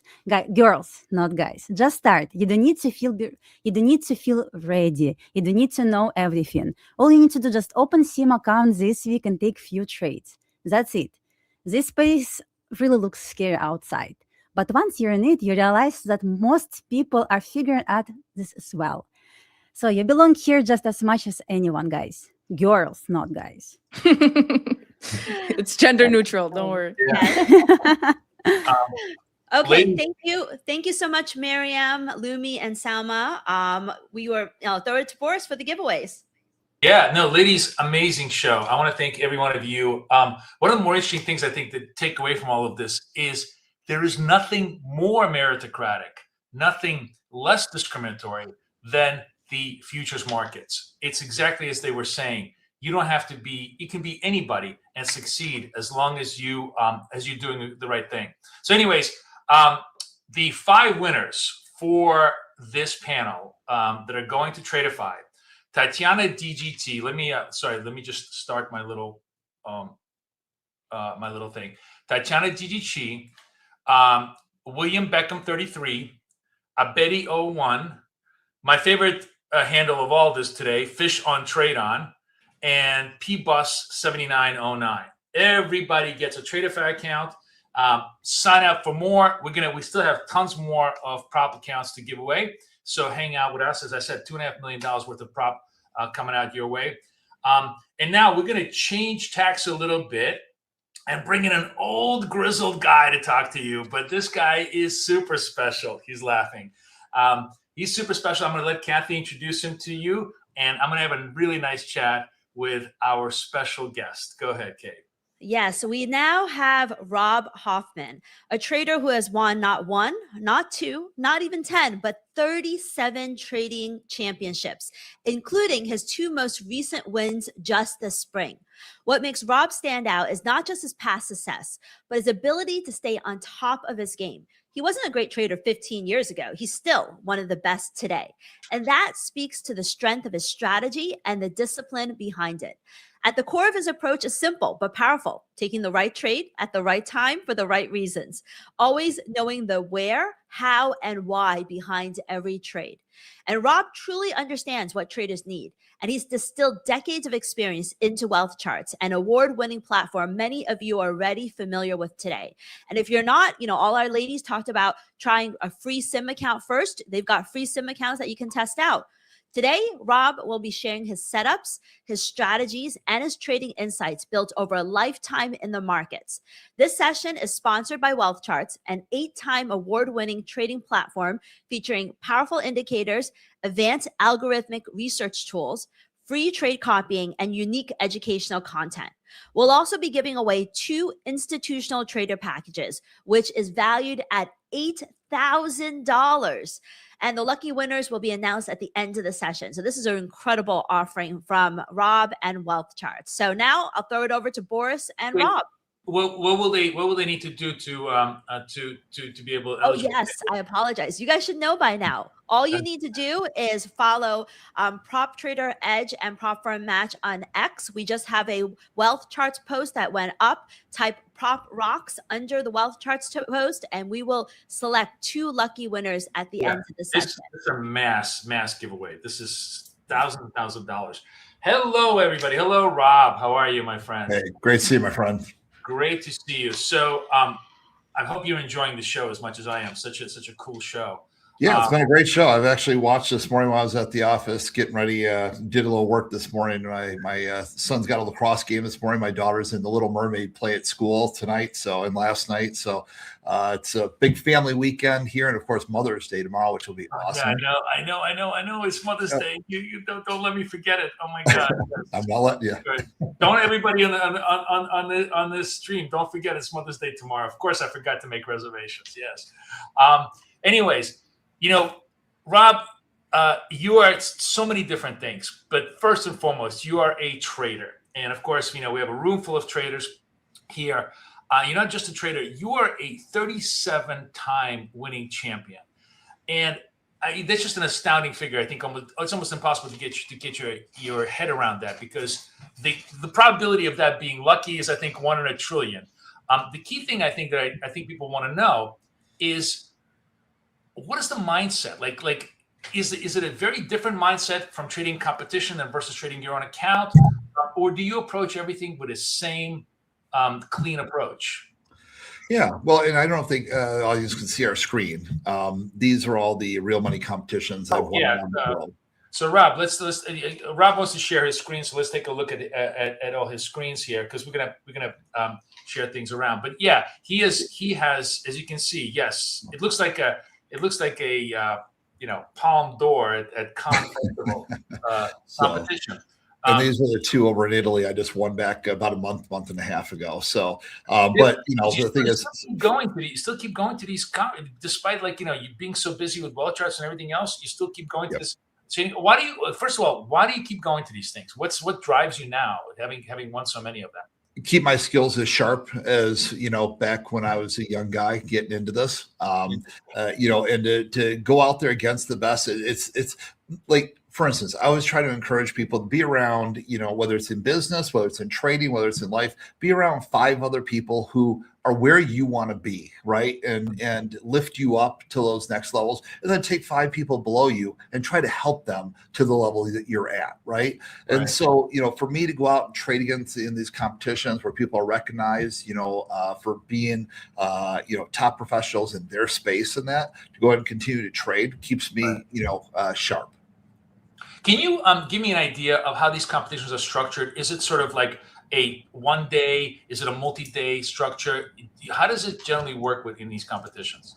Yeah, so like this right here, some of them are like here where they're like 16 traders, like this is in Paris, 16 traders down to 8 traders, down to 4 traders, down to 2 traders. Wow. And then others are, smaller, you're either head to head or you're 3, 4, 5, 6 people. And is it like an hour? Like, I mean, do you how much time do you have to kind of, trade the account? Yeah, some of them are like 12 hours. Some of them are a couple, 2.5, 3 hours. Yeah. Wow. So it's everything varies a little bit there. But it's intense, and also then you can see, like in this example here, I'm going ahead and I've got 4 judges that are standing around me, making sure every trade, because every trade's got to be called out in advance. They document, they make sure it's in the account that you certify with your broker at the beginning of it, that it's real money and everything. So it's, and then meanwhile, then you got people in foreign languages asking you questions. And sometimes I'm actually getting up on stage, trying to, like here's me, teaching here while I got the judges over me, and I got and teaching. So they can be really intense. So when people talk about being distracted, I understand. I understand distracted trading. Right. No, I can imagine. I would go nuts. I mean, like it's hard enough to trade live on stream. I can imagine what it's like to trade live on person, try to explain it to people. And you're trading with your personal account. This is real money on the line, right? That's right. It's absolutely, it's real money. Yeah, it's not simulated funny money, and that I won't do any simulated trading competition. I've been asked repeatedly. In fact, there's a big one coming up here real soon.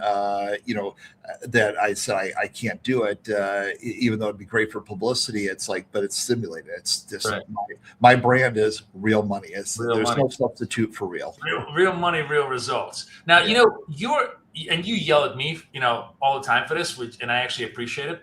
Is you're sort of very, very known for making sure you're trading time alignment. In other words, you got the 1 to 5, the hourly, the daily. You want it to be in the right direction for your trade to happen. Is that right? Can you? Yeah, I'm a trend trader. I'm a multi-time frame trend trader.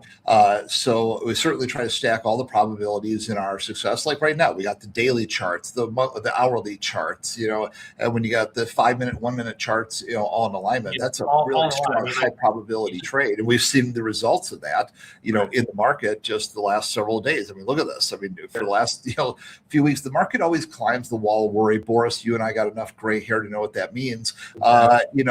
And the reality is when it looks bad, everybody's saying interest rates or war and everything else. That's typically when the average mom and pop investor doesn't want to invest. They're pulling the money out or leaving it on the sideline, going to cash, etc. And then then you see what happens like this in the market. So it's a great opportunity for people that are informed.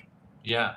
Now you are known for one very, very specific technical indicator that has been a big help to you, and it's called the inventory retracement bar. And I wonder if you could walk us through, sort of step by step, what that is about, how you trade it, and what are some of the exceptions to when does the art of the trade come into it? When do you take it and when do you not take it? Give us some. Yeah, so the inventory retracement bar, and that ties in really well with another thing I'm really well known for, and it's in wealth charts, is the champion trend pack, right? And you can overlay those two things on top of each other there to increase your probabilities. And those two lucky people that are going to go and get those $8,000 ITPs. We haven't even sold those for a year. It's very rare that we ever do that. So that's the sale price, right? We don't even offer those. It's very generous of you to so congratulations to those, but we'll give you guys a bunch of awards for part of that or be a part of that. So the IRB, what that basically is in a nutshell, let me get the drawing tool here. What I'm looking for in an uptrend, I'm looking for bars that are 45% or more off their low in an uptrend. That's called a reverse inventory retracement bar, or 45% or more off their high in an uptrend. So that's what I'm looking for first and foremost. Why? Well, so I want everybody to think for a moment when they're trading right now, how many times have you gone ahead and been in a trade and you're like, oh, wow, this is starting to go back up. Maybe I better take another one of those trades. But then all of a sudden you're about to go take the trade because the bar is green, and then it starts to pull back. And you're like, all the time. Good thing I didn't take that trade. Oh, man, that would have been another one of those winners. Only to have it go back a few minutes later and it's at a new high. It's like, I knew it was going to do that. Why didn't I take that trade, right? And so so that's one psychological factor. Now let's go ahead and take a look at it from another perspective, which is, oh, wow, it pulled back here, but now it's starting to come back off its low. Maybe it's going to go up again. The next bar opens up, it goes right back down. You're like, oh, see, good thing they almost got me. I was about to go on there, and now good thing I didn't take that loss. Well, then all of a sudden, what happens is now it breaks 1 tick, 1 cent, 1 pip above the high of that bar, and now it's right back off to the races. So both of these conditions, when it's 45% or more off the high, 45% or more off the low, and the 45% number, look. What I tell everybody is for people who are trying to do this on their own at home that don't have wealth charts. If you have wealth charts, it's all like automatically programmed in. I could show you that in a minute. But if you're doing it at home, if it's approximately 50% or better, great. So if you're looking at half the bar is wick on the top side in an uptrend, or half of it is wick on the bottom in an uptrend, there you go, right? That's what you're looking for. Given that if you have the bar is wick in an uptrend, you're a buyer. Is that sort of like the rule, yes, that's right. So either way here, either way, these are buys. See the IRB and the reverse IRB. So I fell into this trap when I was younger. Back in the late 90s, I swore if I ever figured this out, I'd go ahead and give back to the community, and I've been doing that ever since. For several years, I did this. Not even as part of business or anything. I just helped people. The brokers that I was doing good business or like good trading with asked me to come speak at their events and everything. So, I've taught this for years. But at one point I only taught the IRB because people always said, if you let everybody know your strategies, they'll no longer work. Well, what I realized over the years and enough gray hair to prove it is even back in the 20s and that Edwards, the books, the technical analysis like Edwards and McGee, the same things they taught back there 100 years ago still work today. Right. Fear and greed it's psychology. Fear and greed. It repeats itself. It's human nature does not change. Like, we had Linda Raschke on a little bit earlier, and she basically laid out Wyckoff and Dow theory. Wyckoff is basically ICT reinvented Wyckoff, Gann and all of that stuff. And it's higher highs, lower lows. Those never change in trend. It doesn't matter whether an algo drives it or a human being. Those patterns are perpetual.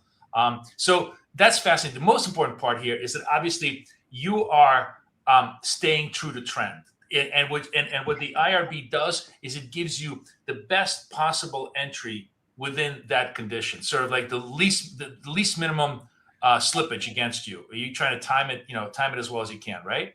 Well, so here's what the IRB really does, put in a different way. So like let me get my drawing tool off here for a moment so I can show this. So here we go.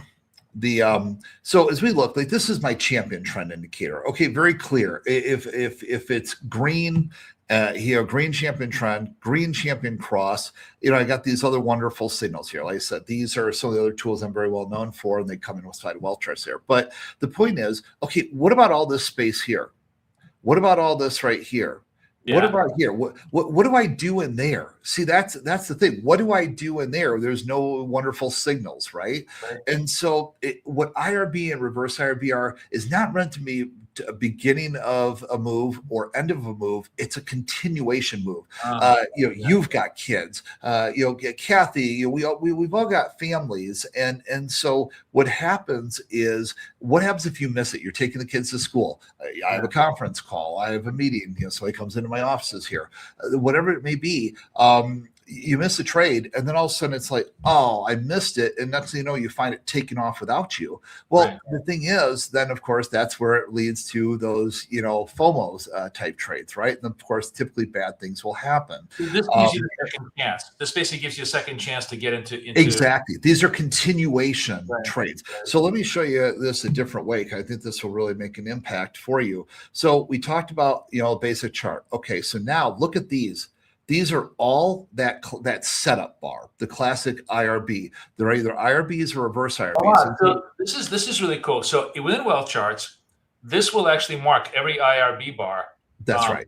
With an arrow. It's very cool. Okay. And then we'll take it to the next level. And what it will actually do is mark, because what you want to do in an uptrend, I want to go long, 1 tick, 1 cent, 1 pip above the high of that IRB or reverse IRB bar. Okay. Once that shakeout, that psychological shakeout that's put fear into you and kept you from taking the trade. Remember, typically the market's going to go on board the correct direction with as few retail traders as possible. So if we can start thinking like the hunted, not the hunters, or think like the hunter and not be the hunted. Trapping the shorts. Yes. Yeah. That's right. Exactly. Once you're trapping people, the top catchers, oh, see, now it's going back. And meanwhile, I'm like, well, wait, once it gets one tick, 1 cent, 1 pip above the high of this bar, I want to look for a long. Well, so in well charts, we just kind of highlight all those there too. The ones, all the green dots there are classic IRBs where it's breaking above the high, where it's come 45% or more off the high, or if it's come 45% or more off the low and then breaks above that high, it's in burnt orange here. So this is a 1 minute chart, right? So it's obviously going to just generate a ton of the smaller the chart, the more noise you're going to have on a chart. It's going to generate a lot of signals. What do you usually, like when you're in a trading competition, what is your trigger chart? Is it 5 minute chart? Like when do you, or are you just trading 1 minute, but very, very small, precise trades? What do you do? Yeah, that's a great question. So, in this last competition, it was really incredible because President Trump was speaking during the Thursday competition. It's like a 200-point bar in the moment he says, yeah. Yeah, and so the market was very choppy, and then Friday was we had multi time frames and disagreements with each other and oversold markets that then were rebounding. So both were very timed. So I'm going to give you my normal, and then I'm going to tell you a little bit about what trading competition. So the normal is my 1 minute chart is typically what I'm executing off of, but I use my 5 minute, hourly, and daily as reference points. And so so typically it's a 1 minute chart to make for the short answer there. This is a 5 minute chart that we're looking at right now, but typically I'm doing it off of a 1 minute chart. Now, when things were extraordinarily volatile during, the press conferences, the post press conferences, and then Friday, where there was no press conference, but the market was very volatile, I actually brought it down to a 15-second chart. Wow.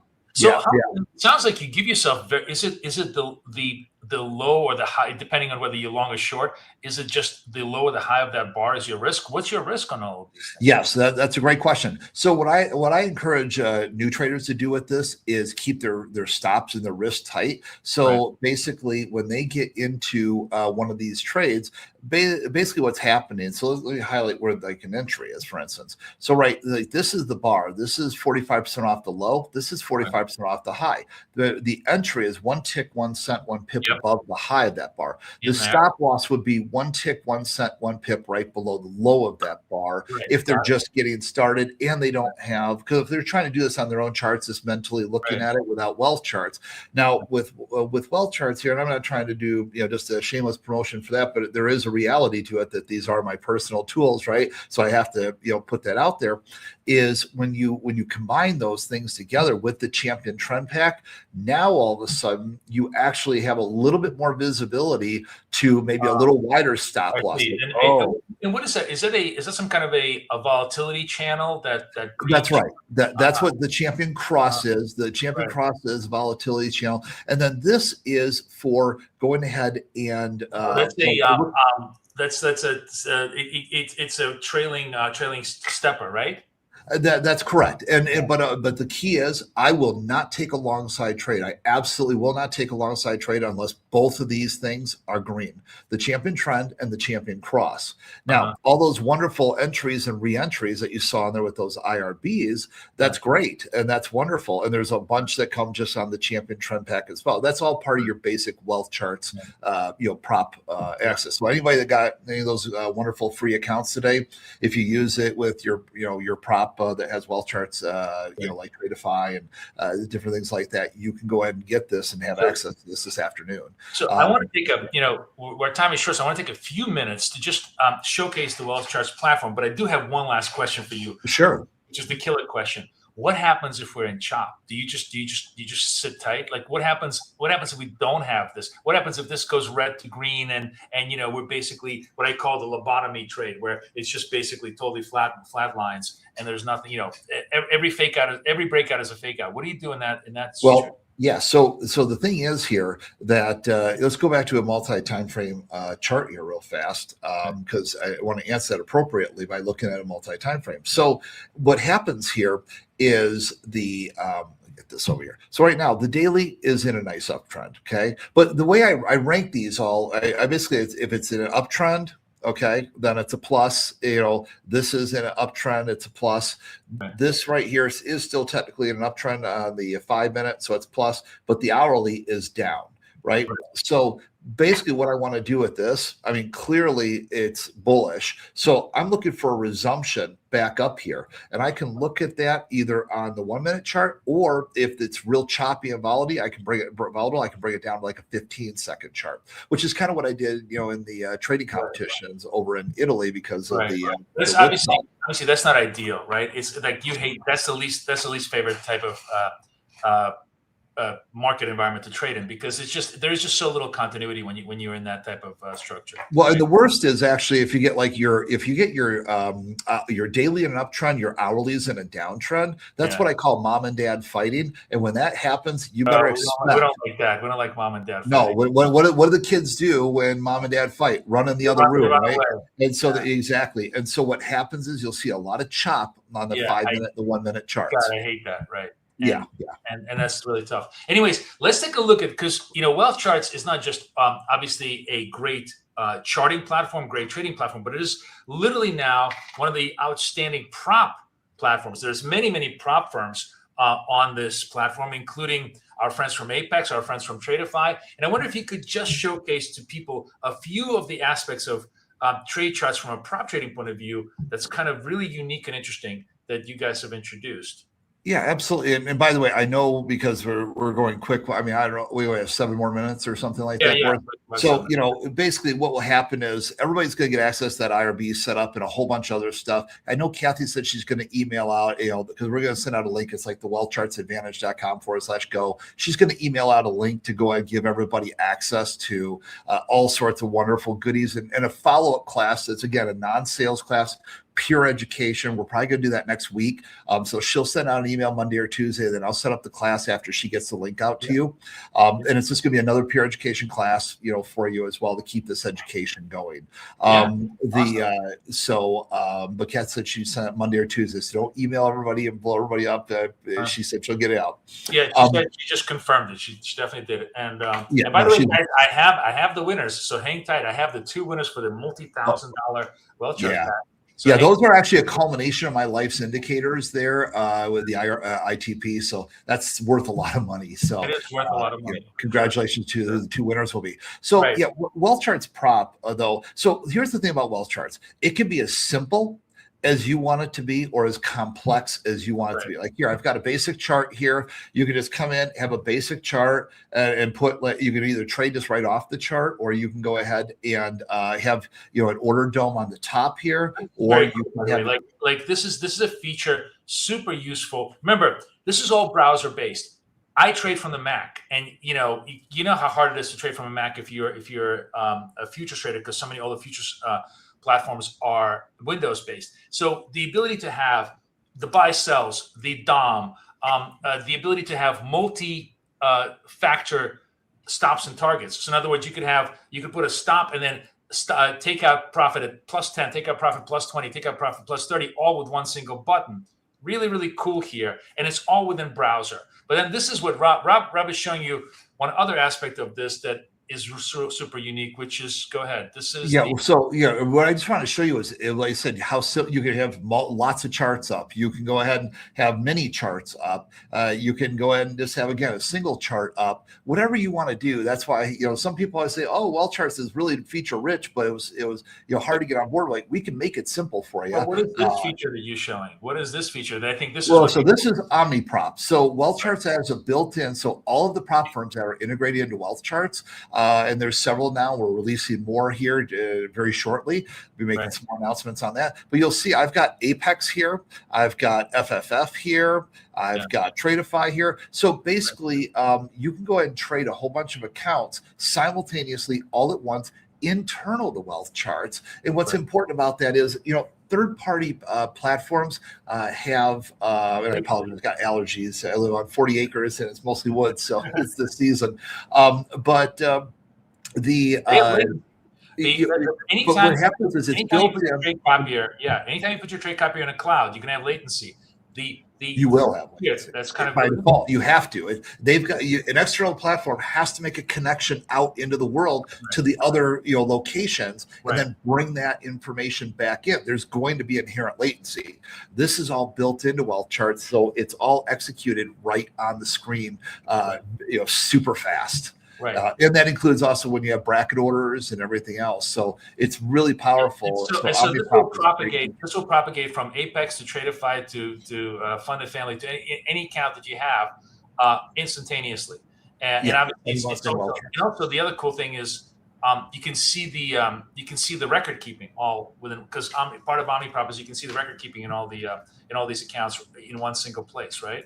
Well, yes, that's true. Yes, you have all the record keeping in there, but also, speaking of record keeping, we also keep records of who the winners and the losers are each day. So you can see what the winners are doing. So like when I go to the trading competition, you kind of ask, how do I trade differently?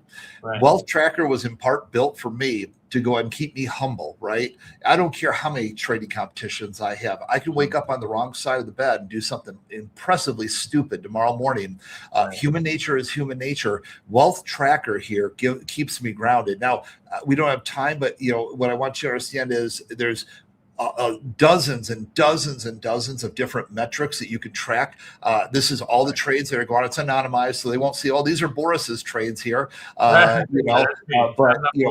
What you can see though is, what is the top trader? What are the top trader doing here? What was their exact trade? You can see what they did for a trade, how much they made. Oh, that's really cool. It's not just doesn't show you their P&L. It shows you their actually entry exits. Their actual entry and exits, like right here. They're entered right here on this bar and exited right here on this bar. So you can see what the top traders are doing. Wow, so you're trend trading with the trend, and using great indicator analysis here as well. But you can also then see what are the top losing traders doing, for instance. Oh, well, okay, this person went short in a raging. Now, Boris, I talk to you about this all the time, my friend. In a raging up move, they went short and then had to cover it up here, and they were the biggest loss on a per contract basis. Exactly. And so this keeps me humble, walking in every day, see what the biggest winners are doing, the biggest losers are doing. And that's important so that you can keep grounded as a trader. So no matter how good you've been doing in your props, how many payouts you've gotten, you can stay human and keep on the right side of the trade. And then I know, and you can also see the top, based on the top 3 performers of the whole day. So like some of these people are doing 60 trades, 80 trades, 8 trades.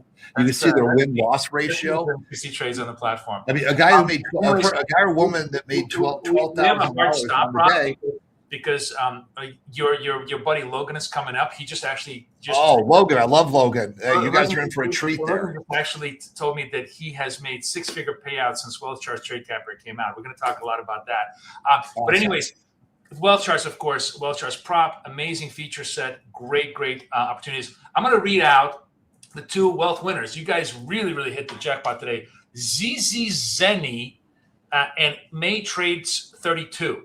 I'll post those out in my on the thing, but we will get in touch with you, ZZ Zenny and May Trades 32. We will be able to get you the Wealth Charts pack. Rob, thank you so much. We can talk to you forever, but amazing platform. Obviously, huge up and comer in the prop space. But now we have an amazing guest coming up. Thank you, Rob. All right. We have the man of the hour today, Logan, who is. I'm going to let Kathy introduce him because I'm just post the winners in the chat right now. Yes, Logan is one of my favorite traders. He's a U.S. Marine Corps veteran who went from being a complete beginner to generating 6-figure trading payouts in just 18 months. I know the ladies, they all said it took them 3 years, but Logan's fast-tracked it with Big Daddy Max and is generating 6-figure payouts in 18 months. In a year and a half, he's basically reached the point where he can make more in a single month than he's earned in his entire year as a Marine. Logan took the discipline, focus, and resilience that he developed in the military and applied it directly to the markets. He was also mentored by Big Daddy Max. Many of you may remember him from our last Prop Trader Fest event, and you'll hear how that guidance and structure helped accelerate his growth. However, building on those foundations that he learned from Max Options Trading, Logan developed his own techniques and approach to the market. Today, he's going to share his journey, mindset, and the key lessons and his charts that helped him transition from the battlefield to the real trading world. This session is sponsored by Effexify, one of the fastest growing prop firms in the industry. Founded in 2023, Effexify has quickly built a global presence by focusing on one core idea: speed, flexibility, and access to capital. One of their key differentiators is that they are a broker-backed prop firm operating through established brokerage infrastructure, which allows for greater control, execution, pricing, and payouts. And they are the only CFD prop firm that offers direct execution on TradingView. So I know a lot of you like TradingView. They're the only CFD prop firm you can do in TradingView.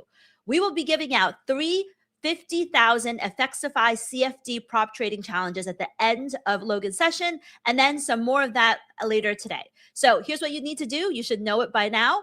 Follow Prop Trader Edge on X and Prop Firm Match on X. Type Prop Rocks on the Effexify post that just went up, and we will choose our 3 winners at the end of this session. So let's bring in Logan and Boris. Thank you. Kate, if I can ask you a favor, could you cut and paste and do the banner post of the 2 winners, because I can't do it from the screen. All right. Thank you so much. Hey, Logan, are we back on? Are we on now? I see Logan, my friend. How are you? Good, Boris. How you doing? Good. Where are we broadcasting from today? I'm in beautiful South Florida right now. Oh, nice. So, I got to tell you, one of the most amazing trading experiences of my life was we were at Big Daddy Max's show in Florida in January.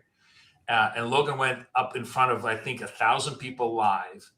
And I literally have never seen such unbelievable discipline he took this huge trade on market, basically on market close. And it was a ramp in a NASDAQ. But of course you didn't know that. You didn't know ahead of time that it was going to be like I think 100-point ramp at the close. But he was so disciplined in holding what was clearly like, I think, it was basically $20,000 every minute of the time that it was just climbing. and not willing to take the exit until eventually the trade kind of tapped out. I think the trade was, you basically made $100,000 in that one trade in that show. It's just an incredible display of discipline and entry. Can you tell us a little bit about, what was going through your mind at that time? Yeah. So, my background, Marine Corps veteran, private military contractor. So I spent a lot of time in combat zones. I lived in Afghanistan for 4 years as a military contractor. So in things that we do, any type of hesitation or lack of decisions or following your rules, it's not like the market. You make one wrong move, it's going to cost somebody their life. So I kind of incorporated that a lot into the market. And during my time when I was learning about trading from Max, I started to incorporate different ways to have my trading style set up. So I had these set rules and limitations to where once I get into that trade, one, emotions are taken out, but also a way where I can continue to follow the trade with those set boundaries. So during that trade, during the Max Options Trading Live and Unfiltered, there was essentially a breakout. I'm a breakout trader based on momentum, caught it, rode it. I ended up hitting a TP. So I did trim a little bit of the profits.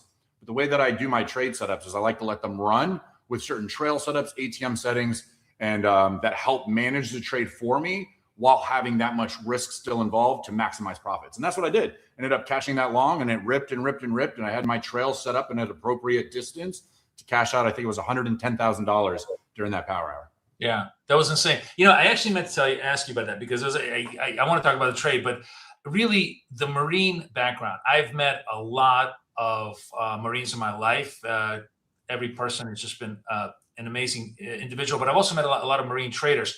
Now, one very, very famous trader who's a Marine who many people may not know about because he goes all the way back is this guy named Marty Schwartz, who wrote a book called Pitbull in 1980s. He was literally sort of the first massive S&P screen trader in the world. And so he said something, and I was going to ask you about it, but you actually said it. He said, the whole thing about Marine training is they teach you to never freeze like a deer in headlights. It doesn't matter what's happening, you move, you have a plan of action, you execute it. Is that sort of like, you think, one of the key things that creates the right mindset as a Marine to be able to trade? Because basically his whole point was that you don't, if things are going bad, stop yourself out. If things are going good, you stay in it, but you don't freeze like many people do as a deer in headlights because there's so much pressure coming at you. That the Marines teach you to never ever freeze. Is that true? Absolutely. I mean, they say hesitation kills, and the way that we're designed essentially through the Marine Corps and in our military background is you're broken down absolutely into nothing, and then they rebuild you into essentially robotic in nature. So the way that my trading is set up, my students can justify this, and everybody that I've traded with, it's very straightforward. I see an entry, it follows my rules, I click buy, I click sell, and I walk away. Because of my trading setup with my automatic trade management system, is once I click buy, I click sell, it's either going to play out or not. We know this across the board as traders. Everybody talks about it. I heard, I think, 4 different traders talk about it. The psychology and emotions involved. That doesn't exist in my trading background. If I click buy or sell, that's it. I've followed my rules. I stuck to it. There cannot be hesitation. You see the setup, attack, engage, and let it play out. And I've had a lot of success with that. Now, fortunately, with things like Rob's wealth charts, I'm able to compound that effect also. I can use ATM settings with 25 plus accounts on wealth charts and maximize the potential. That's why during that event in that trade, I was able to make $110,000. That wasn't with one account. That was across 20 accounts compounded and built up together. Yes, and we need to explain that this was on multiple accounts, and it was with the help of the technology that Wealth Charts has built into it that helped you really trail all those things properly. Now you told me that you kind of recently changed some of your approach to how you want to trade, and I wonder if you want to share with us what's the new direction you're going in trading. You and I are both obsessed with AI at this point, but you said that you started to kind of really create a different model. I wonder if you'd like to share us a little bit about what this new model is all about and what you're trying to do. We can share your screen now, and you can kind of walk me through it. Yeah, absolutely. So the thing with my trading style too, and my military background, is we didn't have this insane amount of technology and everything that we've built off of. It was all basically you had comms, which everybody knows in the military, shitty comms, and communication, just stone and rocks is how we ran with everything. Right. So I started to get more and more involved with AI. The reason for it is my background, especially when I was a military contractor, it's very analytical. It's strictly data-based and statistics. I think you can get anywhere in life if you have the right statistics, right? If I go into a room and I get the IQ of 70% of you, and it says all of you have a lower than 100 IQ, I can go and say, guess what? All of you guys are dumb. Logan, that's not true. Actually, statistics say so, right? Same concept goes with AI, and I want to incorporate that as much as possible. So I have an edge. It works well. But let me see the actual numbers. Let me see the statistics. Let me see how often this breakout hits, how often these numbers present, the stop loss. And so with AI and Claude, this is incredible because we didn't have systems like this. Now, I've only been trading for a year and a half, but I know systems like this didn't exist a few years ago. And so what I've been doing now, the really cool thing about what I'm doing with the people that I coach and teach is everybody has a strategy and you learn the strategies. But my now approach that I'm doing is I want to teach people how to build their own strategies, how to build your own edge. Don't just rely on some guru trying to teach you something. What if I could teach you how to use an AI system, get the data from certain analytics, plug it into AI, and then you can do your own legitimate testing. You don't need to rely on somebody to teach you some edge and you don't know if their course is real or not. Why don't you learn yourself? And so that's something that I've been approaching a lot now is with AI. So even here, this is something that I've started to build out in the CSO battalion, right? I go by Logan, the CSO, and we can go to different setups, which is really, really convenient. I can look at win rates, average target, trading days, statistics, and all of these can adjust fire based on analytics. Now, of course, I have my edge hidden behind the numbers. You know, when does Logan take his trade? What is the exact spectrum and everything that goes involved in it? But it makes trading so much more interesting and simplistic in a way where I don't have to sit and back test through TradingView and TradeEvade and doing all this stuff and going through it. I can use AI to gather the data and the information for me, which makes it so much simpler to really, really test it and see how legitimate this trading edge actually is. And I talked about it with you the other day, I think a week or two ago when we spoke, and I was able to incorporate one strategy that had a 38% win rate. Everybody's like 38% win rate. Yeah, but a 10-to-1 R multiple, right? When you see something like that, it's massive. It's insane. Now I've tightened it up and I've moved it around. You know, just on a survey, is the R a volatility R? Is it a fixed stop R? I'm just curious when you're saying 10 R, is it a 10 stop 100 target or is it some kind of volatility R? Essentially it's based off of, so there's two different approaches to it right now. We've been tightening it up. Here's the downside of trading, and especially when you're trying to teach other people, is that psychology and that discipline. You, I, other successful traders, we know a 30% win rate with a 10-to-1 R multiple is insane, and we're going to take that as much as we can. Right. We understand that sometimes you have 5, 6, 7, 8 trades that are losers, and that's where it messes with the psychology. Exactly. This one is strictly, it's essentially the 10-to-1 R multiple. It's fixed rates, fixed stop loss, fixed TP, which makes it even easier for me because I see the setup, I click buy, I click sell, and like I said, I walk away. It's hitting or it's not. And that's the type of trading style that I always. How often does that show up for you? So right now, with what I'm looking at in the overall statistics and what I've gathered through that, we're looking at it now. It's showing up with the tightened edge about 60% of the time. It's showing up. The win rate, we've changed it slightly by adjusting the risk parameters, the risk to reward, and what comes out of it. But it's about 60% right now. 37% win rate, 10-to-1 R multiple. No, but what I mean is like how frequently? Is it once a day, once a week? Like that's what I'm saying. 60% per week, I would say. 60% per week. Okay, yes. So let's say 6 out of 10 days, just kind of on a trading days on a kind of which is not bad. But that means what about the idea of just sitting on your hands? Like, is there days where you're like, guys, it's flat, nothing's coming up. There's absolutely. No breakout today. There was, so we've incorporated, I basically have a 3-trade setup now. I'm going to try not to give up too much of my stuff, but we have a 3-trade setup now. And essentially on Friday was beautiful. And I can pull up my wealth charts numbers real quick and we can kind of flex that. This is over the past week. And what happened was, which was pretty nice. Oh, that was too fast to flex. Come on, show it up. Show it off. Let me pull it back up real quick. But Friday was beautiful. So the first setup didn't present. So no loss, no win, right? Doesn't matter. A winning trade is a trade that you don't take. They say that all the time as well. The next setup that we had after that presented, and it was a 16K payout, 16K trade, which was really nice that we had. So just walk us through the trade. You don't have to reveal the setup to me, but like what happened? What generated that 16K payout? What was it? What move did you guys catch? So I'm a breakout momentum trader, and a lot of it has to do with the volatility and the movement of the New York Open. orb, essentially. A lot of it is orb. You know, I learned from Max. Max is the orb king. So I learned from Max, and then I built it my own way to incorporate those same statistics, the edge that I have with Claude, ATM settings, wealth charts, incorporate that whole system, combine it and put it together. And that through proven studies and working with the students. I spend, honestly, right now, I'm looking at about 10 hours a week. I sit down with my students and we all back test together. We all go through the analytics and the data together and tighten up our edge. And then, of course, I have a standard PHP, which is an indicator you can use all day, which is for breakouts also. Okay.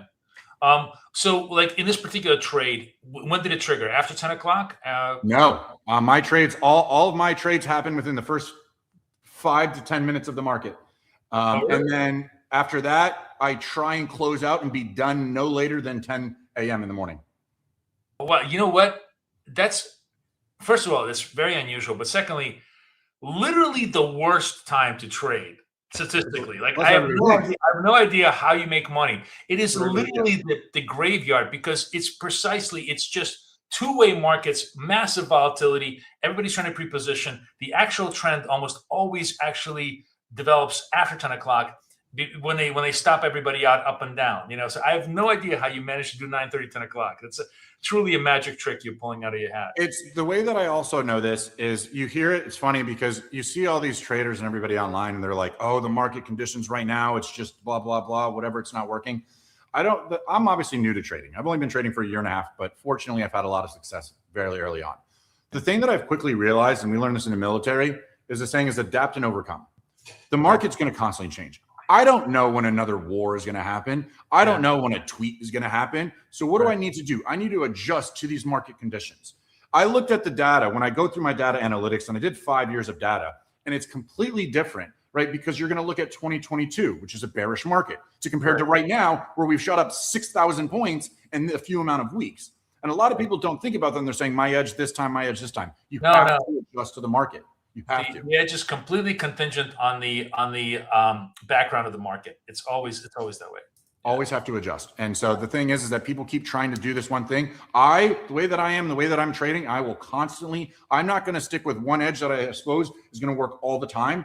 Now, I'm not that type of person where I like to flip and change my strategies 24/7, but you have to adjust and you have to understand that the market will keep moving and changing, and you have to learn how to play with it. You'll keep trading until it stops working, and then you're going to find something new. That's basically Tighten it up, change your strategy a little bit. I think people don't understand that. I think a lot of people think that there's only one El Dorado there's only one road to El Dorado. There isn't. The path always changes, and you always have to find a new path. It's the markets are constantly changing. And, the market, like you said, the market of 20 to 22 is completely different from the market of right now. I mean, right now, it requires zero intelligence. You just back up the truck on every retrace and you're golden. It's super easy to trade the market right now. I love these markets, but having been in the market for a long time, I know it's going to come to a crushing. And it's just like when gold was so easy to trade, when it was just ripping, and now it's just dead money. We're probably going to get into dead money eventually in the market. But it's totally true. In terms of structure. So and I'll have to adjust also. I mean, I'm strictly a volume momentum breakout trader. So right now, the market is perfect for me. Right? Yeah. I love volume, love momentum, love the breakouts. It's where I thrive. And so I understand that the year and a half that I've been trading is very different than the markets and conditions that a lot of you more veteran traders have been a part of. Fully understand that. And what I'll do is I will adjust. Fortunately, I got Claude, I've got AI, and hey, let me go to the market conditions that were more relevant to what is happening right now, so you can adjust. Yeah, no, and that's, I think the key thing is that you're always learning. That's the thing. You're always learning, and if you're always learning, you're always surviving in whatever environment you're put into, which is really key. I wanted to ask you just sort of like the basic. You said that you have 3 setups. What's the average duration of your setups? Like, it sounds like the 9:30 maybe is only a 5-10 minute trade. So last month or the month prior, Apex, I hit $200,000 in 8 days and withdrew 55K in 8 days. So in 8 days, hit the max you could hit, took a withdrawal from them. My average trade, and shout out again, Wealth Charts, is because they had the wealth tracker. My average trade, 35 seconds. Oh my God. Oh my God. Average trade, 35 seconds. So let me ask you this. let's talk a little bit about props, because we had all the prop executives on. The rules are changing. They're obviously trying to capitate their risk to the trader. A lot of them are moving traders to live. I wonder if you're getting to that point, because you've had so much success. And how do you feel about that? How do you feel about going to live? And how do you feel about some of the prop firms saying, hey, you got to hold the trade for like a minute because you can't trade short term because that's part of our rules. All those things that they put up barriers in terms of executing your strategies. So I've been pushed live with 4 props. I've been pushed live with 4 of them. Now there are some rules that say, like with that trade setup in particular, the 35 seconds I was hitting, fortunately average was 35. A lot of the trades were 20 seconds. But for instance, we had a discussion with one of the prop COOs, and you have to read really more into the rules. If it's under 20 seconds, sure, right? Most of my trades are not shorter than 20 seconds. Like I said, 35 is the median. We're usually a little bit higher. But I also have trade setups. Like I said, I have 3 trades. The first is pretty fast. The other 2, a little bit more flexibility. But just for the people, no. What's the other 2? Is it like a 2 to 5 minute trade? Like, is it? So I would say, the first one is actually within 15 seconds. The second one, we're talking about 35 seconds. The third one, which is PHP, that average trade is about 2 minutes. Well, I'm a scalper. It's funny. I thought I was short term, but you beat me by you're like Speedy Coyote. You're like you're really. But what's funny is my average. But what people will think is people will think I'm micro scalping or doing something. No, my average TP is 20 points. Yeah, you're very good at finding the burst, the momentum, and yes, the momentum, and finding the burst. Yeah. That was the key to your thing. I know you were saying you were trading momentum, but honestly, you're actually a turn trader. You camouflage, the momentum. Basically, the money is made on the turn. Every great trader is actually a turn trader. The money is made when it goes from low to high. That's the move, or from high to low. That's the spikes, the breaks, the moves. Yeah. Exactly. Which is very funny. So back to live. What is your experience? Do you feel good about it? Do you feel bad about it? Like, what do you think is happening on the prop space? I haven't had any issue with any of the live accounts that I've been on. Right. I think a lot of them are great. I think you essentially just turn it into a cash account. Right. Exactly. It's just a cash account, right? And so I don't see the issue. I think some people have, they have this weird rules and setups and everything like that. But with all especially the partner promos, ones that we've worked with, the partners that you brought up on here, I've been live with some of them, and I haven't had any issues with these guys. And isn't it true that once they put you effectively on a cash account, there is no limitation? Because now you're live, you're not going to put all these artificial, you can't, it's just a matter of just, sizing. They can put a size limitation, but they can't tell you, you can't scalp for 15 seconds because you're actually winning live. Yeah. No, it's I haven't had that issue with one of them. One of them right now, I've pulled them up. I traded them over the last 3 days, got them up to 13K. Daily withdrawal whenever you want to cash out. It's literally just a cash account. You just did really well. They're like, hey, let's set up an agreement. You're doing really well. So it's very strange that people are like, I don't want to go live. I thought, and again, I'm still a new trader, but I thought that's the whole point. Yeah, that we want to be, because it's not your risk capital. It's not your money that's live. It's their money that's live. I never understand that, but I always find that interesting. That's really interesting. So you're already in that sequence, which is good to know. And I have a couple of seconds here. I'm just wondering, just your read on the prop industry itself. Like, what do you think things are going into the future? What would you like to see as a trader to to kind of help other traders? And also, let's do that, and then I have one more question for you before we gotta go. Go ahead.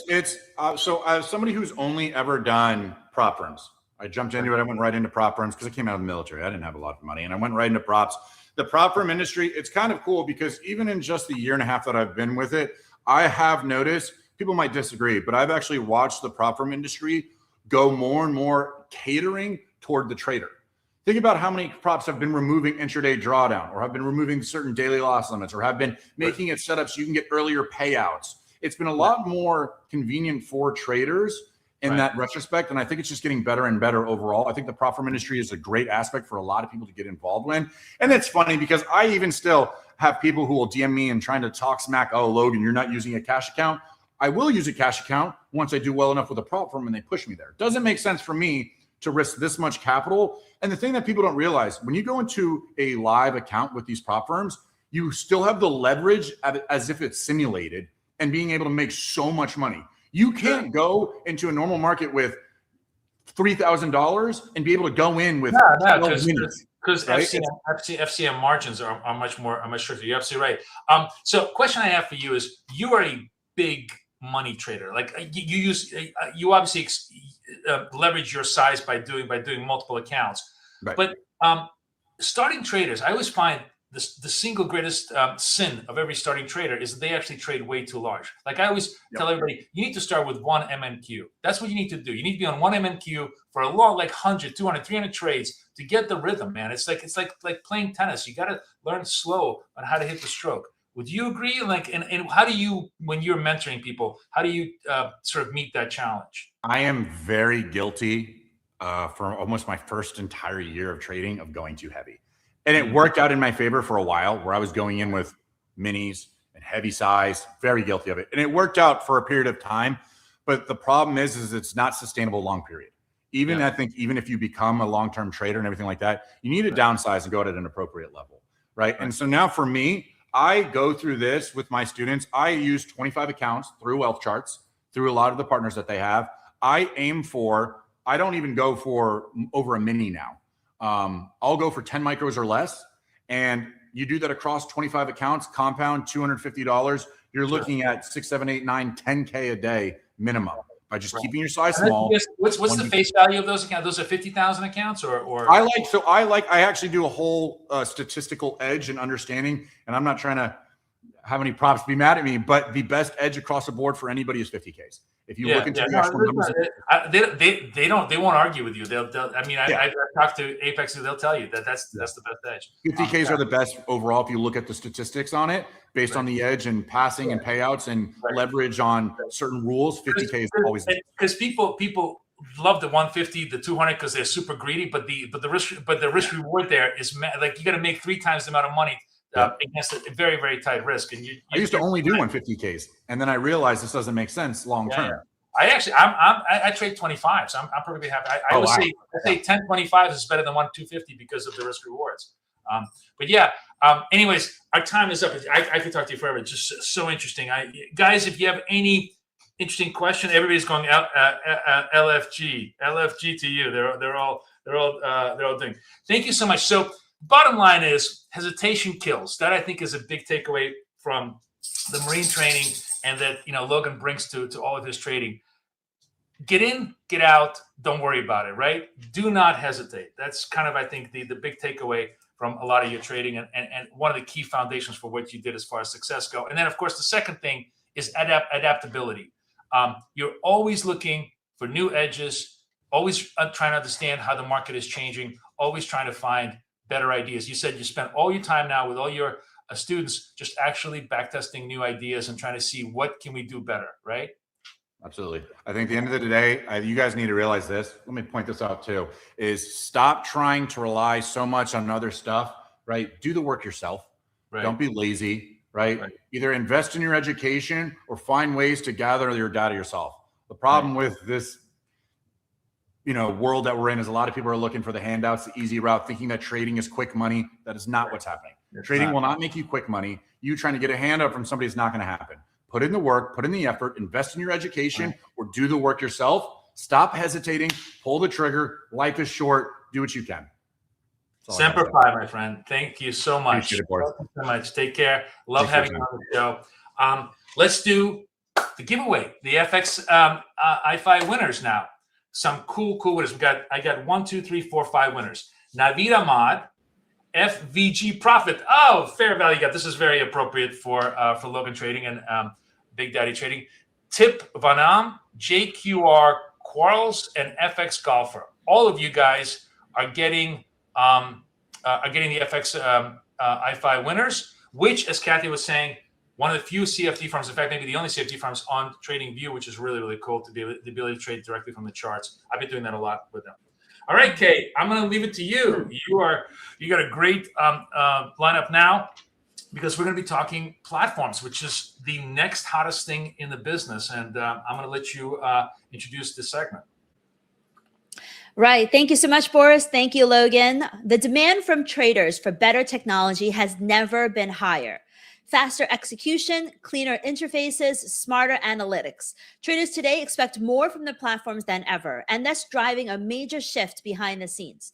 In this panel, the platform revolution, redefining trading in 2026, we're diving into how the next generation of trading platforms is reshaping the prop trading landscape, from the speed and automation to trader-first tools built for real-world conditions.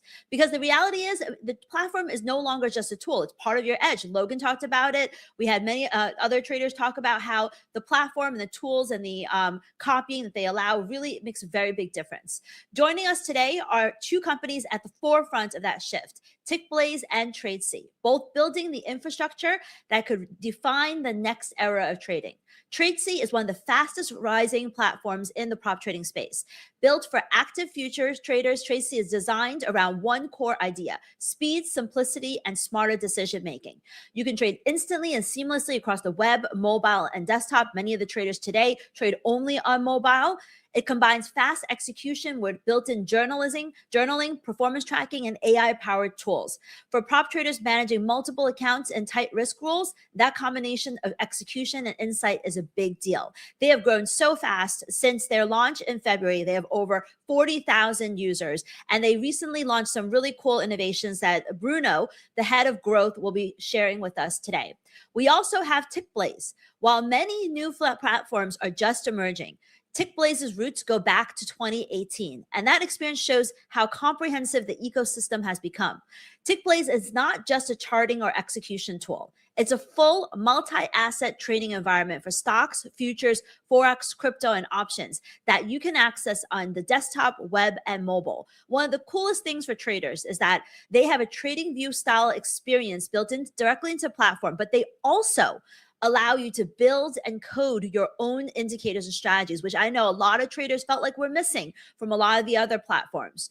Traders can move seamlessly between discretionary and automated trading, acts as a marketplace of professional algos and tools, and plug into a much broader ecosystem. There's also a strong focus on development and growth with their TickBlaze Academy, live trading rules, and one of the largest open source trading communities out there. So joining us from TickBlaze today is the founder, Sean. And with today and our two sponsors, we will be giving away quite a bit. So Tradeify and Blue Sky Prop Challenges, those are both firms that you can trade with over TradeC. We're giving 3 50K select Tradeify accounts, 2 Blue Sky accounts. And then from TickBlaze, we're giving 5 accounts from Prop Shop Trader, which allows you to trade, to prop trade stocks, which is really cool. So here's what you need to do. Follow Prop Trader Edge on X. Type Prop Rocks on the TradeC and TickBlaze post that just went up, and we'll randomly choose the winners at the end of the session and announce them. All right, I want to welcome in Sean and Bruno. Welcome, gentlemen. Hey, Kathy. Thanks for having us. Hello. Hey, guys. And so we've got we've been talking about trading and the importance of platforms all day. And I think it's really, really valuable for you guys to come on and show us how effectively traders should be using their trading platforms. So this is a really great session. We have 12,000 people on stream. So Incredible. We've got a great crowd for you guys. Yeah, great work. Yeah, you guys are All busy. right. I'm going to start with you, Sean. Sure. If a trader, first of all, we're going to do, for chat, what we're going to do is we're going to chat with Sean and Bruno, and then we're going to take a look at their platforms and come back with some questions. So Sean, if a trader were to give your platform a real shot, for a week, what's kind of the aha moments that they'll have? They'll say, wow, this is the one I want to be trading on all the time. Multi-prop login with one centralized login. We have 5 prop firms live on the tech now with many onboarding. And the cool thing is that you can log in once and literally just connect once, and every single prop account that you have across every firm, it literally is in your trade copiers instantly. So you don't have to multiple logins, you don't have to multiple connections. It just allows for seamless multi-prop connectivity. And that's really kind of what we're seeing as the trends with a lot of prop firms is everybody's buying multiple accounts. So it makes it a lot more seamless for traders to, kind of piggyback on multi-prop connectivity. Yeah. Now, what do you have to say to the people who are saying, I'm hearing about TickBlaze for the very first time, even though you've been around for some time, you are not necessarily connected yet to some of the biggest prop firms, but what do you have to say about that? Well, the reason we've been patient is we're actually recently just became a vendor partner with the CME. So ultimately, the reason we've been a little bit slower to market is, we were originally built for quant institutional hedge funds. And then over the last 2 years, we did a few acquisitions to position us to be a major contender in data distribution with the CME and with the NASDAQ, and basically being a turnkey solution for prop, right? Because we're not just a platform, we're the entire solution with front office, back office, data, the whole gambit. So we're a little bit patient because of the infrastructure we had to deploy, but it's getting busy. It's getting exciting. Now, Bruno, you launched in February, and the growth and the demand and the desire has been explosive. 40,000 paid users in I think 3 months. Why do you think TradeC has gained so much traction with prop traders since the launch? Yeah, first of all, we're super excited for that growth. It's been beyond what we were expecting, so super happy with that. And I think traders really recognize that we built something for them, thinking at the core of prop firm traders. We didn't just come from legacy code base trying to add prop firm features on top. We just started from scratch with the prop traders in mind. So the UX UI is very clean. The mobile app is just very intuitive. It works, and the AI and the journaling tools are genuinely very useful from day one. And so again, yeah, we just launched barely over 2 months ago. So this is just the beginning. And so the roadmap we have ahead is very exciting, but I think it just really clicked for prop traders what we built for them. Well, on the flip side, what problem were you trying to solve when you launched your platform? Because I'm sure you looked at the space and said, we could do something better because certain things weren't being done well. Yeah, so I think most of the platforms were built for a different era, right? They're sort of clunky, they're desktop only. They have a very high learning curve that gets in the way of actually trading. So learning how to trade is already hard enough for you to also have to learn how to use a platform, right? So platforms are very limited and are just good at one thing, be it trading or maybe charting or journaling. And so what we wanted to do is have a one-stop shop where you can actually trade very seamlessly, very easily, and get better at it. And just make it very, very simple, even if it's your first time trading. And I think that's what we've built so far. Sean, it seems like, TickBlaze is trying to bridge that gap. You've got your legacy desktop platform that, is older, probably built for a different age. And then you've just come out with that web-based platform that is much more catered to the new trader with the same demands. So how are you trying to bridge that gap? Well, with our audience, there's different types of traders, right? There's the maxis that are, deep into the order flow and the really complex liquidity solutions, and they really want to do custom development. We do C# and Python. So we cater to the discretionary and the algo traders on the native platform. But the new era of prop is very, millennial, new up and comers, young cats on YouTube, and they're just really pushing new props. So the web platform, Russ, was an expansion play for our entire ecosystem so that we literally have no limitations, right? You can trade on the desktop, you can trade on the mobile, you can trade on the web. We really wanted to bring the entire gambit so that if a prop firm or a retail trader is using our tech, they could use it all the way they want. And the way we built our copiers is that it connects to all three of them simultaneously. So if you're trading on the app, or if you're trading on the desktop or the mobile or anything like that, it seamlessly connects for your account. So, yeah. So before we get to the platform highlights, Bruno, can you actually explain to me, if I'm a trader looking at TradeC for the very first time, what should I be looking at in terms of deciding how can your platform improve my performance, not just my experience? Yeah, I guess it's not just the trading experience, but actually getting better at it, right? And that's what we built the journaling tool and the AI agent inside of the platform. Because it's not just seeing what you've been doing over the past few days or months trading, but it's actually understanding that data. And that's actually where we are sort of changing the industry, right? Giving you insights about how you've been trading so far, how you can get better at it. And even if you're not an expert, you can become one because you can chat with our AI agent and ask simple questions or even very advanced questions around your trading strategy and your psychology. And that's actually what's going to give you the edge ultimately. Sean, I have a question from chat. It says, for those people managing multiple funded accounts, does TickBlaze have a built-in trade copier or synchronized execution feature? 100%. And it's built directly into the platforms. Yep. On every one of them, on the desktop, the mobile, and the web. Yep. Okay, so let's get to this. Let's let Bruno share his screen first, and each of these gentlemen will showcase their platforms for a few minutes, some of the most powerful features. I know that, like chat is saying, Tracy has been very responsive to customer requests. So let's see, the platform, and what do you think traders are really diving into? Sure, let's do it. Can you guys see my screen? Yes, we can. Awesome. All right, so first of all, TradeC is a web-based platform, so you can access from any browser that you prefer using. In my case, I'm using Safari, but you can also use Chrome or any other. It's very simple to connect your different accounts from different prop firms that we're supporting. Again, we've only been live for 2 months, but we will be supporting more prop firms in the future. And as you can see, the first thing, is your trading terminal, and there's 3 different types of trading. The one we're seeing right now is the scalp mode, which makes it very, very easy to get in and out of a trade very fast. Unfortunately, I cannot show it because we're not on a live market, but we also have drag and drop setting of TP and SL, which is massive, and a lot of people were asking for that. Then the second type of trading we have is the DOM.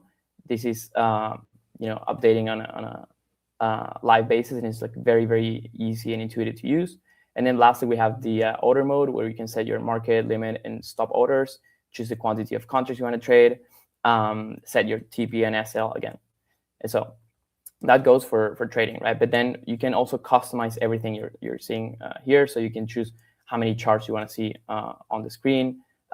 You can also use light mode for those that want to get sort of flashbang using that. We also support that, of course.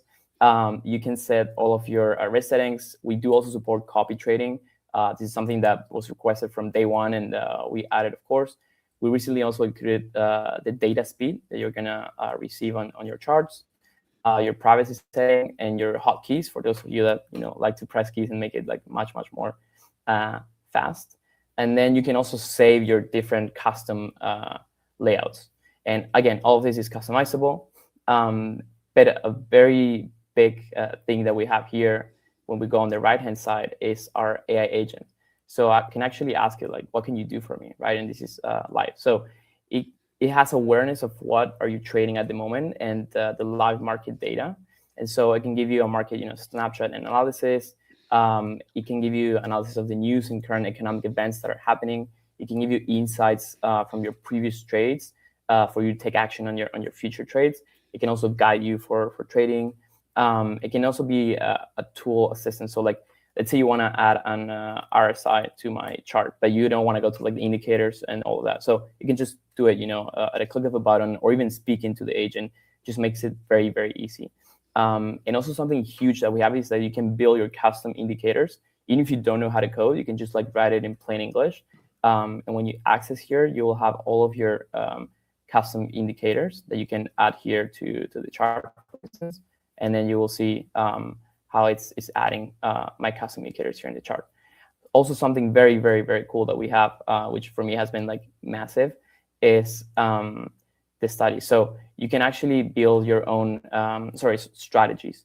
Again, even if you don't know how to code, you can like talk in plain English with the AI. It'll build your custom strategy, and you'll be able to backtest it, which is hours and hours of time that it will take you before.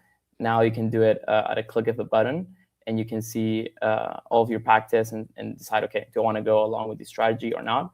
And very soon, we're also enabling the possibility of actually deploying this strategy to do the algo trading for yourself. Then, as I was mentioning, it's not just the trading. It's also understanding how you're trading, how you can get better at it. So that's why we built Compass. So Compass is our auto journaling tool built into TradeC. It's included for everyone, and it gives you a very clear snapshot of how you're performing as a trader. This is a demo account, so don't freak out. I'm not that bad, I think, as a trader. But here you see a snapshot of your net P&L, your percentage, your profit factor, your average win and loss ratio.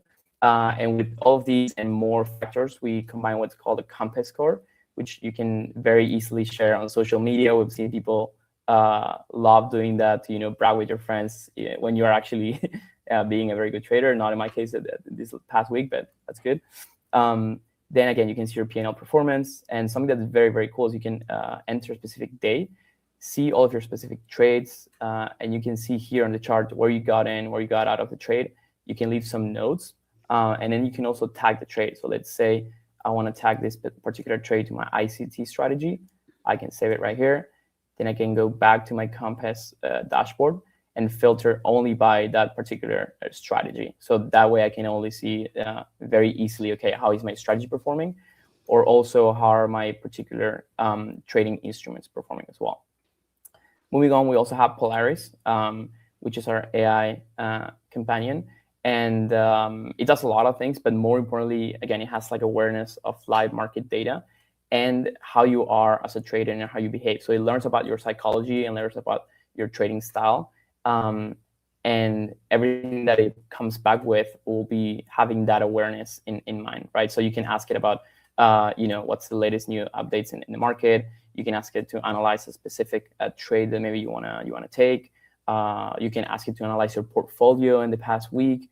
So it's very, very helpful, and we've seen a lot of people taking advantage of this to become better traders, just very, very easily, because you can have this data that before would have been very, very hard to get. And now with Tracy, we're making it possible. And then lastly, we have this Discover section where we have the training news, which you can filter by low, medium, or high impact. And then on the right-hand side, we have the upcoming economic events. Again, you can filter by low, medium, and high impact. So this is like the overall of the platform. Also, something very, very important is your lockout setting, which is, again, something that, as you were mentioning, Kathy, at the beginning, we get like adopting feature requests very, very fast. And this is one of the things that was requested the most at the beginning, and we were quick enough to add it. So people have been super thankful for that. And then last but not least, I wanted to share, if I may, the experience with the mobile app, because as you were mentioning, we're seeing more and more traders trading from their mobile phone, myself included. And we wanted to make it just very, very easy for these people to, if you're on the go and you want to place a trade, or even if you want to like check how you've been doing, let's say in the past week, like I usually do a weekly review on my Sunday. So I love to just go on the app, check my Compass and see, okay, how did I perform the last week? How should I get better at the next one? What are some of the things that I should have in mind for next week? And so, yeah, we're making it very, very easy for traders both on iOS, but also on Android devices to have a very quick glimpse of how they're doing as a traders. Also a market watch list, which is very useful. And we know you've been asking this for desktop, so it is coming soon. Don't worry, guys. And then you can actually place trades and add indicators here. I know it's not the most like a best layout, maybe, especially here that I have a small phone. But you can still do it anyways. And you can, again, do the scalping mode. You can do the DOM, or you can also place market orders with the set, SL, and TP. So we're just making it very easy for traders to be able to open and close trades from their mobile phones. So yeah, I guess that's Tracy, and super excited to keep building and improving this platform. So there's a couple of questions I want to ask quickly, which is, first off, is there a cost? What's the monthly cost? A few people are asking this. There's no cost for Tracy. So as long as you have an account with one of our supported prop firms, you can use Tracy. And actually, you can go ahead and try a free demo account. So if you go to tracy.com, you can open a demo account in literally under a minute. You can start testing out the platform. Can you integrate with Python scripts? Yeah, so you can actually import scripts on our AI agent for custom indicators, or again, even if you don't know how to write code like myself, you can ask the AI agent to write it for you, and then you can review it and then deploy it. There's a question about whether or not you can integrate webhooks. Not sure what they're trying to integrate. Maybe that's a question for the devs, but I'll get back to you on that one. Okay, sounds good. All right, now that was a great walkthrough. As you can see, from a mobile base, from a desktop basis, there's a lot of functionalities on Tracy, giving you a taste of why traders are starting to love it so quickly. Now, Sean, I know that TickBlaze's web station has just been launched, and there's a lot of really cool bells and whistles. So, can you please walk us through them? Yeah. So, do you want me to share my screen here? I'm assuming I can. Yes. I think it's already sharing. Am I not mistaken? I think it needs to switch over. Or... It's already sharing. Oh, okay, perfect. So let me start by just saying I'm going to go through the web platform first, and then I'll also show the desktop application because I think there's nuances for both that will cater to the audience. We literally just launched the web platform this week. It went live with all of the prop firms that we work with and to all of our users. And the goal for us was very similar to what Bruno mentioned, is that building it for prop firms, right? Like traders that are working for prop firms. The industry has shifted to that dynamic. And so the goal for us was to be very feature rich in terms of what traders actually use. We have modular layouts. You can build watch lists. You can drag and drop charts. We're big on like moving around screen real estate, multiple monitor setups. If you want to have different instances on different charts and different layouts, you can. We're really big on scalp pads. Like we have different trade pads for different purposes. The goal for us is like everybody's going to place market, limit, stop orders, or scalping. The other thing too is we have dome traders that are built in for anybody that's looking to trade, the level 2 on the ladder. And then the goal for us, we have like most traders are going to look for certain functions for prop trading. You're going to see the lockout functions and also the trade journaling software. We did a big acquisition where we actually acquired a journaling company, and we ultimately integrated their entire technology into the actual platform. So you can, I don't have any trades that I've executed on this account, but you'll see like I have an entire journaling system that has been built in. We have the infrastructure to see trade history and anything to do with trades. This is really actually built for prop traders and also the prop firms at large, because this is really good for compliance to go through and actually see the trades and actually do audits on the actual accounts. Then we've done risk metrics and excursion analysis. So anything to do with like max adverse excursion or anything to do with like, drawdown and risk management, it's all built in. And the goal for us was to build the journaling systems into the technology as well. But I think the biggest claim to fame for us is the chart trading drawdown features. So when you place a trade on a chart, the biggest thing that traders fear is hitting the drawdown, right? And being able to basically understand where that drawdown is. So we have a little button up here. You just click it and it says DD. And when you're in a trade, you'll actually visually see the drawdown actually follow your position, whether that's trailing, whether that's end of day. So you'll actually see on the charts like where your drawdown is and where you don't want to hit it. So obviously it's Saturday, I can't do a demo here. The markets are closed, but it's really cool because traders can obviously see at a glance where the drawdown is, and they can actually make sure that they're not coming within harm's way within those accounts. Then on top of that, really what we're known for is multi-prop connectivity. So our trade copiers are built directly into the UI, and we're modular. So you can log in once and you can connect to all of the prop firms that are connected to the technology. And then when you open it up, you'll see all of the unassigned accounts in here. You can literally just drag and drop them into the leader and followers. It's really very user friendly. You can literally just drag them up, set a leader, drag it up. You can sign the leader, you can sign the follower. But what's really cool is you don't have to connect to each individual prop accounts. So like, let's say you got 20 accounts across 5 firms, you can literally set them all up, and it saves traders money because you don't have to buy trade copiers because everything's built into the tech, and you can do multi-prop connectivity that's browser based, and it's all built in so that traders can do that across one centralized login. The really big stretch for us was making sure that, let's say you're trading on the desktop and you're using the copiers and you want it to show in your mobile and then you want it to show in the web. We wanted it all to connect through one big infrastructure. So that was really the reason why we launched the web, is so that we can add to the desktop and the legacy stack that we have. I want to show one thing to here, because what's really unique, and you mentioned this before, was the custom development. So TickBlaze is known for being one of the largest app developers in the industry. Like we have the largest indicator and algo portfolio across any platform known in the industry. We've got 180 apps built across 7 tech stacks. And we're technically the largest algo developer in the industry that we know of to date. And we have indicators like liquidity. So like there's no need to use like a bookmap or a deep charts or anything, because you can literally install the apps right into the platform and you can use those technology indicators directly on the platform. You've got order flow, smart money concepts, volume profile, options levels, everything's built in. And the goal for us with the web is that we built a code wrapper that allows for custom scripting into the actual web. The limitations of TradingView charting is JavaScript. And even if you're writing in, let's say, different languages, the platform is in JavaScript. And most traders and most developers and most influencers are not coding in JavaScript. So we've built a wrapper that allows us to bring the scripting into the platform that enables us to enable C# scripts and Python scripts built directly into the web and the desktop applications. Now I'm going to share my screen here, just one more here. I'm going to pull it up. Give me 1 second. I have to say the daily drawdown on the chart is really, it's an aha moment for me. I mean, that's the first time I've ever seen anything. I know we can't see it because the markets aren't live, but it's incredible. It's badass. Yeah, it's badass. Yeah, we love it, and traders love it, and it's visually, it really just keeps you on the right side of the market, right? Like you don't want to blow your accounts, and especially for those of you that are doing trailing drawdowns. Like end of day is fine, but the trailing drawdown, I mean, you don't realize it creeps up if your trade pulls back on you, and it's really good to visually see it. Yeah. I'm going to show you guys something cool because this is ultimately, I'm going to share a different monitor now.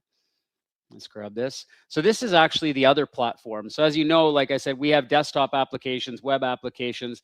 The legacy stack for us is the desktop. And the nice thing about traders is like, you don't have to pay for our stack. Like you can go to the website right now, download the platforms for free. We follow a MetaTrader model in that you can actually download everything for free. And we monetize through the App Store, and we ultimately work with prop firms. So when a prop firm signs on with us, they get 4 platforms. We distribute everything. So the traders can use the desktop, the mobile app, the web platform, and you can use it simultaneously. So you don't really have any limitations. The real big aspect of the desktop applications is custom scripts. Like we have order flow, we have liquidity levels, automated divergence, algos. We also have built-in trade copiers for the desktop application. So the same trade copier that's in the web is built into the desktop. So it really just depends on what type of trading style you prefer. If you like using a browser-based, or if you want to use the actual desktop downloads, you have the flexibility to do both. And then we also have a built-in quant infrastructure, and I'm going to show you this because this is really when we did the big acquisition in 2023 and we acquired Tickblaze. This was originally built for institutional hedge funds. It wasn't made for the retail. We invested millions to bring it to the retail prop market because we've seen a huge opportunity with the technology. And we are known for backtesting and optimization and portfolio management. So what's really nice is that you can build scripts, you can backtest hundreds of strategies simultaneously.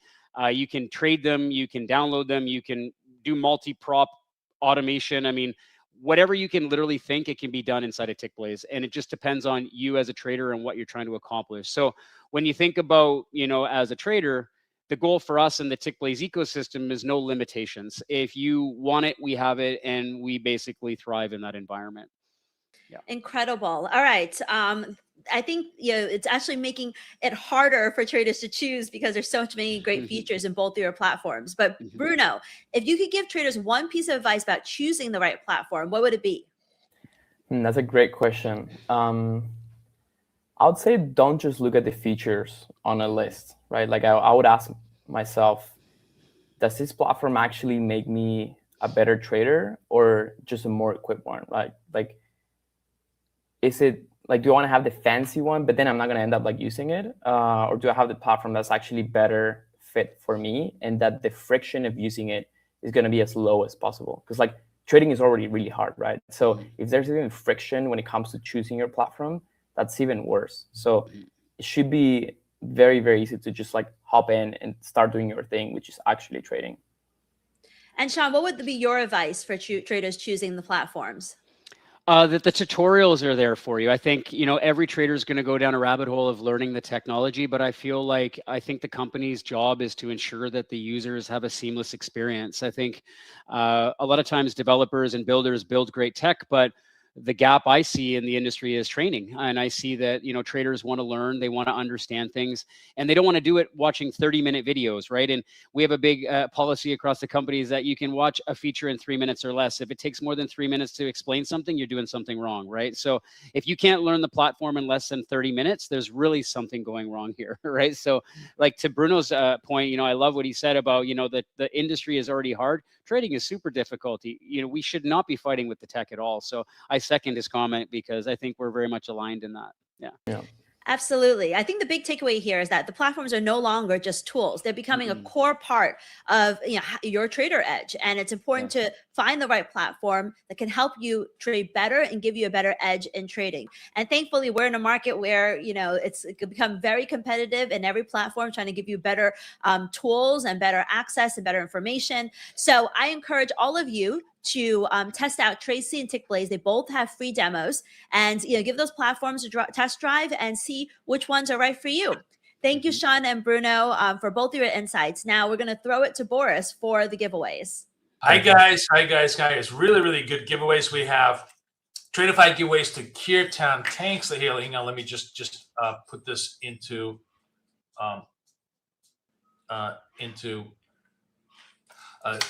so Kira high-tech data and Escom Mess FX. Those are the Tradeifys. And then we have 5 TickBlaze shop giveaways for FF Fury, Johnny Trades, Dahail at 850, Ace 32679, and Rajdeep Yadav FX. So really, really great giveaways for you guys. Amazing platforms. Enjoy them all. We have more giveaways before the end of the show for the final giveaway to the show. So go out there and make sure you go to Prop Trader Edge, and on the next card, place Prop Rocks as your words.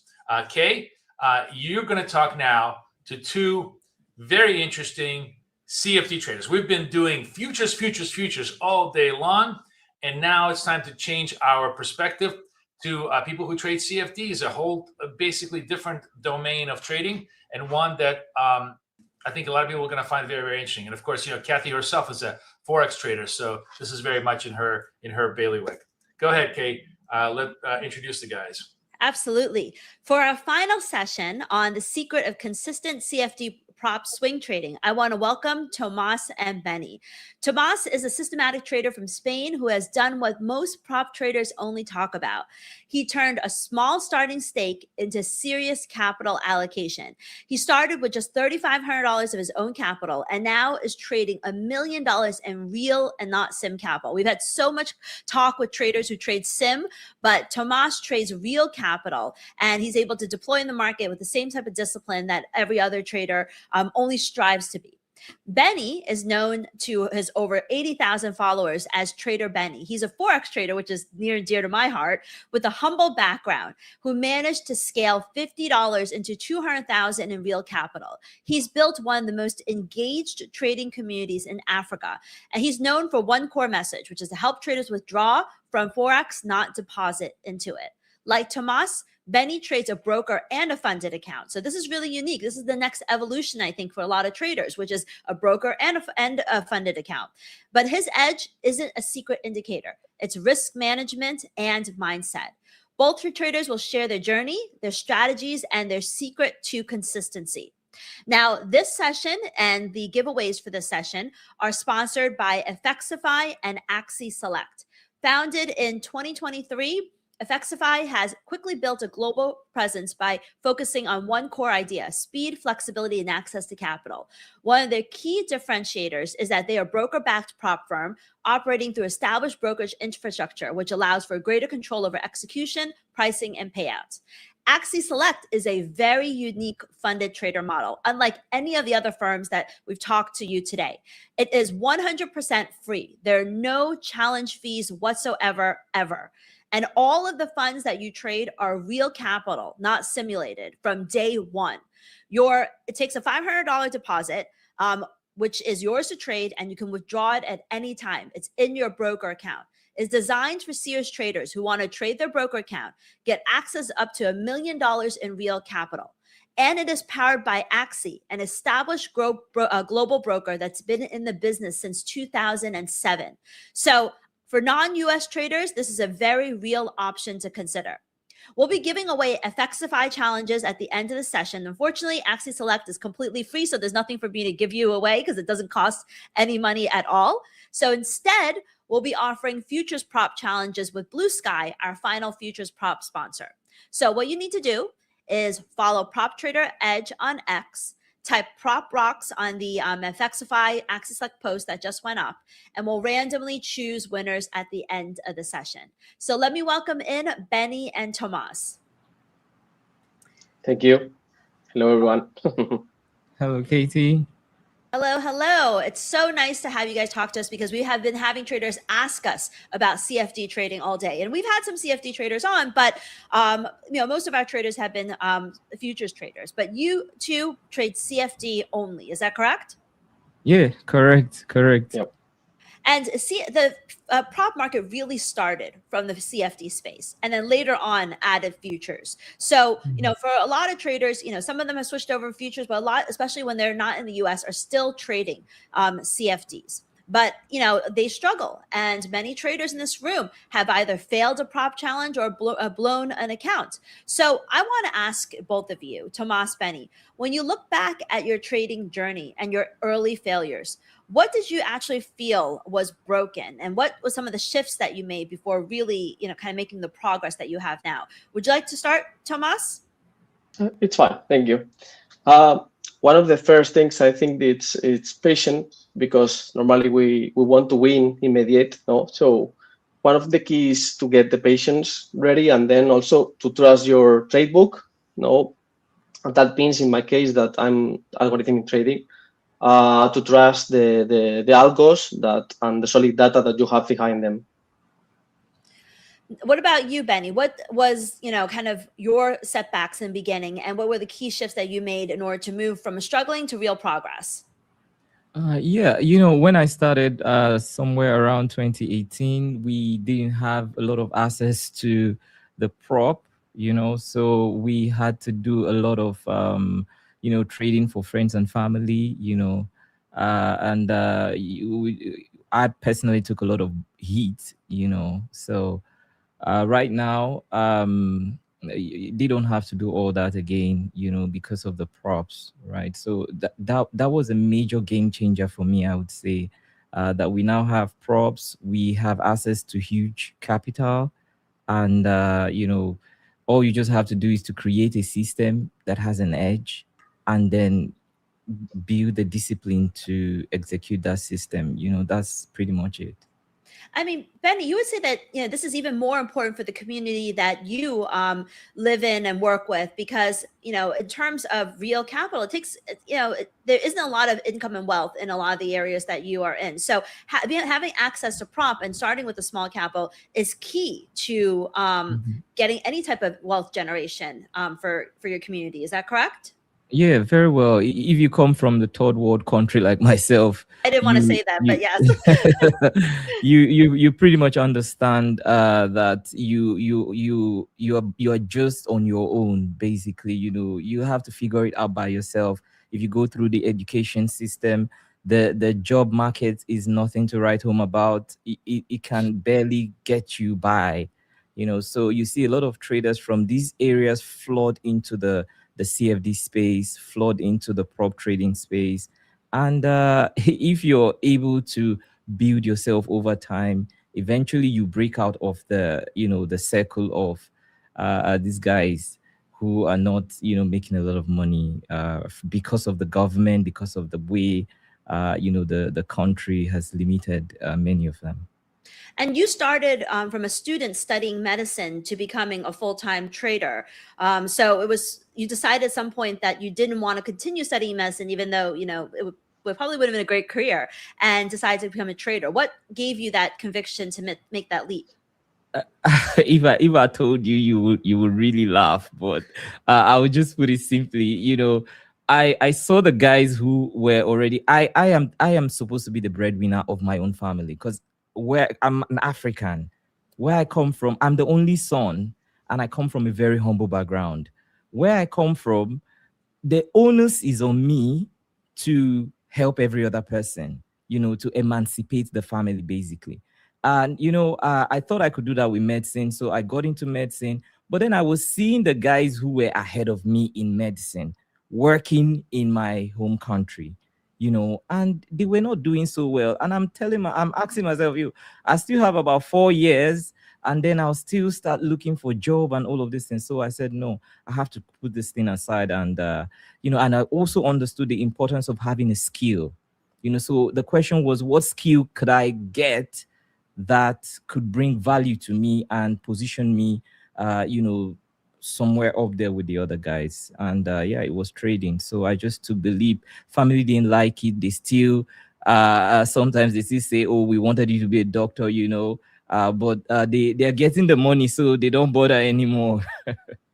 So Tomas, you have a different type of story where it's not so much out of desperation, it's for freedom that you are trading, which I think people relate to both of you. Some of it is desperation, some of it is freedom in terms of being able to create a situation where you can generate enough side income to either work less or do it full time. Can you talk a little bit about how you got into trading and where you are in that part of that process? Yeah. As myself, I started studying aeronauticals engineering.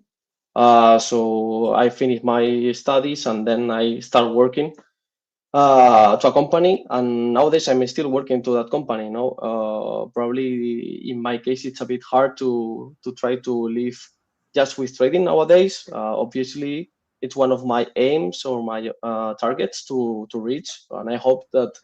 Hopefully, I'm trying to start this probably at the end of the next year, probably. But let's see how it's going. And obviously, I start making manual trading around 2019, more or less. And obviously, this was not really fit on my life because it's really difficult to be on the markets at different type of hours. And I do believe in that some years ago that something else could be outside to be able to be on trading, And as I have a bit of skills as programmer, I try to reach and I found something that really fit myself to be on the markets and try to win it. So that's a bit my story. You're an algo trader. Now you said you're an algo trader and you have a full-time job. So does your algo do most of the trading while you're working, or it's kind of more passive? Well, it's automatic. So I need to be like managing all the accounts. So the point that as being an algo trader, you can escalate a lot the quantity of, let's say, accounts in order to manage and also to diversificate in different symbols, on the Forex. So the point is to be able to manage all these accounts at a glance in a short of period of time, This is one of the main points to be able to have a great escalate, if we're talking about, in my case, Axis Select, that I'm working in the last stage, obviously we're talking about just one account, but the algo lets you to escalate a lot more with different props, different accounts, and also your own capital too, So can you talk a little bit about how you came up with this algo strategy?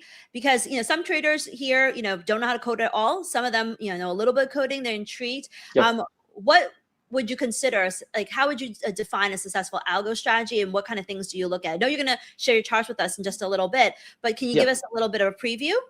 Yeah, of course. How I'm working, I'm working with high tools like XQX Strategy Quant.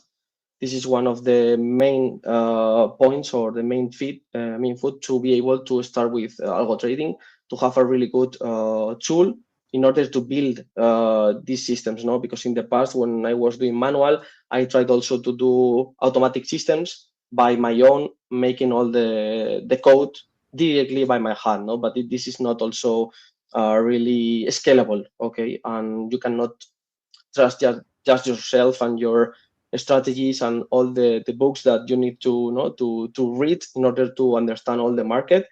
So I need I saw that tool. Thank you to the community I'm in nowadays, that it's SalmaOGS. The point is that with this kind of tools you can create a lot of systems. So you can try to perform different symbols and try to get different systems in different indicators. So that's really powerful, no? And also with genetic generation, okay? So once you have these buildings, what you need to do is the second step, that it's to backtest them, no? To do the retest of them, to see if they are performing really well with deeper data, okay? Because your constructions or your builds are with data that it's more flexible, okay? So you need to go deeper and see how they are moving around with the strict conditions. And then also the last steps is how to optimize them, no? Because you can modify a bit this kind of strategies and try to see if they are behaving better if you change a bit how is the stop loss, the profit, or the indicators itself, the values of the indicators. So this is a bit the process. And of course, the last stage should be deeper backtesting, okay, and also to see how they are moving around demo tracks and live tracks, no, in real capital too. Now, so that's really good. That's a very well thought out process, and I think that's kind of the reason why you're so successful. Bennie, you're a manual trader, on the other hand, is that correct? Yeah, very well. I am. It's completely different, and from Tomas, which tells everyone that there isn't just one way to succeed. Can you walk us through your chart on what a typical trade would look like? I think we're going to share your screen right now. Take a look at your charts, Bennie. Okay. Okay, your screen is on. Okay, we can see your screen. All right. Yeah, for me, it was more of, I would say, it took a long time, but eventually I got to the point where I had to make everything simple, because if you're a day trader, there is a temptation to want to trade a lot, okay, and you're prone to a lot of, there's I would say the psychological pressure is higher because you're sitting down and everything that is moving in front of you is money, and you need that money. So you're drawn to overtrade, you're drawn to be greedy, you're drawn to break your rules. Okay, so over the years, what I have done is something that is really, really simple. I just want to know if tomorrow is going to be bullish or bearish, basically, right? I just want to know if we're going to be buying or selling. And what I usually would do is I would look at the daily chart, okay? And when I look at the daily chart, I can tell by the way it has closed. And I need to say this, I used to rely heavily on my instincts, and it made me struggle a lot. I didn't have a proper entry, exit. Even if I tried to get one, I would not stick with it. In the heat of the moment, I would deviate from it and try to use my instinct, because I've read so much, I've learned so much, I've taken a lot of courses, I've consumed a lot of content. So I could look at the chart and tell if the market is going to be bullish or bearish, right? So I found that I was always trying to do this, intraday. I would try to pick tops, pick bottom, and I lost a lot of accounts. I lost a lot of money. When emotion takes over, you literally just blow up. So yeah, what I do now is simple. If you look at what I have here, I just look at the opening. There's about 30 minutes after London opens, right? Once London opens, and I believe that we're going to be buying today, I would simply just put a pending order to buy above that range. So it is from the point where the London opens to about 30 minutes afterwards. And then I put my stop loss below the low, right? And then a pending order right above the high of that range. Okay. And then this is the real thing now. What I want to do, or what I do basically is please let me know if you can see my pointer. Yes, we can see your pointer. Oh, okay. Okay, so what I try to do is I take from the range, I put the stop loss below, and then I put a pending order. Now you can see I have 3 positions. If you see, this is Friday, that's yesterday. I have 3 positions. Now I try to free roll with the first position. So I want a situation whereby if the market gives me two times my risk, I want to make sure that I don't lose any money on that trade. That's free rolling. So I put the first position. So I know I'm going to be risking 1% on the trade. So I divide it by 33.4, 33.4, and then no, 33.4, 50%, and 16.7. Okay. So I have the heavy trade at 1:5, and then I have the 33.4 at 1:2, so that if this trade reverses and takes my stop loss, which is somewhere around this low, which is the range low, if it takes my stop loss, I basically did not make or lose any money. So I don't want a situation whereby the market is giving me 2 times my risk, and I still, maybe because I want to take EOD, that's the end of the day move, or I want to take 1:5, I'm not taking anything at all. So I take a small position, which is about 30% off at 1:2, and then I take 50% of that size at 1:5, and then what is left is really small. I just allow it to run till the end of the day. And as you can see, that's the last position I have up here, okay, which went to the end of the day. And you can also see me doing that on Thursday. Similar thing here. This is the range, somewhere around here. This is the low of that range. My pending order was up here. You can see I have 2 positions. This is MT5. It doesn't allow you to take, what's it called? Advanced, profit targets like you have with C-Trader. So I just put multiple orders with the fractions I want. And then you can see at 1:2, I am free rolling this trade now. So I got stopped here because the market didn't get to 1:5. So on this day, I didn't lose any money. Okay, so that's pretty much it. That's all I do, right? So the question, the big question is, how do you know if the market is going to be bullish? I think that's the big question. How do you know the market is going to be bullish, or how do you know the market is going to be bearish? Because it's not always bullish, it's not always bearish. Some days are flat. What I do is I use Claude, right? I use Claude to synthesize what will be the major drivers in terms of fundamentals for that day. And then I pretty much use a simple TA concept, which is to look at the previous day's bar. I look at the previous day's bar, and then I try to see how it has reacted with, for example, this is a bullish bar. You can see, because this market has closed above yesterday's bar, there's a very good chance that the next day is going to be bullish. That's pretty much what I do. If I see what is like a refusal, that's what I call it, a rejection of the previous day, like you have here, you can see this week here. This is a refusal. I am betting that this day is going to be bullish because the bears were overcome. They couldn't accept, or their body could not close beyond this point. Okay, so I just go down to 3 minutes, 5 minutes, whatever, and then I put a buy stop or a sell stop, and then I would just say this to a lot of people: if you have a way of getting your bias, just try not to put your stop loss in the way of the bias, right?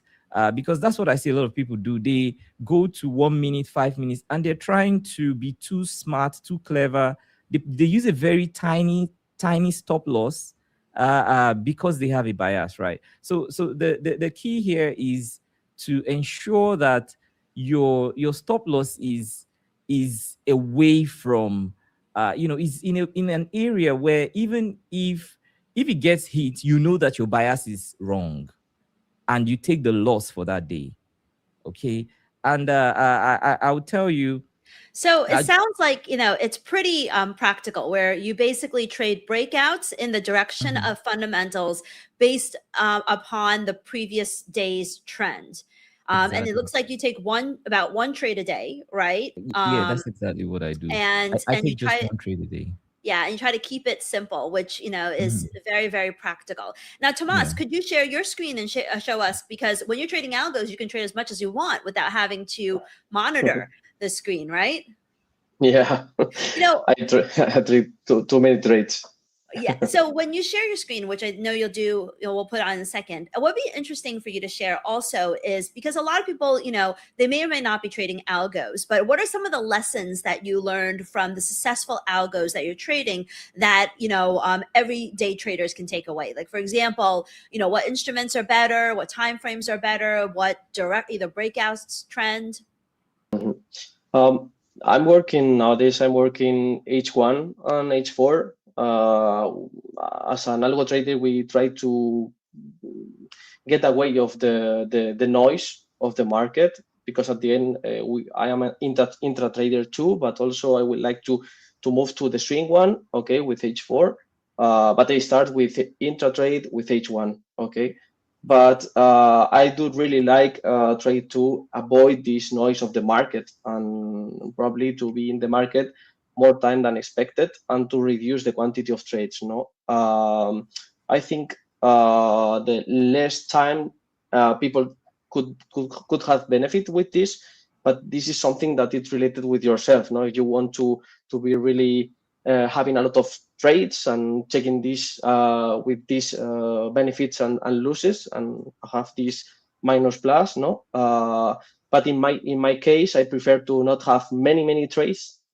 Obviously, with algo we have a lot, but I prefer to try to manage less trades. We are talking about more or less 1, 2, 3 trades per day with 2 symbols, for example.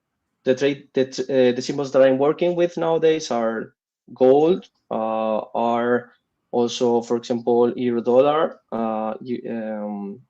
also euro yen, that it's also Nasdaq, also DAX, many of them. The point is that as time goes forward, I'm doing and creating more systems for more symbols. So this is something that for me, it's not now this is stop. No, I need to continue to develop more different actives, and also to develop different strategies. Because now I'm working with a lot of buy stop, but probably in the future I'm going to try to do buy limit. For example, and this is something that it's really good, because you can try to scale this and make portfolios of that, with algo. I had to ask, what's the purpose of that? Because, in some ways we can say that, why not just have a handful of algos that's good? And if they have been working well for you, why do you always feel the need to develop more algos? As you know, as we can imagine that person has the part of psychology, in algo trading, we have psychology too. And also the data sometimes is not the best from the external, from the systems that you are working with. So the point is that sometimes you have mislead with an algo. You can have a demo that it's going well, and then in the real capital, for example, you have a mislead of this kind of trade. So the point is that if you are doing this kind of mix and portfolio, you are decreasing the probability of mislead, in this case, and also increasing the probability of having the benefit with a more control of the process, So that's why, in my case, or in my opinion, I prefer to make a portfolio of few algos of the same symbol, for example. Okay. Okay, so what are we looking at here? I see a couple of things. I see that you have an account equity of 20,000 and that you have an overall equity of over $1 million. So it looks like your $20,000 is controlling over $1 million in capital.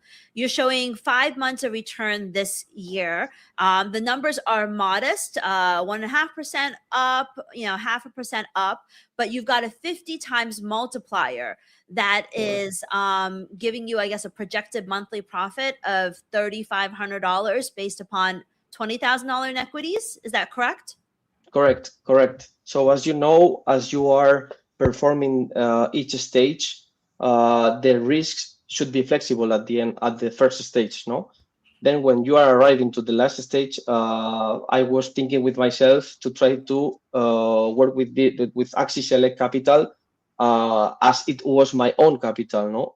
So it starting from this point, I prefer to be go slowly, okay, and try to beat the market small packages, okay, rather than going with a fast way, no, in trying to make a 20% on the year, no. For example, in the last stage, if I cannot show you now because in dashboard you cannot see the last stage, but we can see the how it's the payouts and these kind of things, and the payouts from the last stage are bigger than the previous steps are bigger than the last stage.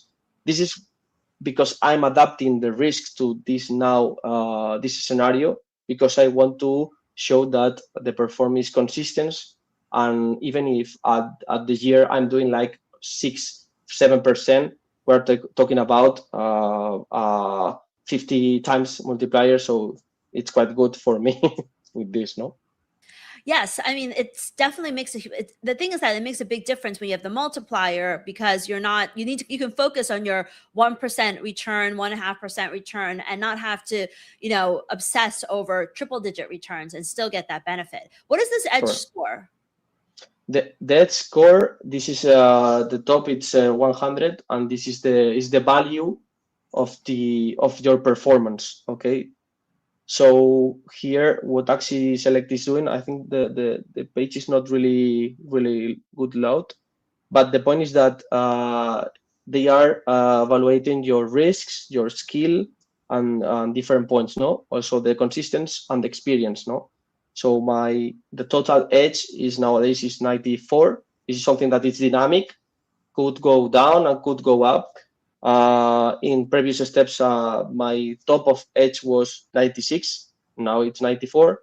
Obviously, we are talking about that the months of February and March was hard months on trading, and this was the one that I lost 1 point in the middle, no, of the process.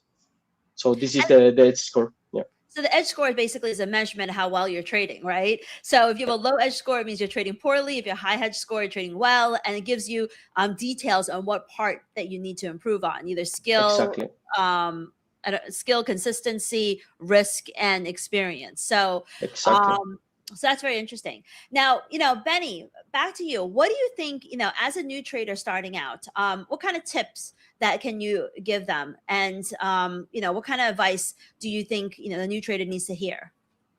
Yeah, I would say that they really need to take note of their mistakes.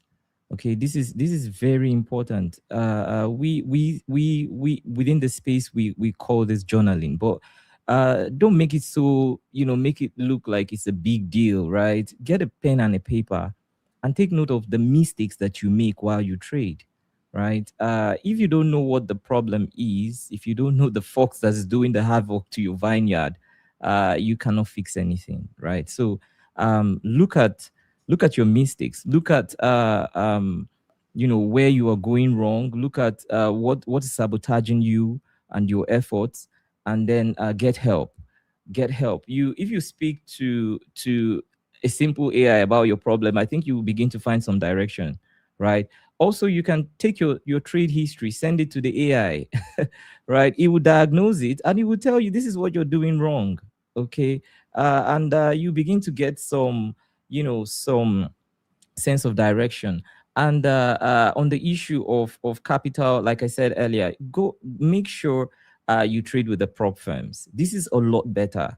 Don't try to trade with your own capital. Trade demo accounts until you have a system that works, or go trade prop firms. If you are able to, build the skill set that allows you to successfully trade prop firms, you have the skill for life. You can trade any money. You can do anything you want. All right. But if you cannot pass these props, you probably don't have the skill set yet, and you would most likely fumble, on any account you touch. And I would also add here that FXify has been it caught my attention, right? They used to be a broker, but now they are a prop. And I would say that among all the prop firms, because I'm a family man and I'm a businessman, and I would take my business to a prop that I know that is going to pay me, no questions asked. I first heard about FXify when they paid out over $100,000 to one single trader, right? And it caught my attention. And ever since then, I try to, come close, and I see the whole of the X space and everywhere. Nobody is saying FXify has not paid. You see, so I said, no, I'm doing my business with these guys. And then something I'll tell you is this. You don't need to know anything apart from what your maximum drawdown is and what your target is. It's like they have a policy of, we're never going to deny you a payout, right? So you don't need to say, oh, do you have this special rule? I need to know weekend or overnight or 2 hours hold, or there's nothing like that. Just go ahead and trade and then get the payout. And I would say this, there are a lot of people who say FXify has, trailing drawdown. They've stopped that. They have this, this two-step, they call it a pro static account. They had to add the static because a lot of people think they don't have a static drawdown. They do. I think it costs a little bit more than the other ones, but it's the best thing out there, I can guarantee you. Static, lower target. So cumulatively, you're doing 13% instead of 15%. You see, for a static drawdown, if you know what you're doing, that's literally money in the bank. Okay, so that's one thing I'll tell somebody who is out there, looking to get the ball rolling. Wonderful. Thank you so much, Tomas, Bennie. If you want to check out FXify, we are giving away 5 50,000 futures prop accounts with, 3 50,000 futures prop accounts with FXify, and 5 futures props account with Blue Sky. Axie Select is completely free. If you are looking for a broker and you want to have a broker account and you want to earn your way to funding without having to pay for any challenges, definitely check out Axie Select. It's a no-brainer if you plan to have a broker account anyway with CFDs. It is not available in the US, but it is available elsewhere. And in addition to the FXify prop challenges, we're giving away Blue Sky challenges because Axie Select is free. Blue Sky is a futures and stock prop firm built for serious traders who want a fast, transparent path to evaluation from real capital. And they are more than a funding program. They were born as an education community, and the DNA still runs through the firm every single day. So, we're going to throw it over now to Boris, who's going to do the FXify and the Blue Sky giveaways. Thank you so much, Tomas. Thank you so much, Bennie, for your time today. Thank you, guys. Man, Thank you. Bennie, Kenny, Kate, isn't Bennie the chillest trader ever? I mean, I've never seen a guy just be so calm and cool. I just texted him. I said, I do 100 trades for your one trade. I feel like I'm really outworking you over here. Good for him. Great presentation. Really, really interesting to see. And of course, Tomas's much more quantitative, data-driven approach is also really super interesting to see as well. So we got a lot of cool giveaways right now. Let's start with the FXify giveaways. Let me just put this into, there we go, hang on, show. Put all the names up there. So for FXify, Caitlin E1213, Marguerite Lange 7121, Novaxian, Bill K224, and Storm Soldier. Those are all FXify accounts. Have a great time with those. And for Blue Sky, Options Legacy, Prophet T Blay 1, Pratik B228, Arctic 101, and Tip Van Am. We're going to get in touch with you, of course, all of you. So be sure to to be there to respond, because then we'll be able to give you all the accounts, and you guys will be ready, go out there ready to trade essentially for free. Okay, we hit over 13,000 concurrent views, just to let you know. It's been a really, really great show. There's so much stuff here. We're gonna, for those of you, by the way, who really enjoyed this and took notes and want to have this as an archive, the best thing you can do, you can still do it. We'll send you an email later. Just simply donate the $10 to charity, and then we'll be very, very happy to give you permanent lifetime archive to all of this in beautiful 4K video. We're going to cut all the presentations, make them nice and neat so you can watch it every chapter at a time and really, really take down those notes. There's 1,000 pieces of really great wisdom that I'm going to put myself into my own trading, and I hope you guys can put it into yours. But everybody give a big, big hand to Kathy. She put this thing together. Truly amazing job.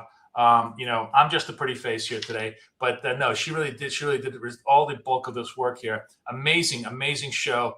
And thank you guys for all coming. I'll leave it to you, Kate, to yes, I want to thank each and every one of you for participating in Prop Trader Fest. It is your presence that makes this event such a big success and gives us the ability to do it again, to convince the speakers, to convince the sponsors, to allow us to do it again. But most importantly, you have helped us raise thousands of dollars for Project Healthy Minds, an organization dedicated to making mental health support as easy as booking a flight or restaurant reservations. And I am so big on traders doing good together. And this shows that as a community, we can not only, help each other become a better trader, but also help, the overall community around us. And as Boris said, if you want replays of today's sessions, we're still collecting donations. You will receive an email on how to get the replays. If you're donated already, we will get you those videos very quickly. We're going to take a break after today's show, so it's not going to come after today's show, but probably by Monday, we'll send you the link to it. And then if you've won a challenge, we will also contact you. We'll direct message you. So make sure you look out for that, because we need a reply from you in order for you to claim that challenge. And that will not happen today. It'll probably happen. It'll definitely happen by Monday. We want to break tomorrow. But in general, thank you so much to all of our traders, our speakers, our sponsors. Right. Prop trading is a real opportunity. If you haven't tried it yet, any of the prop firms and traders you've heard from today are fantastic resources for your success tomorrow. So make sure you check them all out. And guys, if you like this, please subscribe to our channel, because people are asking, saying, "Oh, Boris, you didn't show the way you trade." I trade live every single day. If you subscribe to the channel, I'll trade live with you any day, Monday through Friday. So come hang out with us. We're going to show you a lot of the techniques, a lot of the ideas that we talked about in the show today. I'm going to showcase to you in the way that we do it.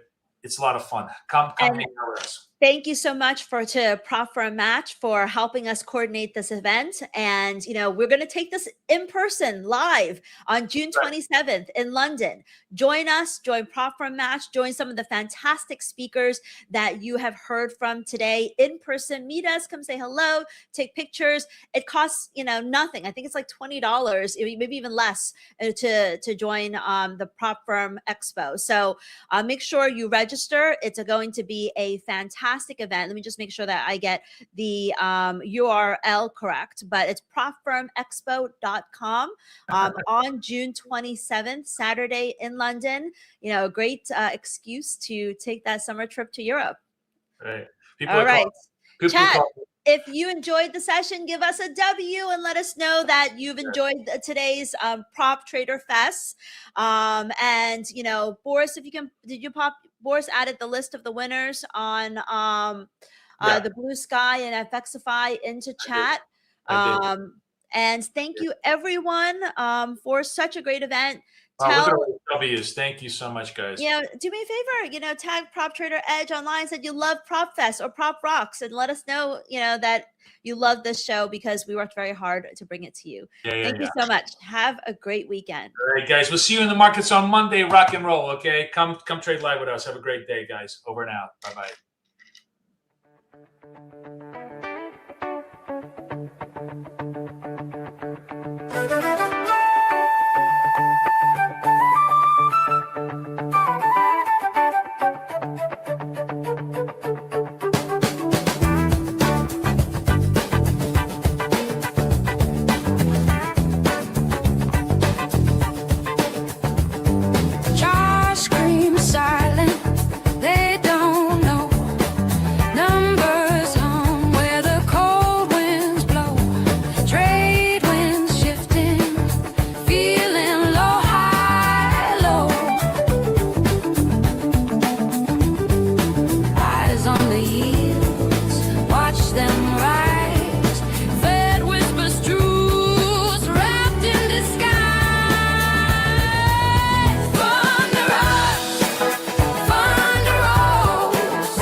Bought some shares in a flash, high hopes in a mighty dash. Stock ticks and it starts to crash, wallet's thinner than a broken glass. Market moves got me feeling wild, swinging harder than a rocket child, picking up buzz like a trader out, praying profits ain't revived.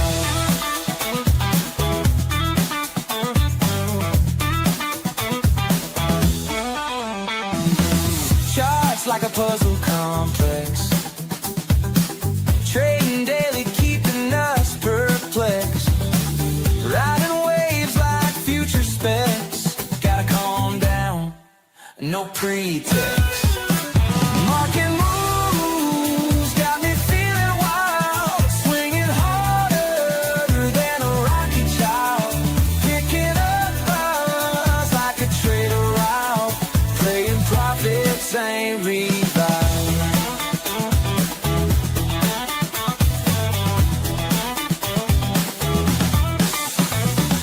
Highs and lows, gotta keep my cool. Can't let fear or greed overrule. Every pick like a precious jewel. No big fool, we ain't in school. Market moves got me feeling wild, swinging harder than a rocket child, picking up buys like a trader out, praying profits ain't revived. Market moves got me feeling wild, swinging harder than a rocket child, picking up buys like a trader out, praying profits ain't revived.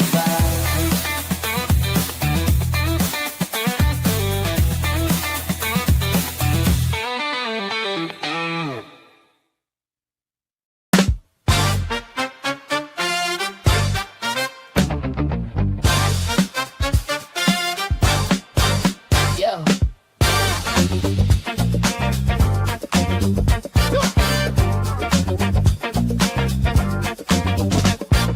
Dots on the screen like disco lights, flicker and shine in the heat of the night. I got the moves, I got the groove, trade the dots and watch me improve. Yeah. Trade the dots, hit the spots, fund the prop, make it pop. Money, money, money. Oh, it's hot. Trade the dots, yeah, trade the dots. Spin that chart like a DJ wheel, up and down, it's a funky deal. Risk is a dance, it's a balancing act, but I'm moonwalking on this market track. Yeah. Fingers snapping, numbers tapping, groove keep flowing, never napping. Trade the dots, hit the spots, fund the prop, make it pop. Money, money, money. Oh, it's hot. Trade the dots, yeah, trade the dots. Cashing in, cashing out, shake it, scream and shout. Pockets fat, but I'm staying lean. I'm the king of the trading scene.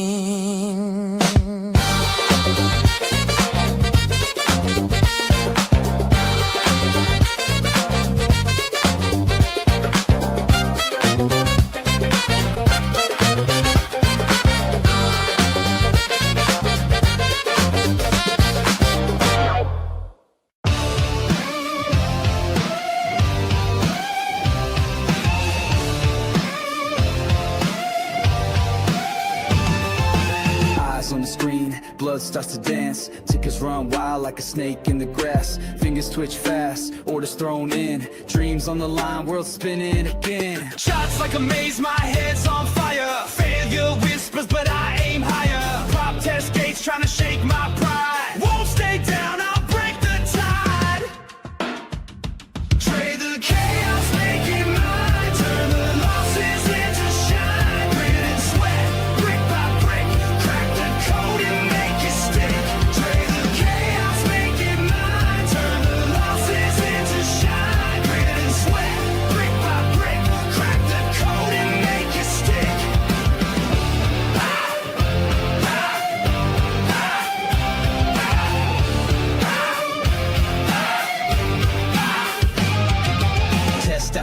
fast, I'm kissing the edge. Risk and reward, I made my pledge. Futures clash, the screen's alive.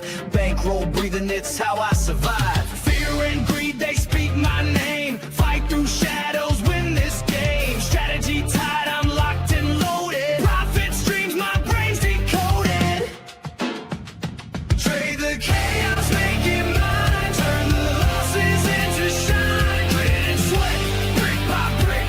Crack the code and make it stick. Trade the chaos, make it mine. Turn the losses into shine. Grit and sweat, brick by brick. Crack the code and make it stick.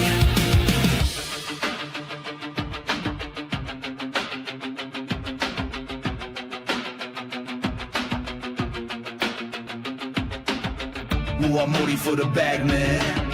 Like you're looking at the tad net. I'm sweaty for a nut, yeah. We'll keep our stank and current now. Ooh, I'm moody for the bag, man. Like you're looking at the tad net. I'm sweaty for a nut, yeah.